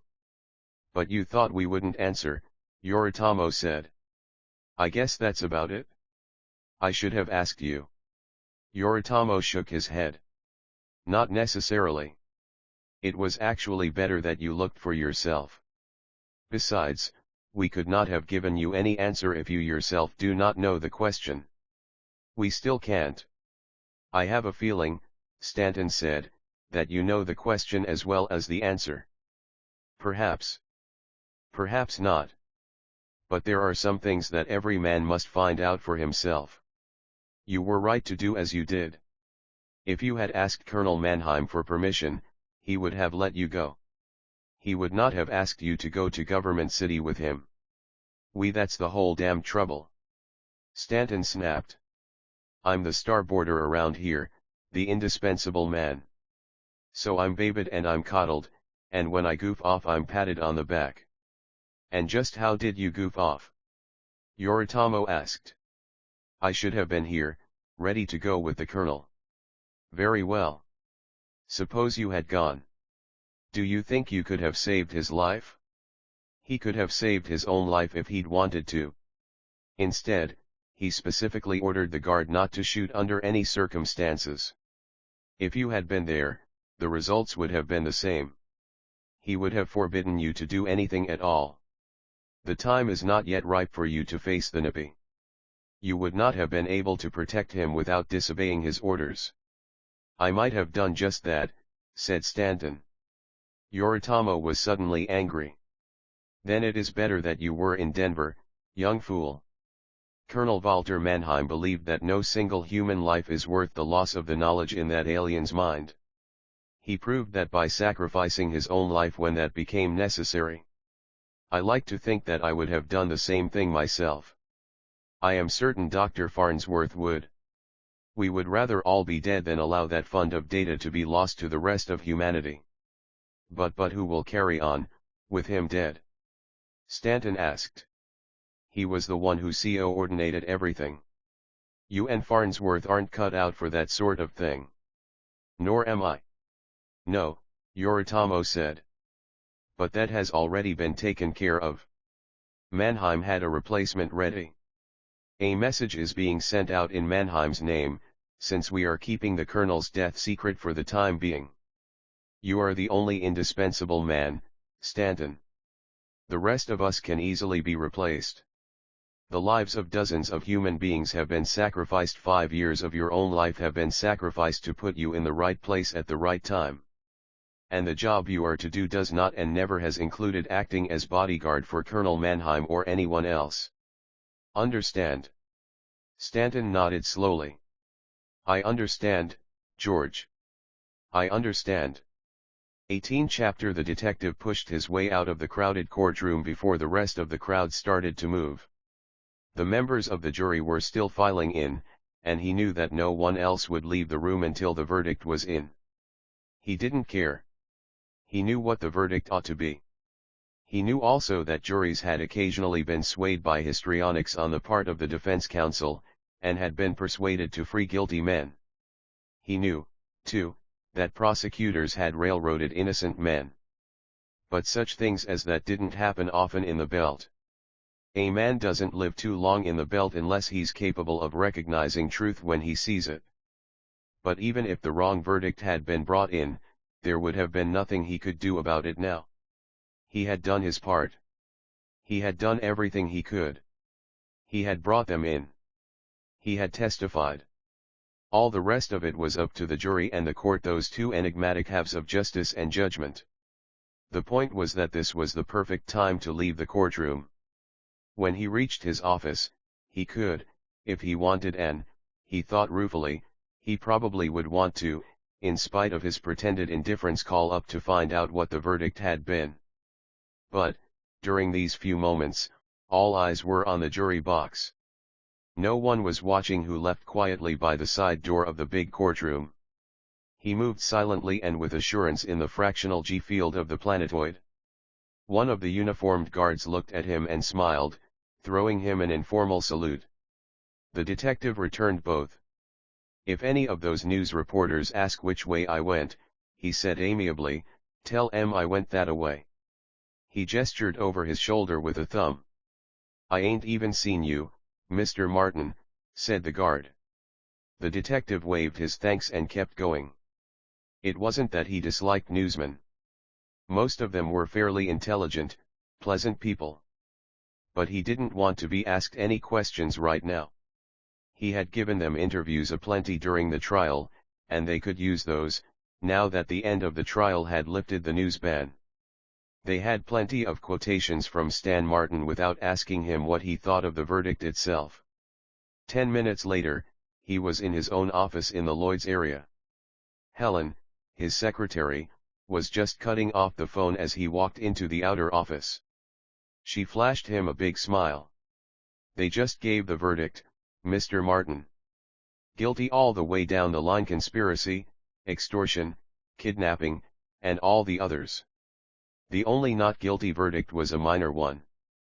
They decided that Hedgepeth wasn't involved in the actual kidnapping itself, and therefore wasn't guilty of the physical assault of the guard. They're probably right, the detective said, but, as you said, it's a minor point. It doesn't much matter whether he was physically present at the time the boy was taken or not, he was certainly in on the plot. He paused, frowning. That's over and done with, except for a possible appeal. And it's unlikely that that would involve us, anyway.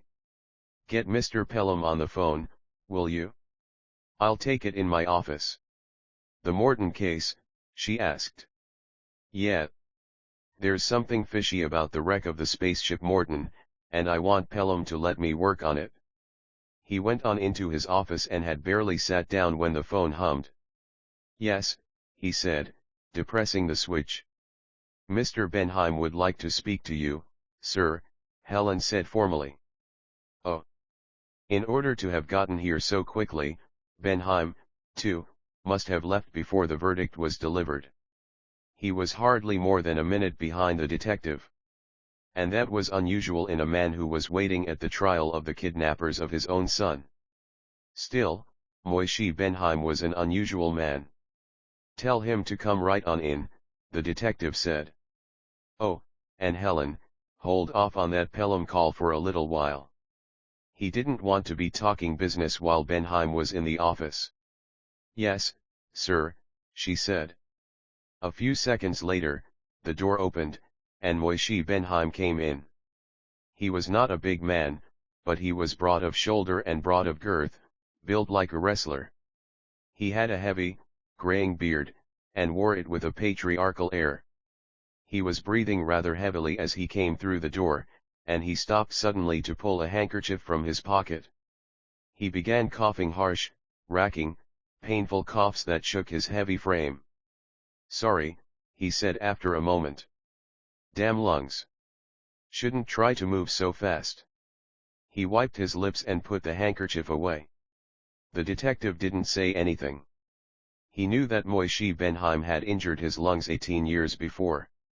An accident in space had ruptured his spacesuit, and the explosive decompression that had resulted had almost killed him. He had saved his own life by holding the torn spot with one hand and turning up the air tank valve full blast with the other. The rough patch job had held long enough for him to get back inside his ship, but his lungs had never been the same, and his eyes were eternally bloodshot from the ruptured and distended capillaries. I noticed you'd slipped out of the courtroom, he went on. I hope you don't mind my following you. Of course not, Mr. Benheim, the detective said. Sit down. Benheim sat in the chair across the desk from the detective. I didn't wait for the verdict, he said. I knew the conviction was certain after you testified. Thanks. My secretary got the news just before you came in. Guilty straight across the board. But your son's testimony was a lot more telling than mine. Guilty, Benheim repeated with satisfaction. Naturally. What else? I admit my son's testimony was good, he continued. Little Shmula told his story like a little man up there in the witness box. Never looked scared, never got mixed up. But Shmula's testimony was your testimony too, Mr. Martin. If it hadn't been for you, he wouldn't be here to testify, for which I'm grateful to God. Then he leaned back and spread his hands apart in a gesture of dismissal. But that's all over and done with, he said. I came about a different matter. Again he paused, as if picking his words carefully. Do you know a man named Barnabas Nguma? Nguma? Yes, I met him once. Why? He was in the courtroom today. He came to see me just before court convened. Oh, the detective said noncommittally. Yes. He claims to represent an organization on Earth which has been trying to hire you for a job there. Is that right? That's right, the detective said warily. What did he want with you? Now, that's a funny thing, Benheim said. It seems that he's under the impression that you turned down his job to take on this kidnapping. Is that right? Not exactly, the detective said tightly. I was working on your son's case before he and a couple of other men came out here to talk to me. But they'd written to me long before that. He wondered what Benheim was getting at. He didn't owe any explanations to the industrialist, but, on the other hand, he couldn't be impolite to him. I see, Benheim said, nodding his head slowly. Like most Earthies, Mr. Nguma is suffering under a misapprehension. He seems to think that I have some sort of hold over you, that I was the one who made you turn down his job, so that you'd take my case. Oh? Was he angry because you'd put your own selfish interests ahead of his unselfish ones? The detective asked with a trace of hard sarcasm in his voice. Oh, no, said Benheim. Oh, no. Not at all. He said he understood perfectly. But he wondered if, now that my boy had been returned safely, I might not put a little pressure on you to get you to take his case. And what did you say? Moishi Benheim scowled. I told him exactly where he could head in. I told him that I had no power over you whatever, that I hadn't hired you at all, that I didn't even know that you were working on the case until after you rescued Shmuel. I told him that even if I held the power of life and death over you I would never lift so much as a finger against you. I told him that it was just the other way around, in fact. I told him that you have such a power over me because of what you did for Shmuel that it is I who will jump through your hoop if ordered, not the other way around. I was quite angry. Benheim relaxed a little before going on. Actually, I'm sorry I blew up. He's a well-meaning man, I think. No doubt, the detective said. Did he tell you what the job was? With most heart-rending particulars, said Benheim. I was told all about how this nippy has been killing and eating people, as if I didn't know already. But it wasn't until I heard him talk that I realized how scared people are back there on Earth. You know, Martin, we're insulated out here. We don't feel that terror, even when we read about it or see the reports on the newscasts. If everybody on Earth is as scared as that Mr. Nguma is, it's a wonder they haven't all panicked and taken to running around in circles. As a matter of fact, Mr. Benheim, the detective said levelly, they have begun to do just that. Mr. Nguma and his friends have been after me for a long time to take their job. They have pulled every trick they can think of, including this last one with you, to get me to go back to Earth and find that monster. I have refused them so often and so firmly that they are convinced I'm afraid to tackle the nippy. They are convinced that I know I'll fail. And yet they keep after me. If that isn't running around in circles, it'll do until a better example comes along. They're out of their minds, Benheim said flatly. Of course no man in his right mind would try to face down that thing. It would be as silly as trying to outrun a bullet or do arithmetic faster than a computer. That's common sense. That's showing a healthy respect for the nippy, not fear. At least, not fear in the way that those men are afraid. Suddenly the detective knew why the industrialist had come. He knew that Moishi Benheim wanted to reassure Stanley Martin, to tell him that he was doing the sensible thing in turning down so dangerous an assignment. He could almost have predicted word for word what Benheim was going to say next. Nguma may be here at any minute, said the industrialist. He told me that he was going to come as soon as the trial was over. What are you going to tell him this time? I know it's none of my business, but I'm asking, just the same. I'm going to tell him no, the detective said. I will not return to Earth for any reason whatever. Good, said Benheim. Good. That's the smart thing to do. And don't let him buffalo you. We know you out here in the belt, Martin. I've been out here for 30 years, and I know what kind of guts it takes to do the things you've done. Those men don't understand space.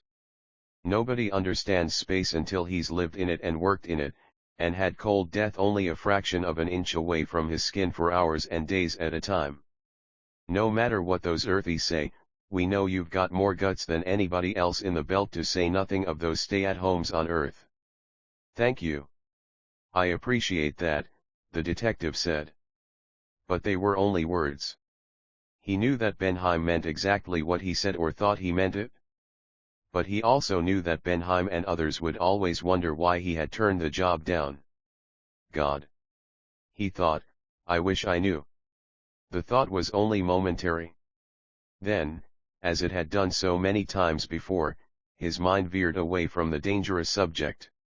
Moishe Benheim stood up. Well, that's all I had to say, Mr. Martin. I just wanted to warn you that that man might be coming around and to tell you how I felt. Remember what I said about jumping through a hoop. Anytime you need me, for anything at all, you just say so. Understand?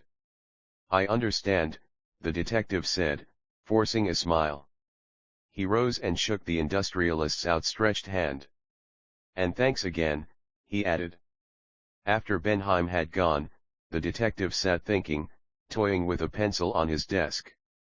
Moishe Benheim, like so many others in the belt, had come out with nothing but his brain and his 2 hands and the equipment necessary to keep him alive. In 30 years, he had parlayed that into one of the biggest fortunes in the solar system. It was men like that whose respect he valued, and, on the surface, he apparently had that respect. But refusing the nippy job would dull the bright sheen of that respect, and he knew it. Benheim had talked about how foolish it would be to try to beat the nippy in a face-to-face encounter, but he hadn't meant it. He knew perfectly well that all Stanley Martin would be expected to do would be to find out where the Nipe's hideout was. Once that had been accomplished, men and machines, most especially machines, could wipe the monster from the face of the earth. One well-placed bomb would do it, if the authorities only knew where to place that bomb.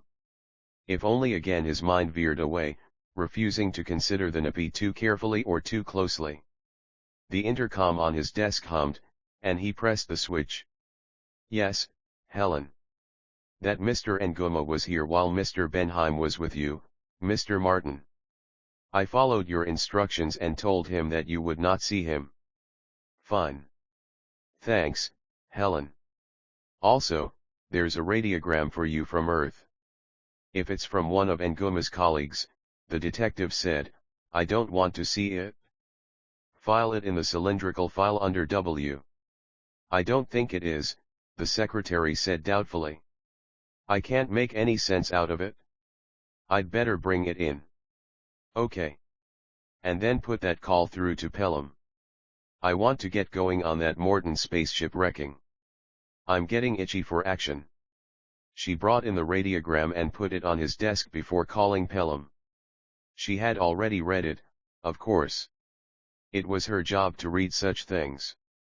The detective picked up the sheet of paper and read it. The operation is about to begin. I need the other half of my forceps. Come home and join the big parade. Mannheim. It took a second for the words to really impress themselves on his mind. He read them over again. And the veil began to drop from the closed-off part of his mind. Memories began to swarm back into his mind, memories that had been walled off and kept away from his conscious mind by the hypnotic suggestion implanted so long ago. Oddly, it did not surprise or shock him. He was an expert at hypnosis, especially self-hypnosis. He recognized the message for exactly what it was, a series of code phrases designed to break the blockage that had been placed in his mind. His only reaction was to laugh aloud. By God, he said. It worked. It actually worked. Nearly 6 years, and I never suspected once. The phone hummed. He switched it on. Mr. Pelham is on the phone, Mr. Martin, Helen said. He watched as the florid, smiling face of Pelham, his superior, appeared on the screen. What can I do for you, Martin? He asked. I have a favor to ask, Mr. Pelham. Anything within reason, Pelham said. After this Benheim affair, you're in good standing around here. He chuckled. I want a leave of absence, the detective said. Pelham looked a little surprised. Well, I guess you deserve it. You need a rest, I imagine. No, the detective said. No, it isn't that. I'm going after bigger game, is all. What's that? I'm going to Earth to find the Nippy. 19 chapter. From the very moment he had heard that Stanley Martin had arrived to take charge of the project, Bart Stanton pushed all thoughts of his brother out of his mind. He had fouled up once by thinking of himself rather than thinking of what had to be done. He would not make that mistake again. Nor, apparently, did Martin have any desire to meet Bart Stanton. He took control of the project smoothly. Apparently Mannheim had taken into account the possibility of his own death and had arranged things accordingly. Although Martin was not a member of the World Police, his own record showed that he had the ability to handle the job, and an executive session had unanimously accepted Colonel Mannheim's wishes in the matter. There was little else they could do. The very fact that Mannheim had died in the way he had, ordering the guard to hold his fire, had stilled those voices on the Executive Council who had been wavering before. Martin had come into Earth almost secretly, without fanfare, and the general public was totally unaware that anything at all had happened. Special messages, going through the channels known to be tapped by the NAPI, said that it would not be in the public interest to admit that the NAPI could actually penetrate the defenses of World Police headquarters, so the NAPI was not surprised when the public news channels announced quietly that Colonel Walter Mannheim, the man who had been decorated 12 years before for the quelling of the Central Brazilian insurrection, had died peacefully in his sleep. The funeral was quiet, but with full honors. Stanton stopped worrying about such things. Until he had done the job that he had been rebuilt for, he was determined to make that goal his sole purpose. As the weeks sped by, he kept determinedly to his regime, exercising regularly to keep himself in top physical condition, and studying the three-dimensional motion studies of the NAPI in action. Only one of these made him ill the first time he watched it, but it was the only recording of the NAPI actually in the process of killing a man, so he watched, over and over again, the shots taken from the gun tower when the NAPI attacked Colonel Mannheim. A full-sized mock-up of the Knipe's body had been built, with the best approximation possible of the Knipe's bone structure and musculature, and Stanton worked with it to determine what, if any, were the Knipe's physical limitations. His only periods of relative relaxation occurred when he discussed the psychological peculiarities of the NAPI mind with George Yoritomo. One afternoon, after a particularly strenuous boxing session, he walked into Yoritomo's office with a grin on his face. "I've been considering the problem of the apparent paradox of a high technology in a ritual taboo system." Yoritomo grinned back delightedly and waved Stanton to a chair. "Excellent. It is always much better if the student thinks these things out for himself. Now, while I fill this hand furnace with tobacco and fire up, you will please explain to me all about it." Stanton sat down and settled himself comfortably. "All right. In the first place, there's the notion of religion. In tribal cultures, the religion is usually animistic, I think the word is." Yoritomo nodded silently. "They believe there are spirits everywhere," Stanton said. "That sort of belief, it seems to me, would grow up in any race that had imagination, and the Nips must have had plenty of that, or they wouldn't have the technology that we know they do have. Am I on the right track?" "Very good. Very good," Yoritomo said in approval. "But what evidence have you that this technology was not given to them by some other, more advanced race?" "I hadn't thought of that." Stanton stared into space for a moment, then nodded his head. "Of course. It would take too long to teach them. It wouldn't be worth all the trouble it would take to make them unlearn their fallacies and learn the new facts. It would take generations to do it unless this hypothetical other race killed off all the adult Nips and started the little ones off fresh. And that didn't happen, because if it had, the ritual taboo system would have died out, too. So that other race theory is out." "The argument is imperfect," Yoritomo said, "but it will suffice for the moment. Go on about the religion." "Okay. Religious beliefs are not subject to pragmatic tests. That is, the spiritual beliefs aren't. Any belief that could be disproven by such a test would eventually die out. But beliefs in ghosts or demons or angels or life after death aren't disprovable by material tests, any more than they are provable. So, as a race increases its knowledge of the physical world, its religion would tend to become more and more spiritual." "Agreed." "Yes. It happens so among human beings," said Yoritomo. "But how do you link this fact with ritual taboo?" "Well, once a belief gains a foothold, Stanton said, it is very difficult to wipe it out, even among human beings. Among nips, it would be well nigh impossible.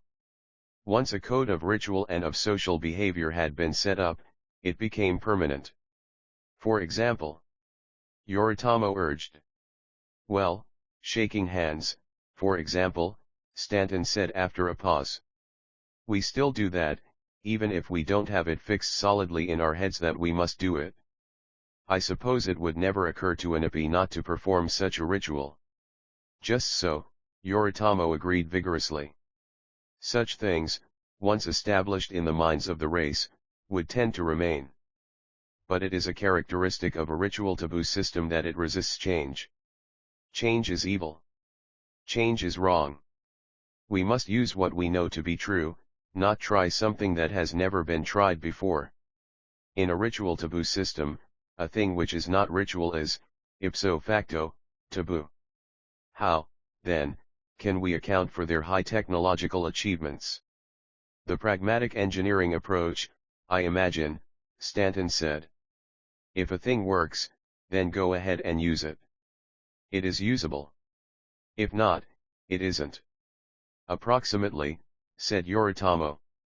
But only approximately. Now it is my turn to lecture. He put his pipe in an ashtray and held up a long, bony finger. Firstly, we must remember that the nippy is equipped with a functioning imagination. Secondly, he has in his memory a tremendous amount of data, already at hand. He is capable of working out theories in his head, you see. Like the ancient Greeks, he finds no need to test such theories unless his thinking indicates that such an experiment would yield something useful. Unlike the Greeks, he has no aversion to experiment. But he sees no need for useless experiment, either. Oh, he would learn, yes. But once a given theory proved workable, how resistant he would be to a new theory. Innovators, even in our own culture, have a very hard time working against the great inertia of a recognized theory. How much harder it would be in a ritual taboo society with a perfect memory. How incredibly long it would take such a race to achieve the technology the nippy now has. Hundreds of thousands of years, said Stanton. Yoritomo shook his head briskly. Longer. Much longer. He smiled with satisfaction. I estimate that the nippy race first invented the steam engine not less than 10 million years ago. He kept smiling into the dead silence that followed. After a long minute, Stanton said, what about atomic energy? At least 2 million years ago, Yoritomo said. I do not think they have had the interstellar drive more than some 50,000 years. No wonder our pet nippy is so patient, Stanton said with a touch of awe in his voice. How long do you suppose their individual lifespan is? Not so long, in comparison, said Yoritomo. Perhaps no longer than our own at the least, or perhaps as much as 500 years. Considering the tremendous handicaps against them, they have done quite well, I think. Quite well, indeed, for a race of illiterate cannibals. How's that again? Stanton realized that the scientist was quite serious. Hadn't it occurred to you, my friend, that they must be cannibals? Yoritomo asked. And that they must be very nearly illiterate? No, Stanton admitted, it hadn't. The nippy, like man, is omnivorous, Yoritomo pointed out. Specialization tends to lead any race up a blind alley, and dietary restrictions are a particularly pernicious form of specialization. A lion would starve to death in a wheat field. A horse would perish in a butcher shop full of steaks. A man will survive as long as there is something around to eat, even if it's another man. Yoritomo picked up his pipe and began tapping the ashes out of it. Also, he went on, we must remember that man, early in his career of becoming top dog on earth, began using a method of removing the unfit. Ritual traces of it remain today in some societies, the Jewish bar mitzvah, for instance, or the Christian confirmation. Before and immediately after the Holocaust, there were still primitive societies on Earth in New Guinea, For instance, which still made a rather hard ordeal out of the rite of passage, the ceremony whereby a boy becomes a man if he passes the tests.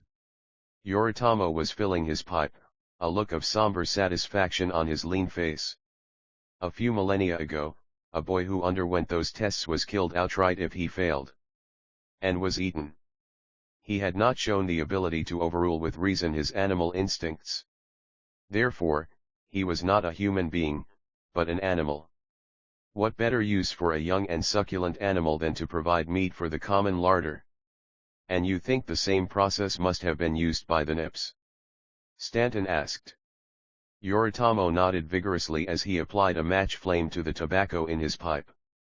The Nipi race must, of necessity, have had some similar ritualistic tests or they would not have become what they are, he said when he had puffed the pipe alight.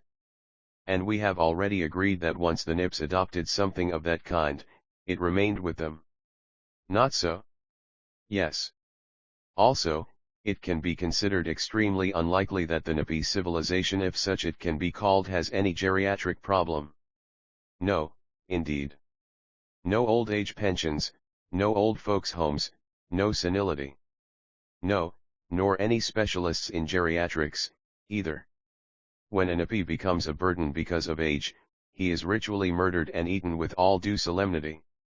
Yoritomo pointed his pipe stem at Stanton. Ah!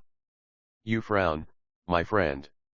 Have I made them sound heartless, without the finer feelings of which we humans are so proud? Not so. When Junior Nipi fails his puberty tests, when Mama and Papa Nipi are sent to their final reward, I have no doubt that there is sadness in the hearts of their loved ones as the honored T-bones are passed around the table. He put the pipe back in his mouth and spoke around it. My own ancestors, not too far back, performed a ritual suicide by disemboweling themselves with a long, sharp knife. Across the abdomen so, and up into the heart so. It was considered very bad form to faint or die before the job was done. Nearby, a relative or a close friend stood with a sharp sword, to administer the coup de grace by decapitation. It was all very sad and very honorable. Their loved ones bore the sorrow with great pride. His voice, which had been low and tender, suddenly became very brisk. Thank goodness it has gone out of fashion. But how can you be sure they're cannibals? Stanton asked. Your argument sounds logical enough, but you can't be basing your theory on that alone. True. True. Yoritomo jabbed the air twice with a rapid forefinger. Evidence for such a theory would be most welcome, would it not? Very well, I give you the evidence. He eats human beings, our Nipi. That doesn't make him a cannibal, Stanton objected. Not strictly, perhaps. But consider. The Nipi is not a monster. He is not a criminal. No. He is a gentleman. He always behaves as a gentleman. He is shipwrecked on an alien planet. Around him, he sees evidence in profusion that ours is a technological society. But that is a contradiction. A paradox. For we are not civilized. No. We are not rational. We are not sane. We do not obey the laws, we do not perform the rituals. We are animals. Apparently intelligent animals, but animals nevertheless. How can this be? Ha! Says the Nipi to himself. These animals must be ruled over by real people. It is the only explanation. Not so. Colonel Mannheim mentioned that, Stanton said. Are you implying that the Nipi thinks there are other Nips around, running the world from secret hideouts, like the villains in a Fu Manchu novel? Not quite, said Yoritomo, laughing. The Nipi is not at all incapable of learning something new. In point of fact, he is quite good at it, as witness the fact that he has learned many Earth languages. He picked up Russian in less than 8 months simply by listening and observing. Like our own race, his undoubtedly evolved a great many languages during the beginnings of its progress when there were many tribes, separated and out of communication with each other. It would not surprise me to find that most of these languages have survived and that our distressed astronaut knows them all. A new language would not bother him in the least. Nor would strangely shaped intelligent beings make him unhappy. His race should be aware, by now, that such things must exist. But it is very likely that he equates true intelligence with technology, and I do not think it likely that he has ever met a race higher than the barbarian level before. Such races were not, of course, human by his definition. They showed possibilities, perhaps, but they had not by any means evolved far enough. And, considering the time span involved in their own progress toward a technological civilization, it is not at all unlikely that the Napi thinks of technology as something that evolves in a race in the same way that intelligence does or the body itself. So it would not surprise him to find that the real people of the system were humanoid in shape instead of onipoid. A bad word, but it will do for the nonce. To find real people of a different shape is something new, but he can absorb it because it does not contradict anything he knows. But any truly intelligent being that did not obey the law and follow the ritual would be a contradiction in terms. For our Napi has no notion of a real person without those characteristics. Without those characteristics, technology is, of course, utterly impossible. Since he sees technology all around him, it follows that there must be real people around somewhere that have those characteristics. Anything else is unthinkable. It seems to me that you're building an awfully involved theory out of pretty flimsy stuff, Stanton said.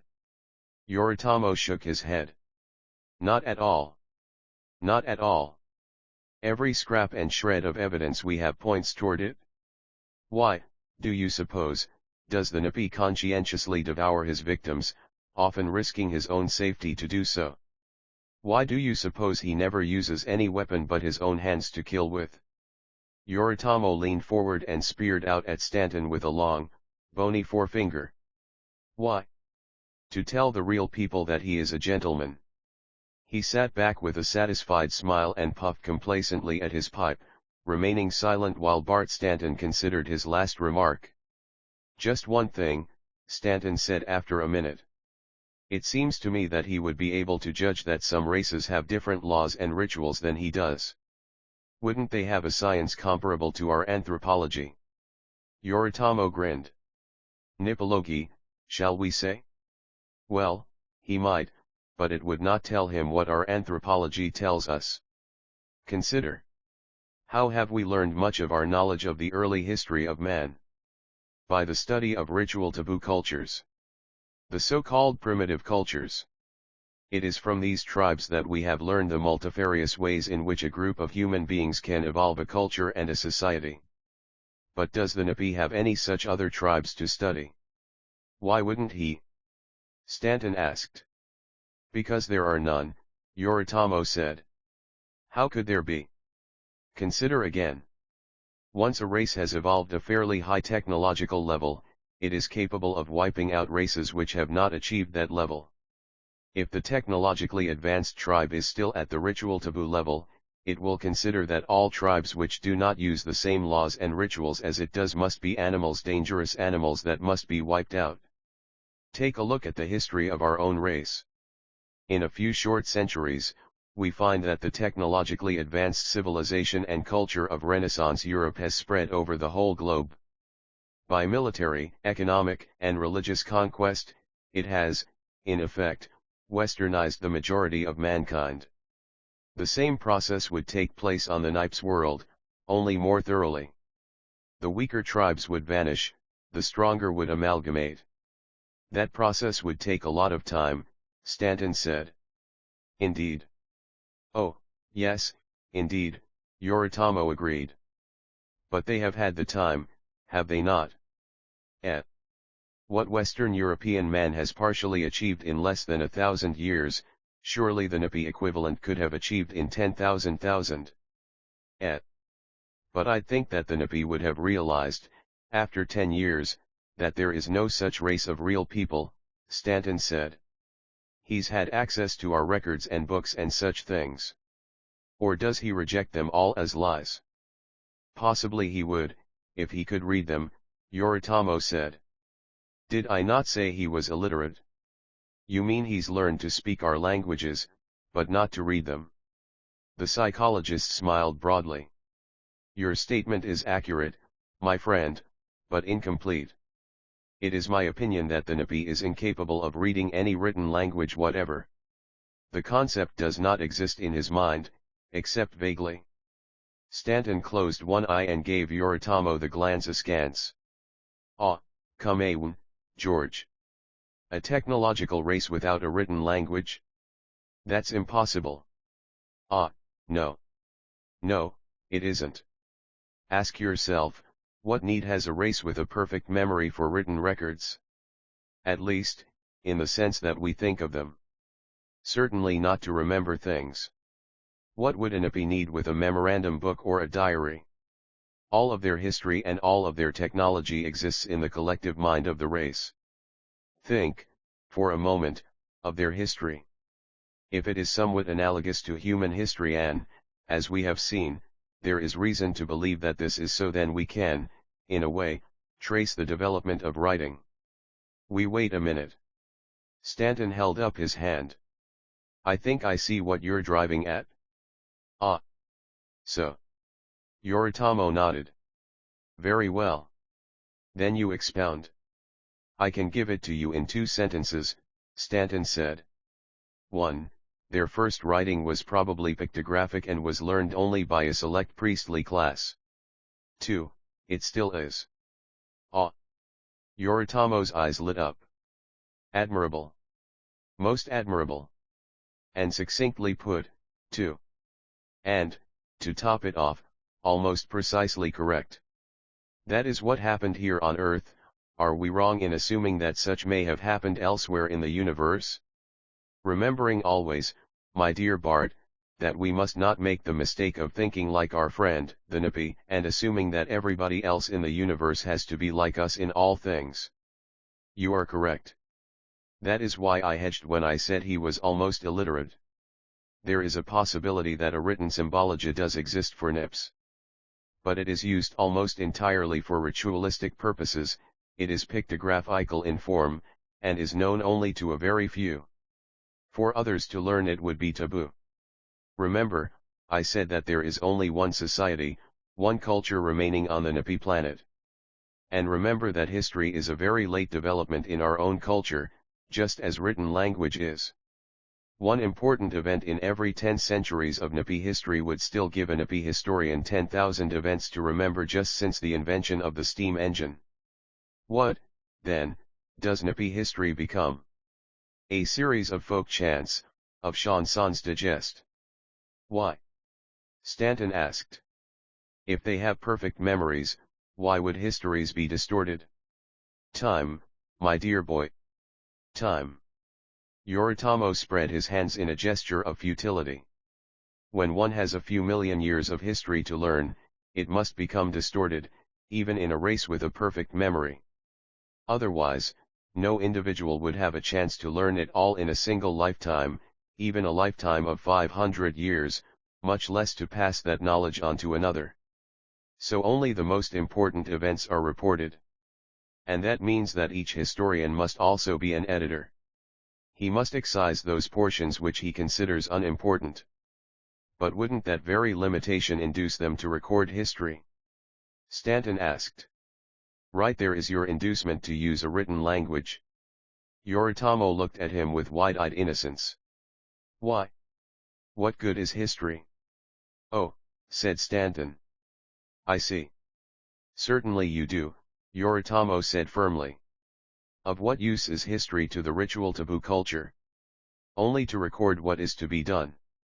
And, with a memory that can know what is to be done, of what use is a historian, except to remember the important things? No ritual taboo culture looks upon history as we do. Only the doings of the great are recorded. All else must be edited out. Thus, while the memory of the individual may be, and is, perfect, the memory of the race is not. But they don't know that. What about communications, then? Stanton asked. What did they use before they invented radio? Couriers, Yoritomo said. And, possibly, written messages from one priestly scribe to another. That last, by the way, has probably survived in a ritualistic form. When an officer is appointed to a post, let's say, he may get a formal paper that says so. The NIPs may use symbols to signify rank and so on. They must have a symbology for the calibration of scientific instruments. But none of these requires the complexity of a written language. I dare say our use of it is quite baffling to him. For teaching purposes, it is quite unnecessary. Look at what television and such have done in our own civilization. With such tools as that at hand, recordings and pictures, it is possible to teach a person a great many things without ever teaching him to read. Anapi certainly wouldn't need any aid for calculation, would he? We humans must use a piece of paper to multiply two 10-digit numbers together, but that's because our memories are faulty. Anapi has no need for such aids. Are you really positive of all this, George? Stanton asked. Yoritomo shrugged. How can we be absolutely positive at this stage of the game? Our evidence is sketchy, I admit. It is not as solidly based as our other reconstructions of his background, but it appears that he thinks of symbols as being unable to convey much information. The pattern for his raids, for instance, indicates that his knowledge of the materials he wants and their locations comes from vocal sources, television advertising, eavesdropping on shipping orders, and so on. In other words, he cases the joint by ear. If he could understand written information, his job would be much easier.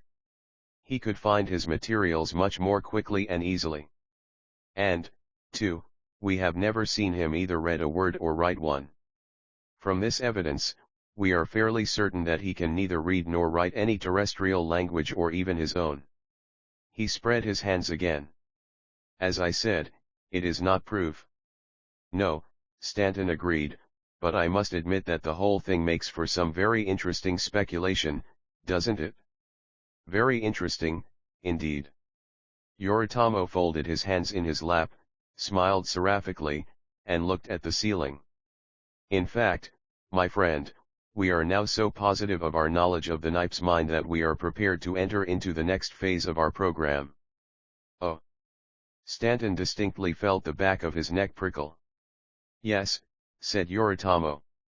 Mr. Martin feels that if we wait much longer, we may run into the danger of giving the Nipi enough time to complete his work on his communicator. He looked at Stanton and chuckled, but there was no humor in his short laugh. We would not wish our friend, the Nipi, to bring his relatives into this little tussle, would we, Bart? That's been our deadline all along, Bart said levelly. The object all along has been to let the Nipi work without hindrance as long as he did not actually produce a communicator that would, as you put it, bring his relatives into the tussle. Have things changed? They have, Yoritomo acknowledged. Why wouldn't they? We have been working toward that as a final deadline. If it appeared that the Nipi were actually about to contact his confederates out there somewhere, we would be forced to act immediately, of course. Plan Beta would go into effect. But we don't want that, do we? No, said Stanton. No. He was well aware what a terrible loss it would be for humanity if Plan Beta went into effect. The Nipi would have to be literally blasted out of his cozy little nest. No, of course not. Yoritomo chuckled again, with as little mirth as he had before. Within a very short while, if we are correct, we shall, with your help, arrest the most feared arch-criminal that Earth has ever known. I dare say that the public will be extremely happy to hear of his death, and I know that the rest of us will be happy to know that he will never kill again. Stanton suddenly saw the fateful day for which he had been so carefully prepared and trained looming terrifyingly large in the immediate future. How soon? He asked in an oddly choked voice. Within days. Yoritomo lowered his eyes from the ceiling and looked into Stanton's face with a mild, bland expression. Tomorrow, he said, the propaganda phase begins. We will announce to the world that the great detective, Stanley Martin, has come to Earth to rid us of the Nipi. 20 Chapter The arrival of the great Stanley Martin was a 3-day wonder in the public news channels. His previous exploits were recounted, with embellishments, several times during the next 72 hours. The arrival itself was very carefully staged. A special ship belonging to the World Police brought him in, and he was met by 4 government officials in civilian clothes. The entire affair was covered live by news cameras. No one on Earth suspected that he had been on Earth for weeks before. A few knew it, but it never even occurred to the rest. Later, a special interview was arranged. Philip Quinn, a news interviewer who was noted for his deferential attitude toward those whom he had the privilege of interviewing, was chosen for the job. Stanley Martin's dynamic, forceful personality completely overshadowed Quinn. But in spite of all the publicity, not one word, not one hint about the method by which Stanley Martin intended to bring the Nippy in was released. There were all kinds of speculations, ranging from the mystically sublime to the broadly comical. One self-styled archbishop of a California nut cult declared that Martin was a saint appointed by God to exorcise the demon Nippy that had been plaguing mankind, and that the millennium was therefore due at any moment. He was, he said, sending Stanley Martin a sealed letter which contained a special exorcism prayer that would do the job very nicely. Why hadn't he used it himself? Because if anyone other than a saint or an angel used it, it would backfire on the user and destroy him. Naturally, the archbishop did not claim himself to be a saint, but he knew that Martin was, because he had plainly seen the halo around the detective's head when he saw him on TV. An inventor in Palermo, Sicily, solemnly declared that he had sent Stanley Martin the plans for a device that would render him invisible to the Nippy and therefore make the Nippy easy to conquer. No, there was no danger that the device might fall into the wrong hands and be used by human criminals, since it did not render a person invisible to human eyes, only to Nippy eyes. The first item was played up big in the newscasts. The second was quashed fast, for the very simple reason that the Nippy just might have believed it. One note throbbed in the background of every interview with responsible persons. It was the unobtrusive note of a soft clarinet played in a great symphony, all the more telling because it was never played loudly or insistently, but it was there all the same. Whenever the question of the Nippy's actual whereabouts came up, the note seemed to ring a trifle more clearly, but never more loudly. That single throbbing note was the impression given by everyone who was interviewed, or who expressed any views on the subject, that the Nippy was hiding somewhere in the Amazonian jungles of South America.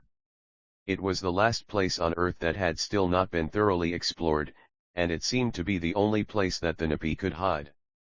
Only a small handful of the vast array of people who were dispensing this carefully tailored propaganda knew what was going on. More than 99% of the newsmen involved in the affair thought they were honestly giving the news as they saw it, and none of them saw the invisible but very powerful hand of Stanley Martin shifting the news just enough to give it the bias he wanted. The comedians on the entertainment programs let the whole story alone for the most part. There were no clever skits, no farcical takeoffs on the subject of Stanley Martin and the Nippy. One comedian, who was playing the part of a henpecked husband, did remark, "If my wife gets any meaner, I'm going to send Stan Martin after her." But it didn't get much of a laugh. And the government organization had nothing to do with that kind of censorship, it was self-imposed. Every one of the really great comics recognized, either consciously or subconsciously, that the Nippy was not a subject for humor. Such jokes would have made them about as popular as the Borscht Circuit comedian who told a funny story about Dachau in 1946. Aside from the subtle coloring given it by the small, Mannheim-trained group of propaganda experts, the news went out straight. The detective himself, after that one single interview, vanished from sight. No one knew where he was, though, again, there were all kinds of speculations, all of them erroneous. Actually, he was a carefully guarded and willing prisoner in a suite in one of the big hotels in Government City. On the 4th day, the big operation began without fanfare. The actual maneuvering to capture the alien that had terrorized a planet began shortly after noon. At a few minutes before 3 that afternoon, the man whom the world knew as Stanley Martin suddenly suffered a dizzy spell and nearly fainted. Then, almost like a child, he began to weep. Final interlude. Colonel Walter Mannheim said, "It will take 5 years, Stanton." He was looking at the young man seated in one of the 3 chairs in the small, comfortable room. There was a club-like atmosphere about the room, but none of the 3 men were relaxed. 5 years, said the young man. He looked at the third man. Dr. Farnsworth nodded. More or less? More if it's a partial failure, less if it's a complete failure. Then there is a chance of failure, the young man asked. There is always a chance of failure in any major surgical undertaking, Dr. Farnsworth said. Even in the most routine cases, things can go wrong. We're only men, Mr. Stanton. We're neither magicians nor gods. I know that, doctor, the young man said. Nobody's perfect, and I don't expect perfection. Can you give me an estimate on the chances? I can't even give you any kind of guess, said Farnsworth. He smiled rather grimly. So far, we have had no failures. Our mortality rate is a flat 0. We have never lost a patient because we've never had one. As I told you, this will be the first time the operation has ever been performed on a human being. Or, rather, he corrected himself, I should say series of operations. This is not one single ER cut and suture job, like an appendectomy. All right, then, call it a series of operations, the young man said. I assume each of them has been performed individually. Not exactly. Some of them have never been performed on any human being simply because they require not only special conditions, but they require that the steps leading up to them have already been performed. You don't make things sound very rosy, doctor. I'm not trying to. I'm trying to give you the facts. Personally, I think we have a better than 90% chance of success. I wouldn't try it if I thought otherwise. With modern mathematical methods of analyzing medical theory, we can predict success for such an intricate series of operations.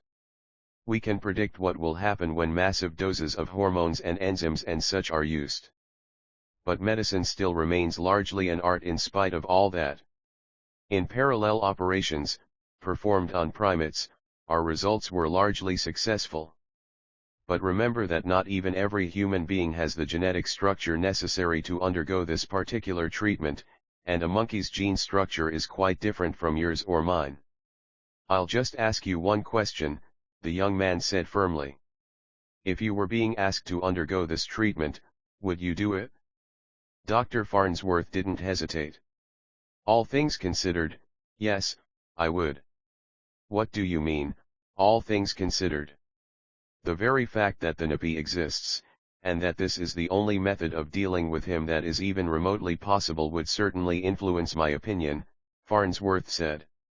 I might not be so quick to go through it, frankly, if it were not for the fact that the future of the entire human race would depend upon my decision.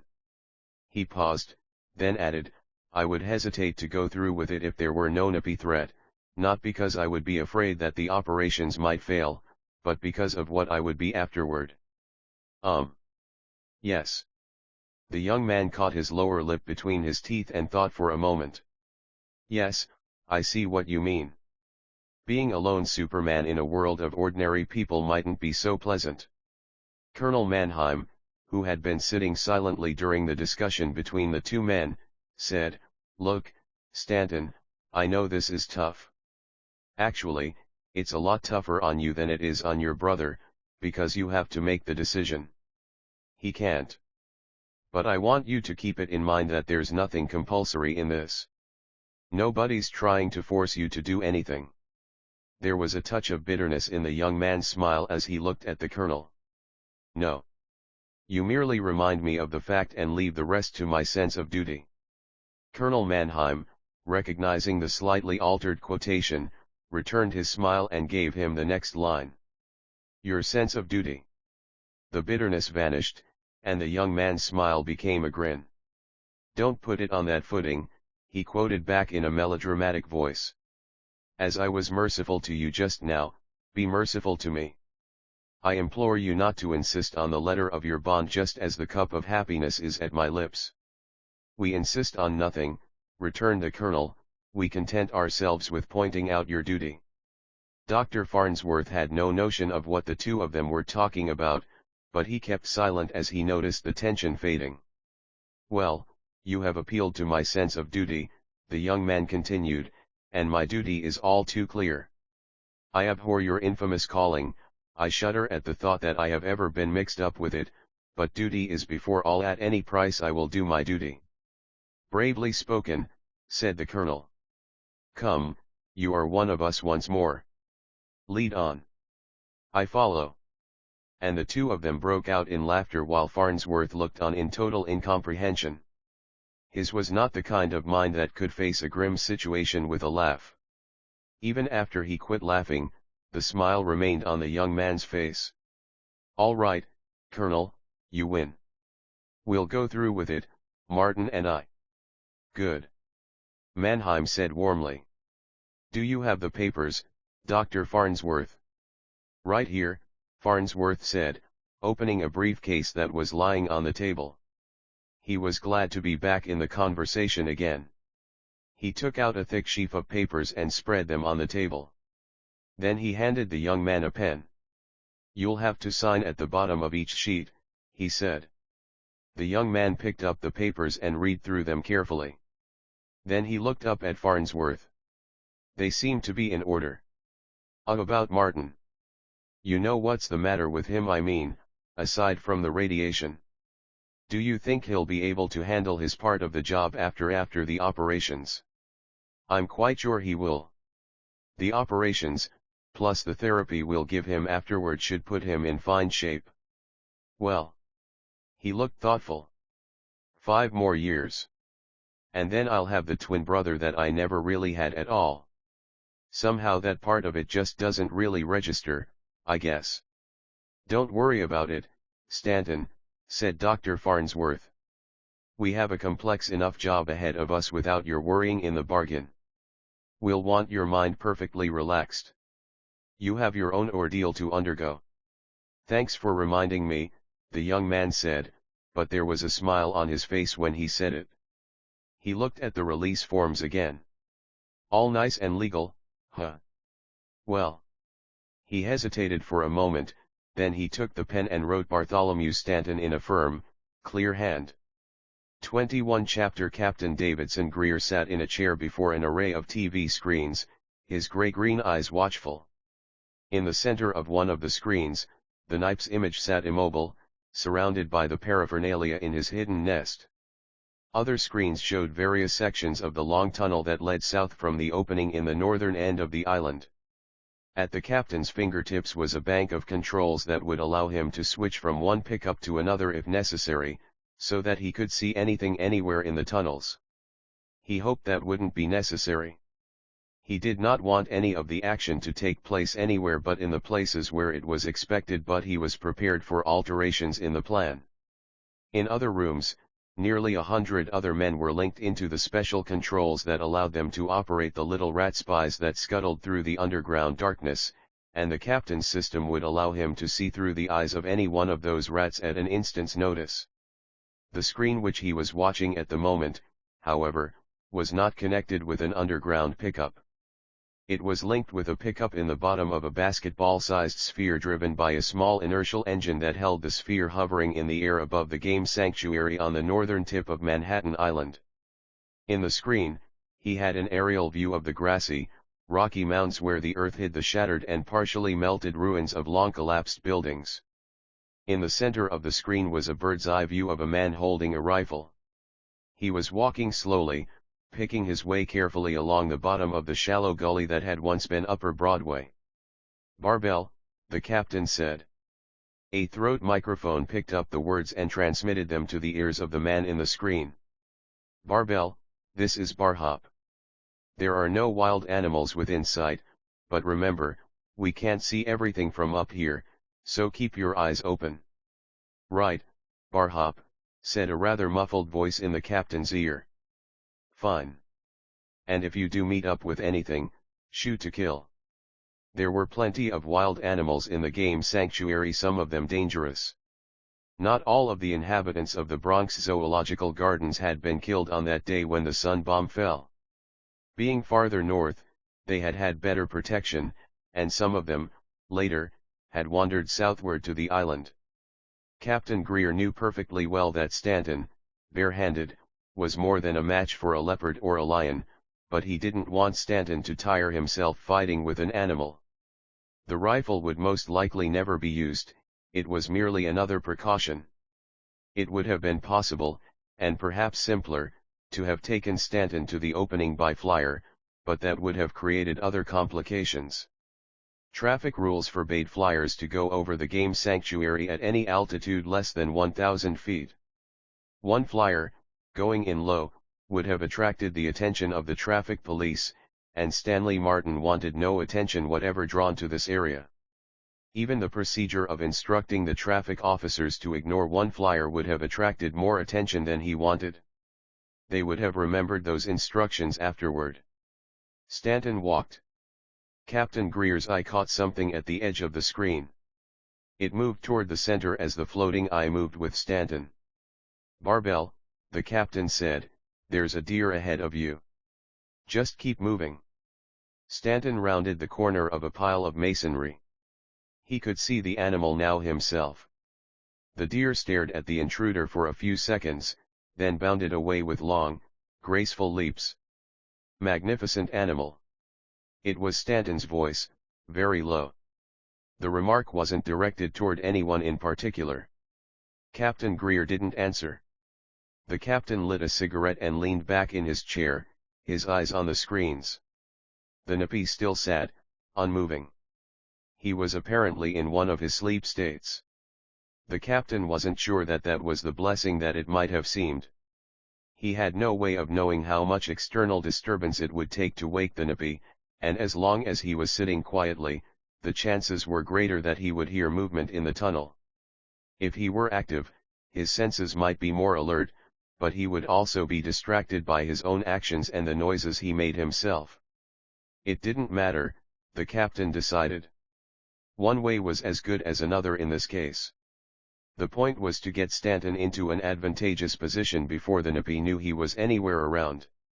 He looked back at the image of Stanton, a black-clad figure in a flexible, tough, skin-tight suit. The Napi would have a hard time biting through that artificial hide, but it gave Stanton as much freedom as if he'd been naked. Stanton knew where he was going.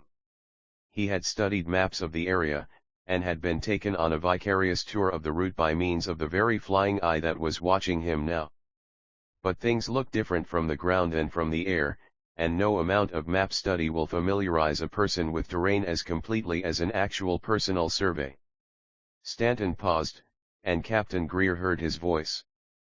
"Barhop, this is Barbell. Those are the cliffs up ahead, aren't they?"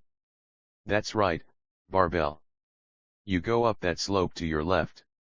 The opening is in that pile of rock at the base of the cliff." "They're higher than I'd thought," Stanton commented. Then he started walking again. The tunnel entrance he was heading for had once been a wide opening, drilled laterally into the side of the cliff, and big enough to allow easy access to the tunnels, so that the passengers of those old underground trains could get to the platforms where they stopped. But the sun bomb had changed all that. The concussion had shaken loose rock at the top of the cliff, and a minor avalanche had obliterated all indications of the tunnel's existence, except for one small, narrow opening near the top of what had once been a wide hole in the face of the cliff. Stanton walked slowly toward the spot until he was finally at the base of the slope of rock created by that long-ago avalanche. "Up there?" he asked. "That's right," said Captain Greer. "I think I'll leave the rifle here, Barhop," Stanton said. "No point in carrying it up the slope." "Right. Put it in those bushes to your left. They'll conceal it, won't they?" "I think so." "Yeah." Stanton hid the rifle and then began making his way up the talus slope. Captain Greer flipped a switch. "Team 1. He's coming in. Are those alarms deactivated?" "All okay, Barhop," said a voice. This is Leader 1. I'll meet him at the hole. Right. Captain Greer reversed the switch again. Are you ready, Barbell? Stanton looked into the dark hole. It was hardly big enough to crawl through, and ended in a seeming infinity of blackness. He took the special goggles from the case at his belt and put them on. Inside the hole, he saw a single rat, staring at him with beady eyes. I'm ready to go in, Barhop, Stanton said. He got down on his hands and knees and began to crawl through the narrow tunnel. Ahead of him, the rat turned and began to lead the way. 22 Chapter The big tunnel inside the cliff was long and black, and the air was stale and thick with the stench of rodents. Stanton stood still for a minute, stretching his muscles. Crawling through that cramped little opening had not been easy. He looked around him, trying to probe the luminescent gloom that the goggles he wore brought to his eyes. The tunnel stretched out before him on and on. Around him was the smell of viciousness and death. Ahead. It goes on to infinity, Stanton thought, ending at last at zero. The rat paused and looked back, waiting for him to follow. Okay, Stanton muttered. Let's go. The rat led him down the long tunnel, deep into the cliffside, until at last they came to a stairway that led downward into the long tunnels where the trains had once run. They came to the platform where passengers had once waited for those trains. 4 feet below the edge of the platform were the rusted tracks that had once borne those trains. He lowered himself over the edge to stand on the rail. Barbell, said a voice in his ear, Barhop here. Do you read? It was the barest whisper, picked up by the antennas in his shoes from the steel rail that ran along the floor of the dark tunnel. Read you, Barhop. Move out, then. You've got a long stroll to go. Stanton started walking, keeping his feet near the rail, in case Greer wanted to call again. As he walked, he could feel the slight motion of the skin-tight woven suit that he wore rubbing gently against his skin. And he could hear the scratching patter of the rats. Mostly they stayed away from him, avoiding the strange being that had invaded their underground realm, but he could see them hiding in corners and scurrying along the sides of the tunnels, going about their unfathomable rodent business. Around him, 6 rat-like remote control robots moved with him, shifting their pattern constantly as they patrolled his moving figure. Far ahead, he knew, other rat robots were stationed, watching and waiting, ready to deactivate the Knife's detection devices at just the right moment. Behind him, another horde moved forward to turn the devices on again. It had, he knew, taken the technicians a long time to learn how to shut off those detectors without giving the alarm to the Knife's instruments. There were nearly 100 men in on the operation, controlling the robot rats or watching the hidden cameras that spied upon the Nippy. Nearly 100. And every single one of them was safe. They were all outside the tunnel and far away. They were with Stanton only by proxy. They could not die here in this stinking hole, no matter what happened. But Stanton could. There was no help for it, no other way it could be done. Stanton had to go in person. A full-sized robot proxy might be stronger, although not faster unless Stanton was at the controls, than the Nippy.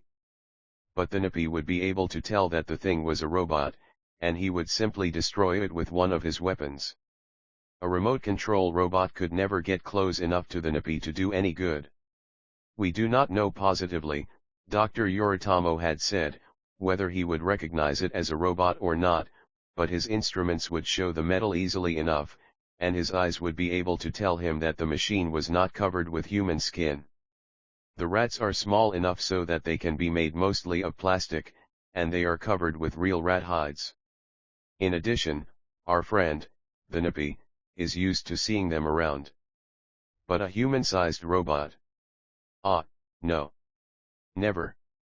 So Stanton had to go in person, walking southward along the tracks, through the miles of blackness that led to the nest of the Nippy.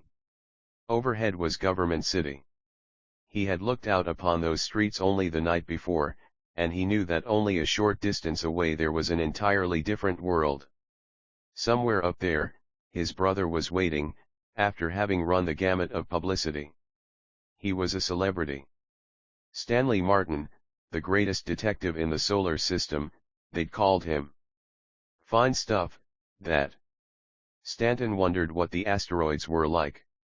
What would it be like to live out in space, where a man still had plenty of space to move around in and could fashion his life to suit himself?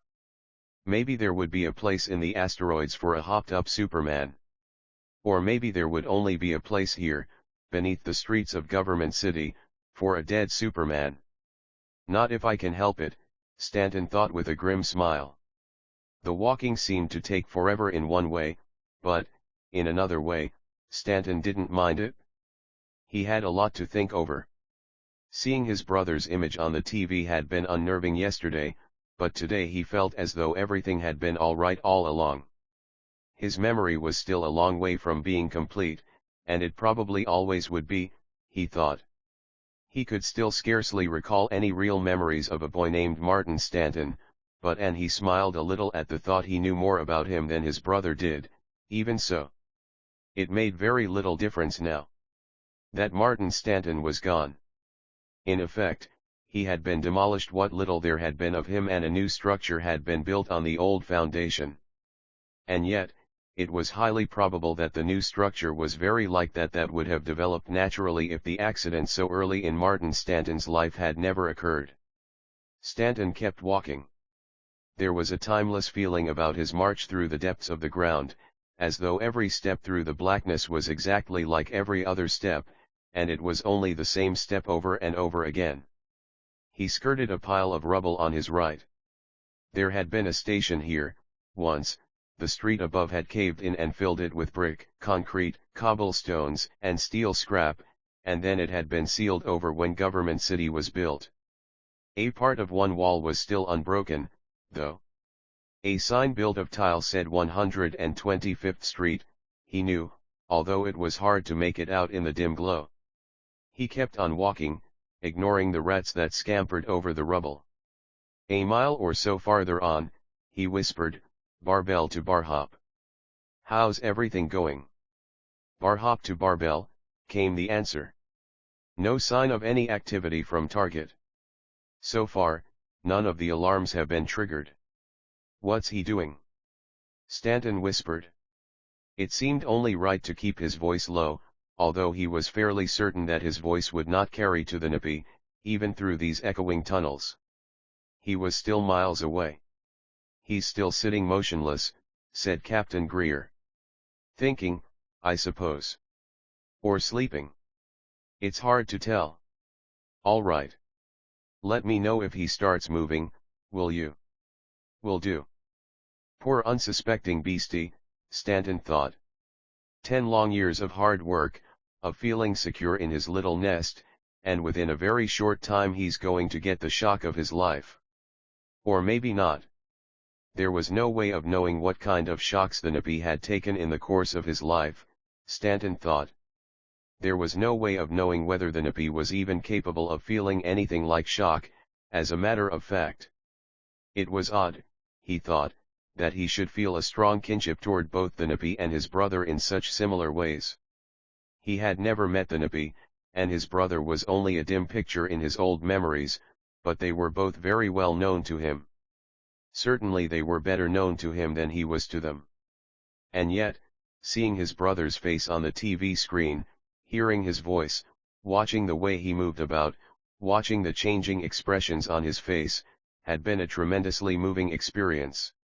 Not until that moment, he thought, had he really known himself. Meeting him face to face would be much easier now, but it would still be a scene highly charged with emotional tension. His foot kicked something that rattled and rolled away from him. He stopped, freezing in his tracks, looking downward, trying to pierce the dully glowing gloom. The thing he had kicked was a human skull. He relaxed and began walking again. There were plenty of human bones down here. Mannheim had told him that the tunnels had been used as air raid shelters when the sun bomb had hit the island during the Holocaust. Men, women, and children by the thousands had crowded underground after the warning had come, and they had died by the thousands when the bright, hot, deadly gases had roared down the ventilators and stairwells. There were even caches of canned goods down here, some of them still perfectly sealed after all this time. The hordes of rats, wiser than they knew, had chewed at them, exposing the steel beneath the thin tin plate. And, after a while, oxidation would weaken the can to the point where some lucky rat could gnaw through the rusty spot and find himself a meal. Then he would move the empty can aside and begin gnawing at the next in line. He couldn't get through the steel, but he would scratch the tin off, and the cycle would begin again. Later, another rat would find that can weak enough to bite through. It kept the rats fed almost as well as an automatic machine might have. The tunnel before him was an endless monochromatic world that was both artificial and natural. Here was a neatly squared-off mosaic of ceramic tile that was obviously man-made. Over there, on a little hillock of earth, squatted a colony of fat mushrooms. In several places he had to skirt little pools of dark, stagnant water. Twice he had to climb over long heaps of crumbling rust that had once been trains of subway cars. He kept moving one man, alone, walking through the dark toward a superhuman monster that had terrorized Earth for a decade. A drug that would knock out the Nippy would have been very useful, but to synthesize such a drug would have required a greater knowledge of the biochemical processes of the Nippy than any human scientist had. The same applied to anesthetic gases, or electric shock, or supersonics. There was no way of determining how much would be required to knock him out or how much would be required to kill. There were no easy answers. The only answer was a man called Stanton. Boots. Boots. Boots. Boots. Marchin' up and down again. And there's no discharge in the war. Stanton hummed the song in his mind. It seemed that he had been walking forever through the kingdom of Hades, while around him twittered the ghosts of the dead.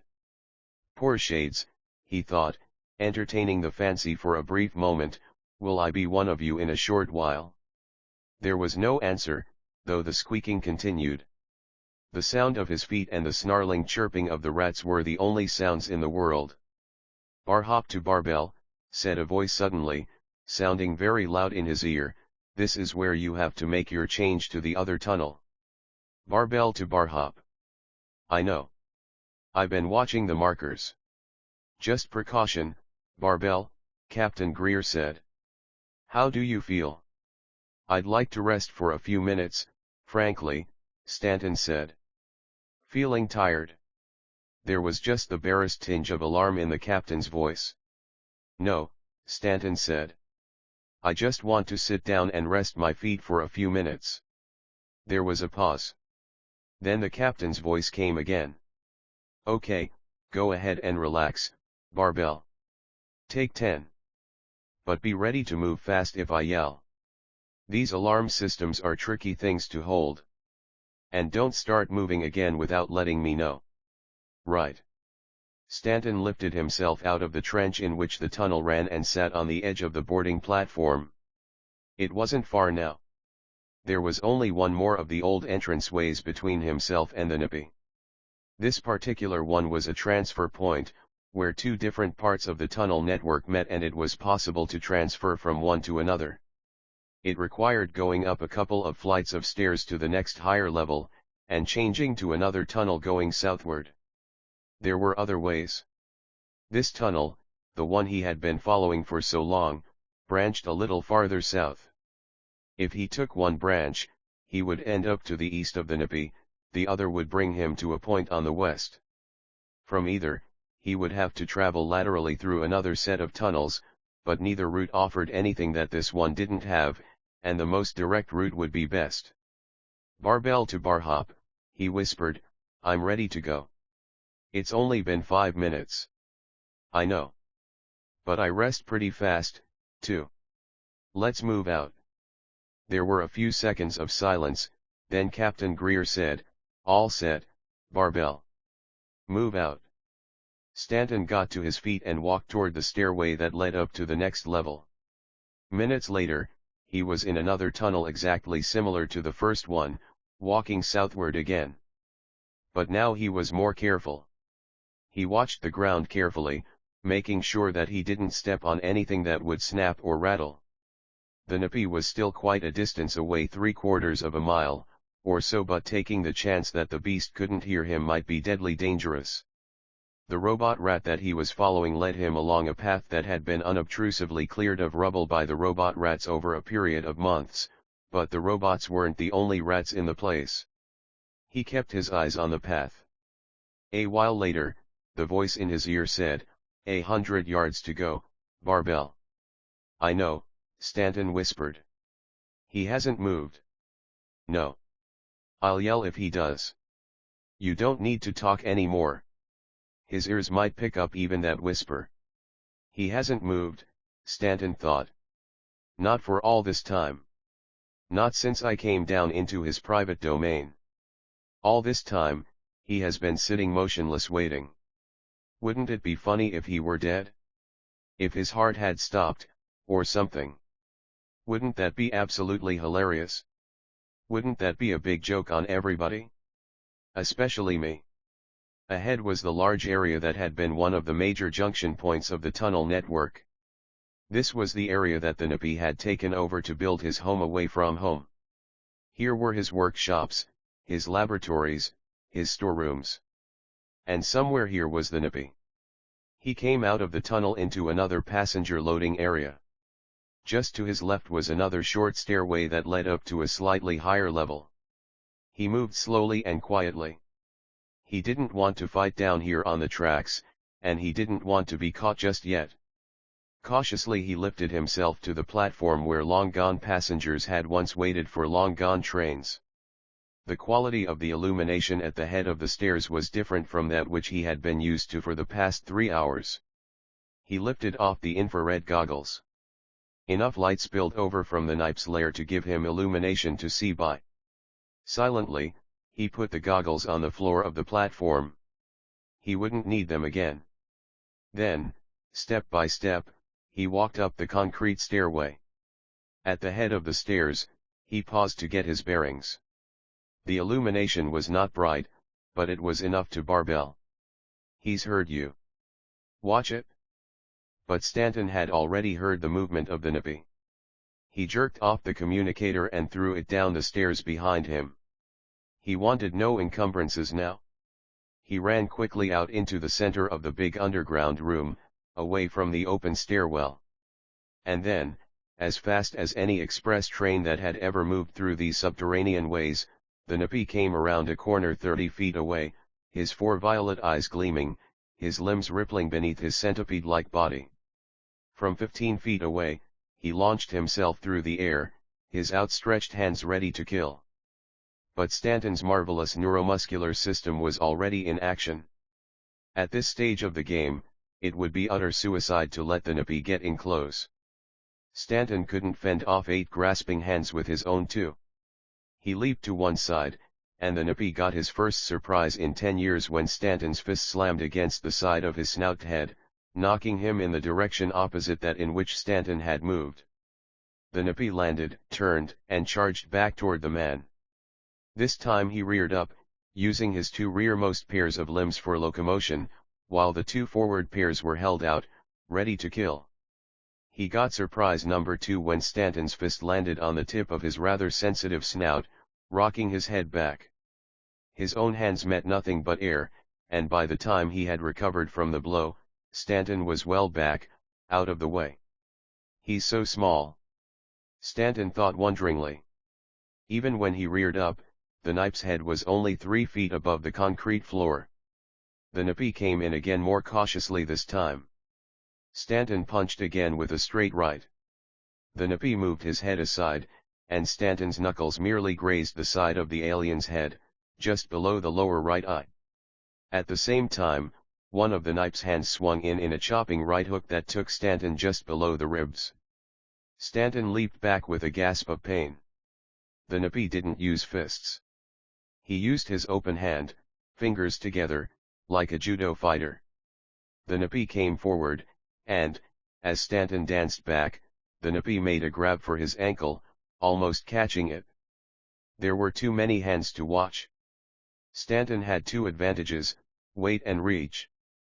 His arms were almost half again as long as the Nipe's. Against that, the Napi had all those hands, and with his low center of gravity and four-footed stance, it would be hard to knock him down.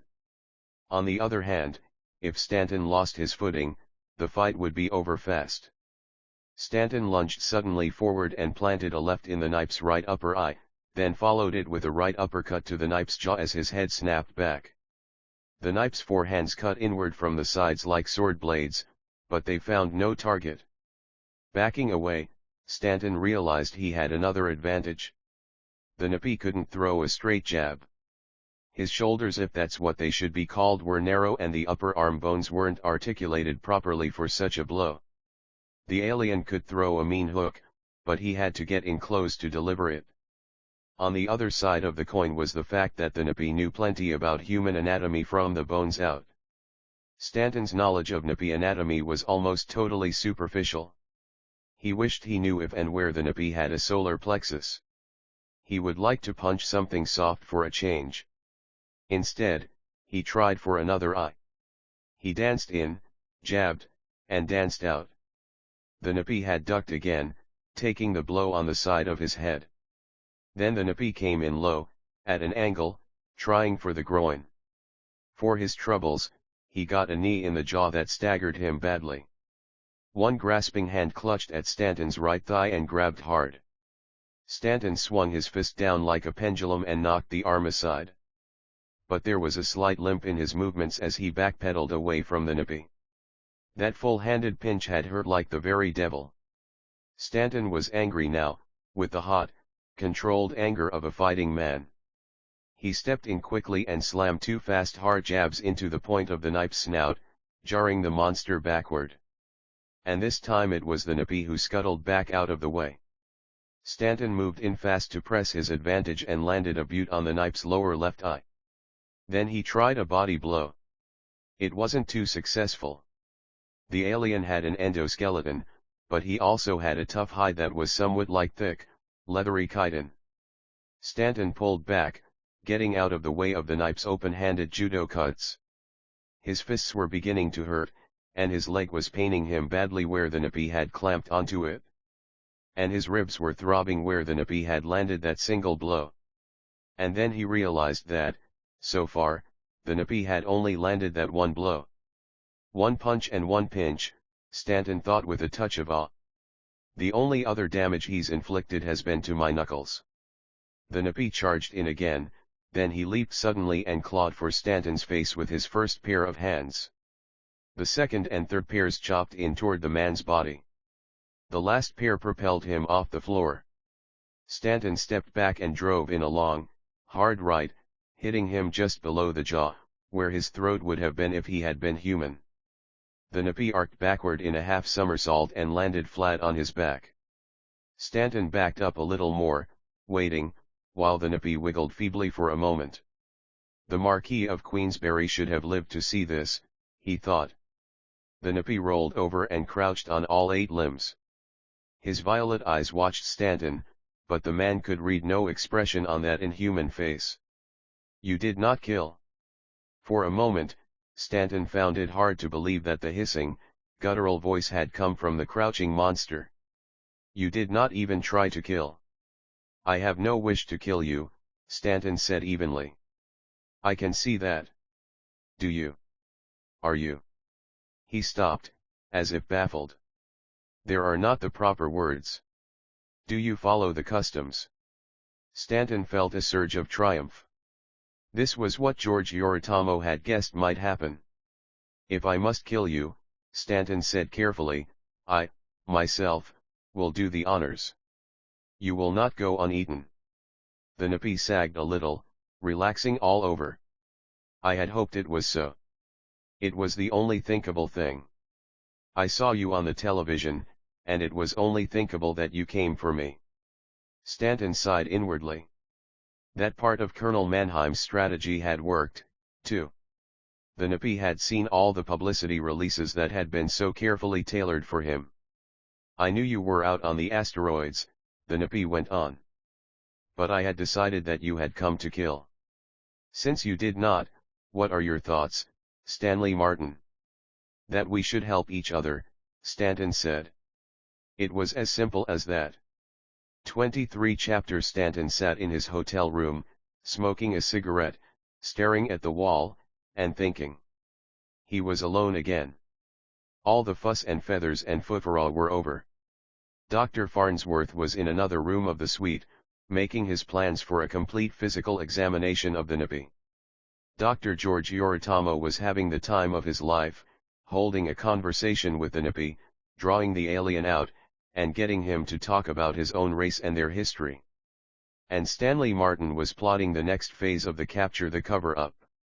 Stanton smiled a little. Colonel Mannheim had been a great one for planning, all right. Every little detail was taken care of. It had sometimes made his plans more complex than necessary, Stanton suspected.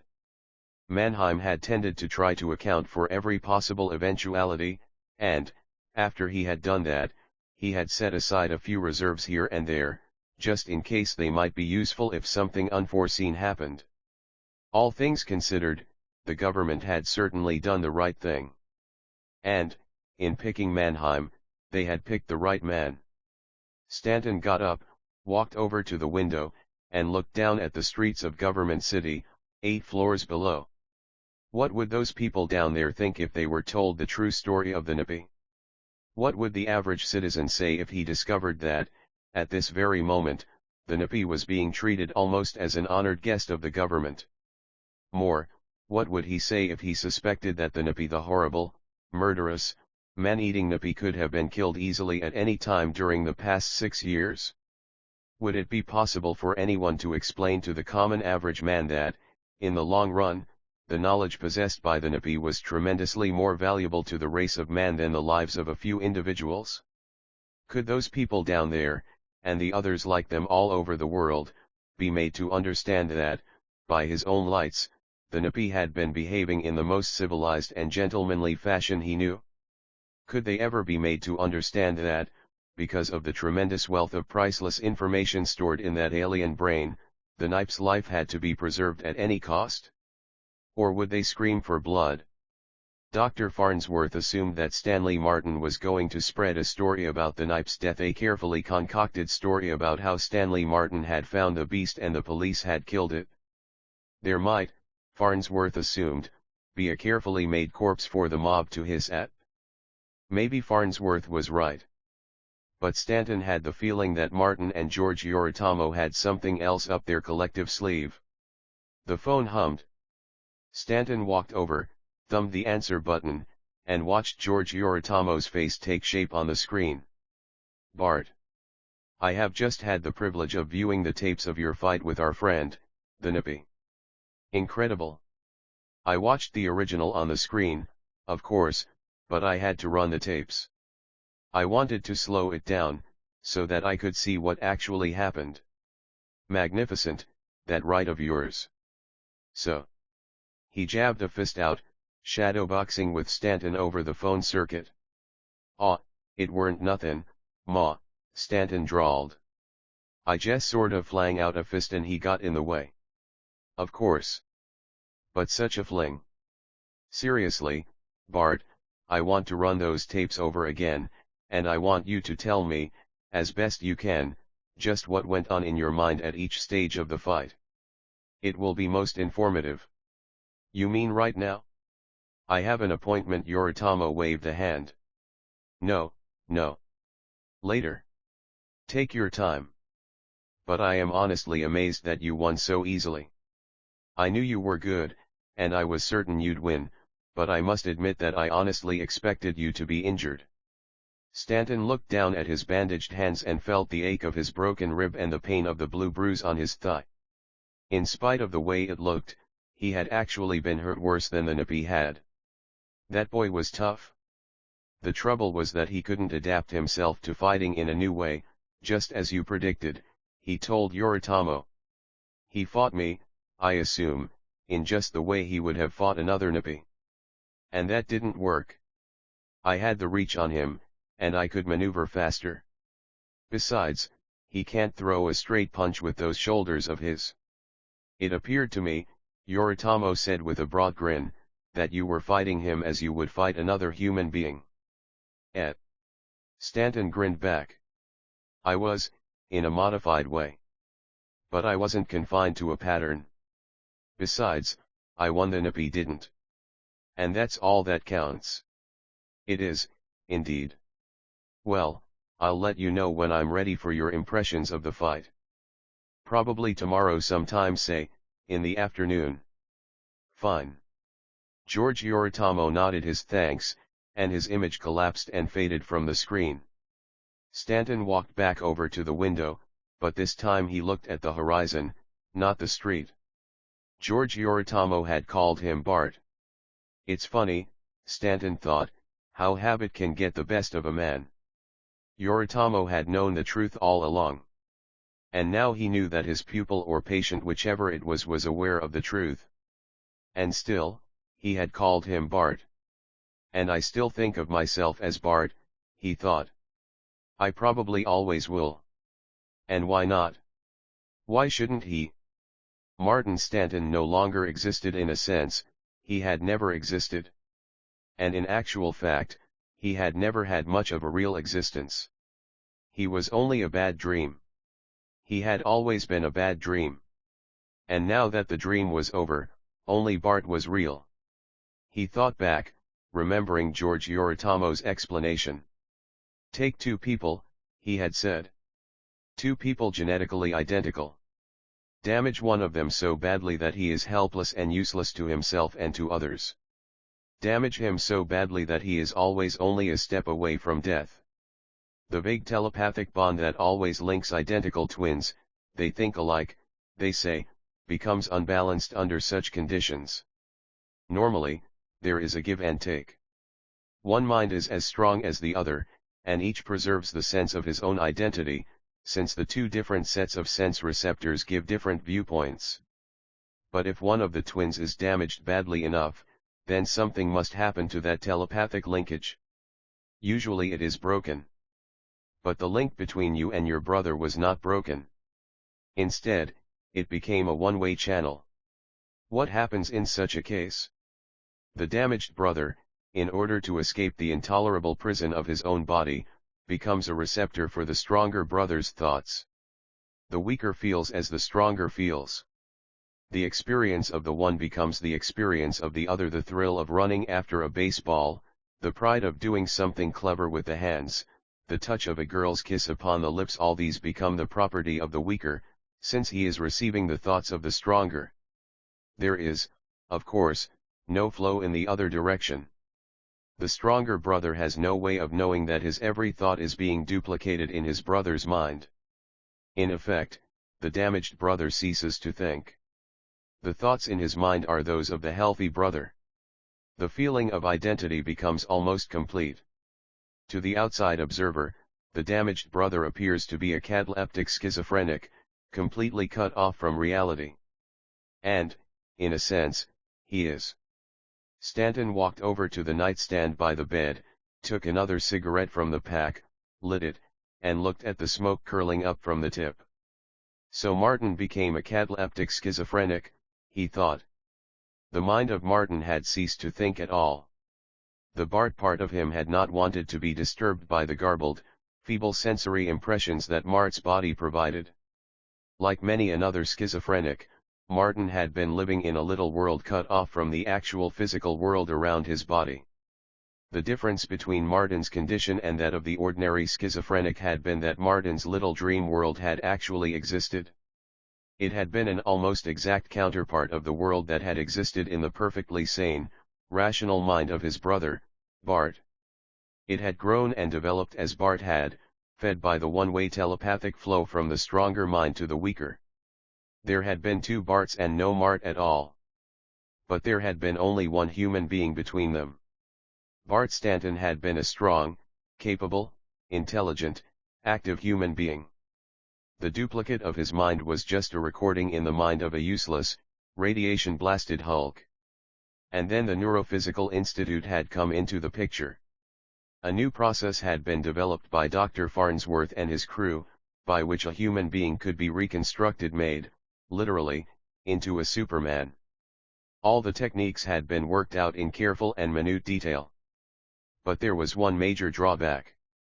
Any normal human body would resist the process to the death, if necessary, just as a normal human body will resist a skin graft from an alien donor or the injection of an alien protein. But the radiation-damaged body of Martin Stanton had had no resistance of that kind.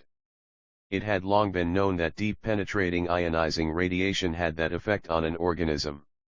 The ability to resist was weakened, almost destroyed. With Martin Stanton's body perhaps the process might work. So Bartholomew Stanton, who had become Martin's legal guardian after the death of their mother, had given permission for the series of operations that would rebuild his crippled brother. The telepathic link, of course, had to be shut off for a time, at least. If it remained intact, Martin would never be able to think for himself, no matter what was done to his body.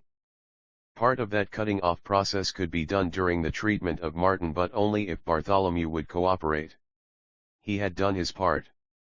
He had submitted to deep hypnosis, and had allowed himself to be convinced that his name was Stanley Martin, to think of himself as Stanley Martin. The Martin name was one that the real Martin's mind would reject utterly. That mind wanted nothing to do with anything named Martin. Stanley Martin, then, had gone out to the asteroids. In his mind had been implanted the further instructions that he was not to return to Earth nor to attempt to investigate the NIPI under any circumstances. The simple change of name and environment had been just enough to snap the link during a time when Martin's brain had been inactivated by cold therapy and anesthetics. Only the sense of identity had remained. The patient was still Bart Dash, but now he was being forced to think for himself. Mannheim had used them both, naturally. Colonel Mannheim had the ability to use anyone at hand, including himself, to get a job done. Stanton looked at his watch. It was almost time. Mannheim had sent for Stanley Martin when the time had come for him to return in order to give the NIPI data that he would be sure to misinterpret. A special series of code phrases in the message had released Stanley Martin from the hypnotic suggestions that had held him for so long. He knew now that he was Bartholomew Stanton. And so do I, thought the man by the window. We have a lot to straighten out, we two. There was a knock at the door. Stanton walked over and opened it, trying not to think. It was like looking into a mirror. "Hello, Bart," he said. "Hello, Bart," said the other. In that instant, complete telepathic linkage was restored. In that instant, they both knew what only one of them had known before, that, for a time, the telepathic flow had been one way again, but this time in the opposite direction. That Stanley Martin had been shaken that afternoon when his own mind had become the receptor for the other's thoughts, and he had experienced completely the entire battle with the NIPI. His release from the post-hypnotic suggestion had made it possible. There was no need for further words. E duo bus unum. There was unity without loss of identity.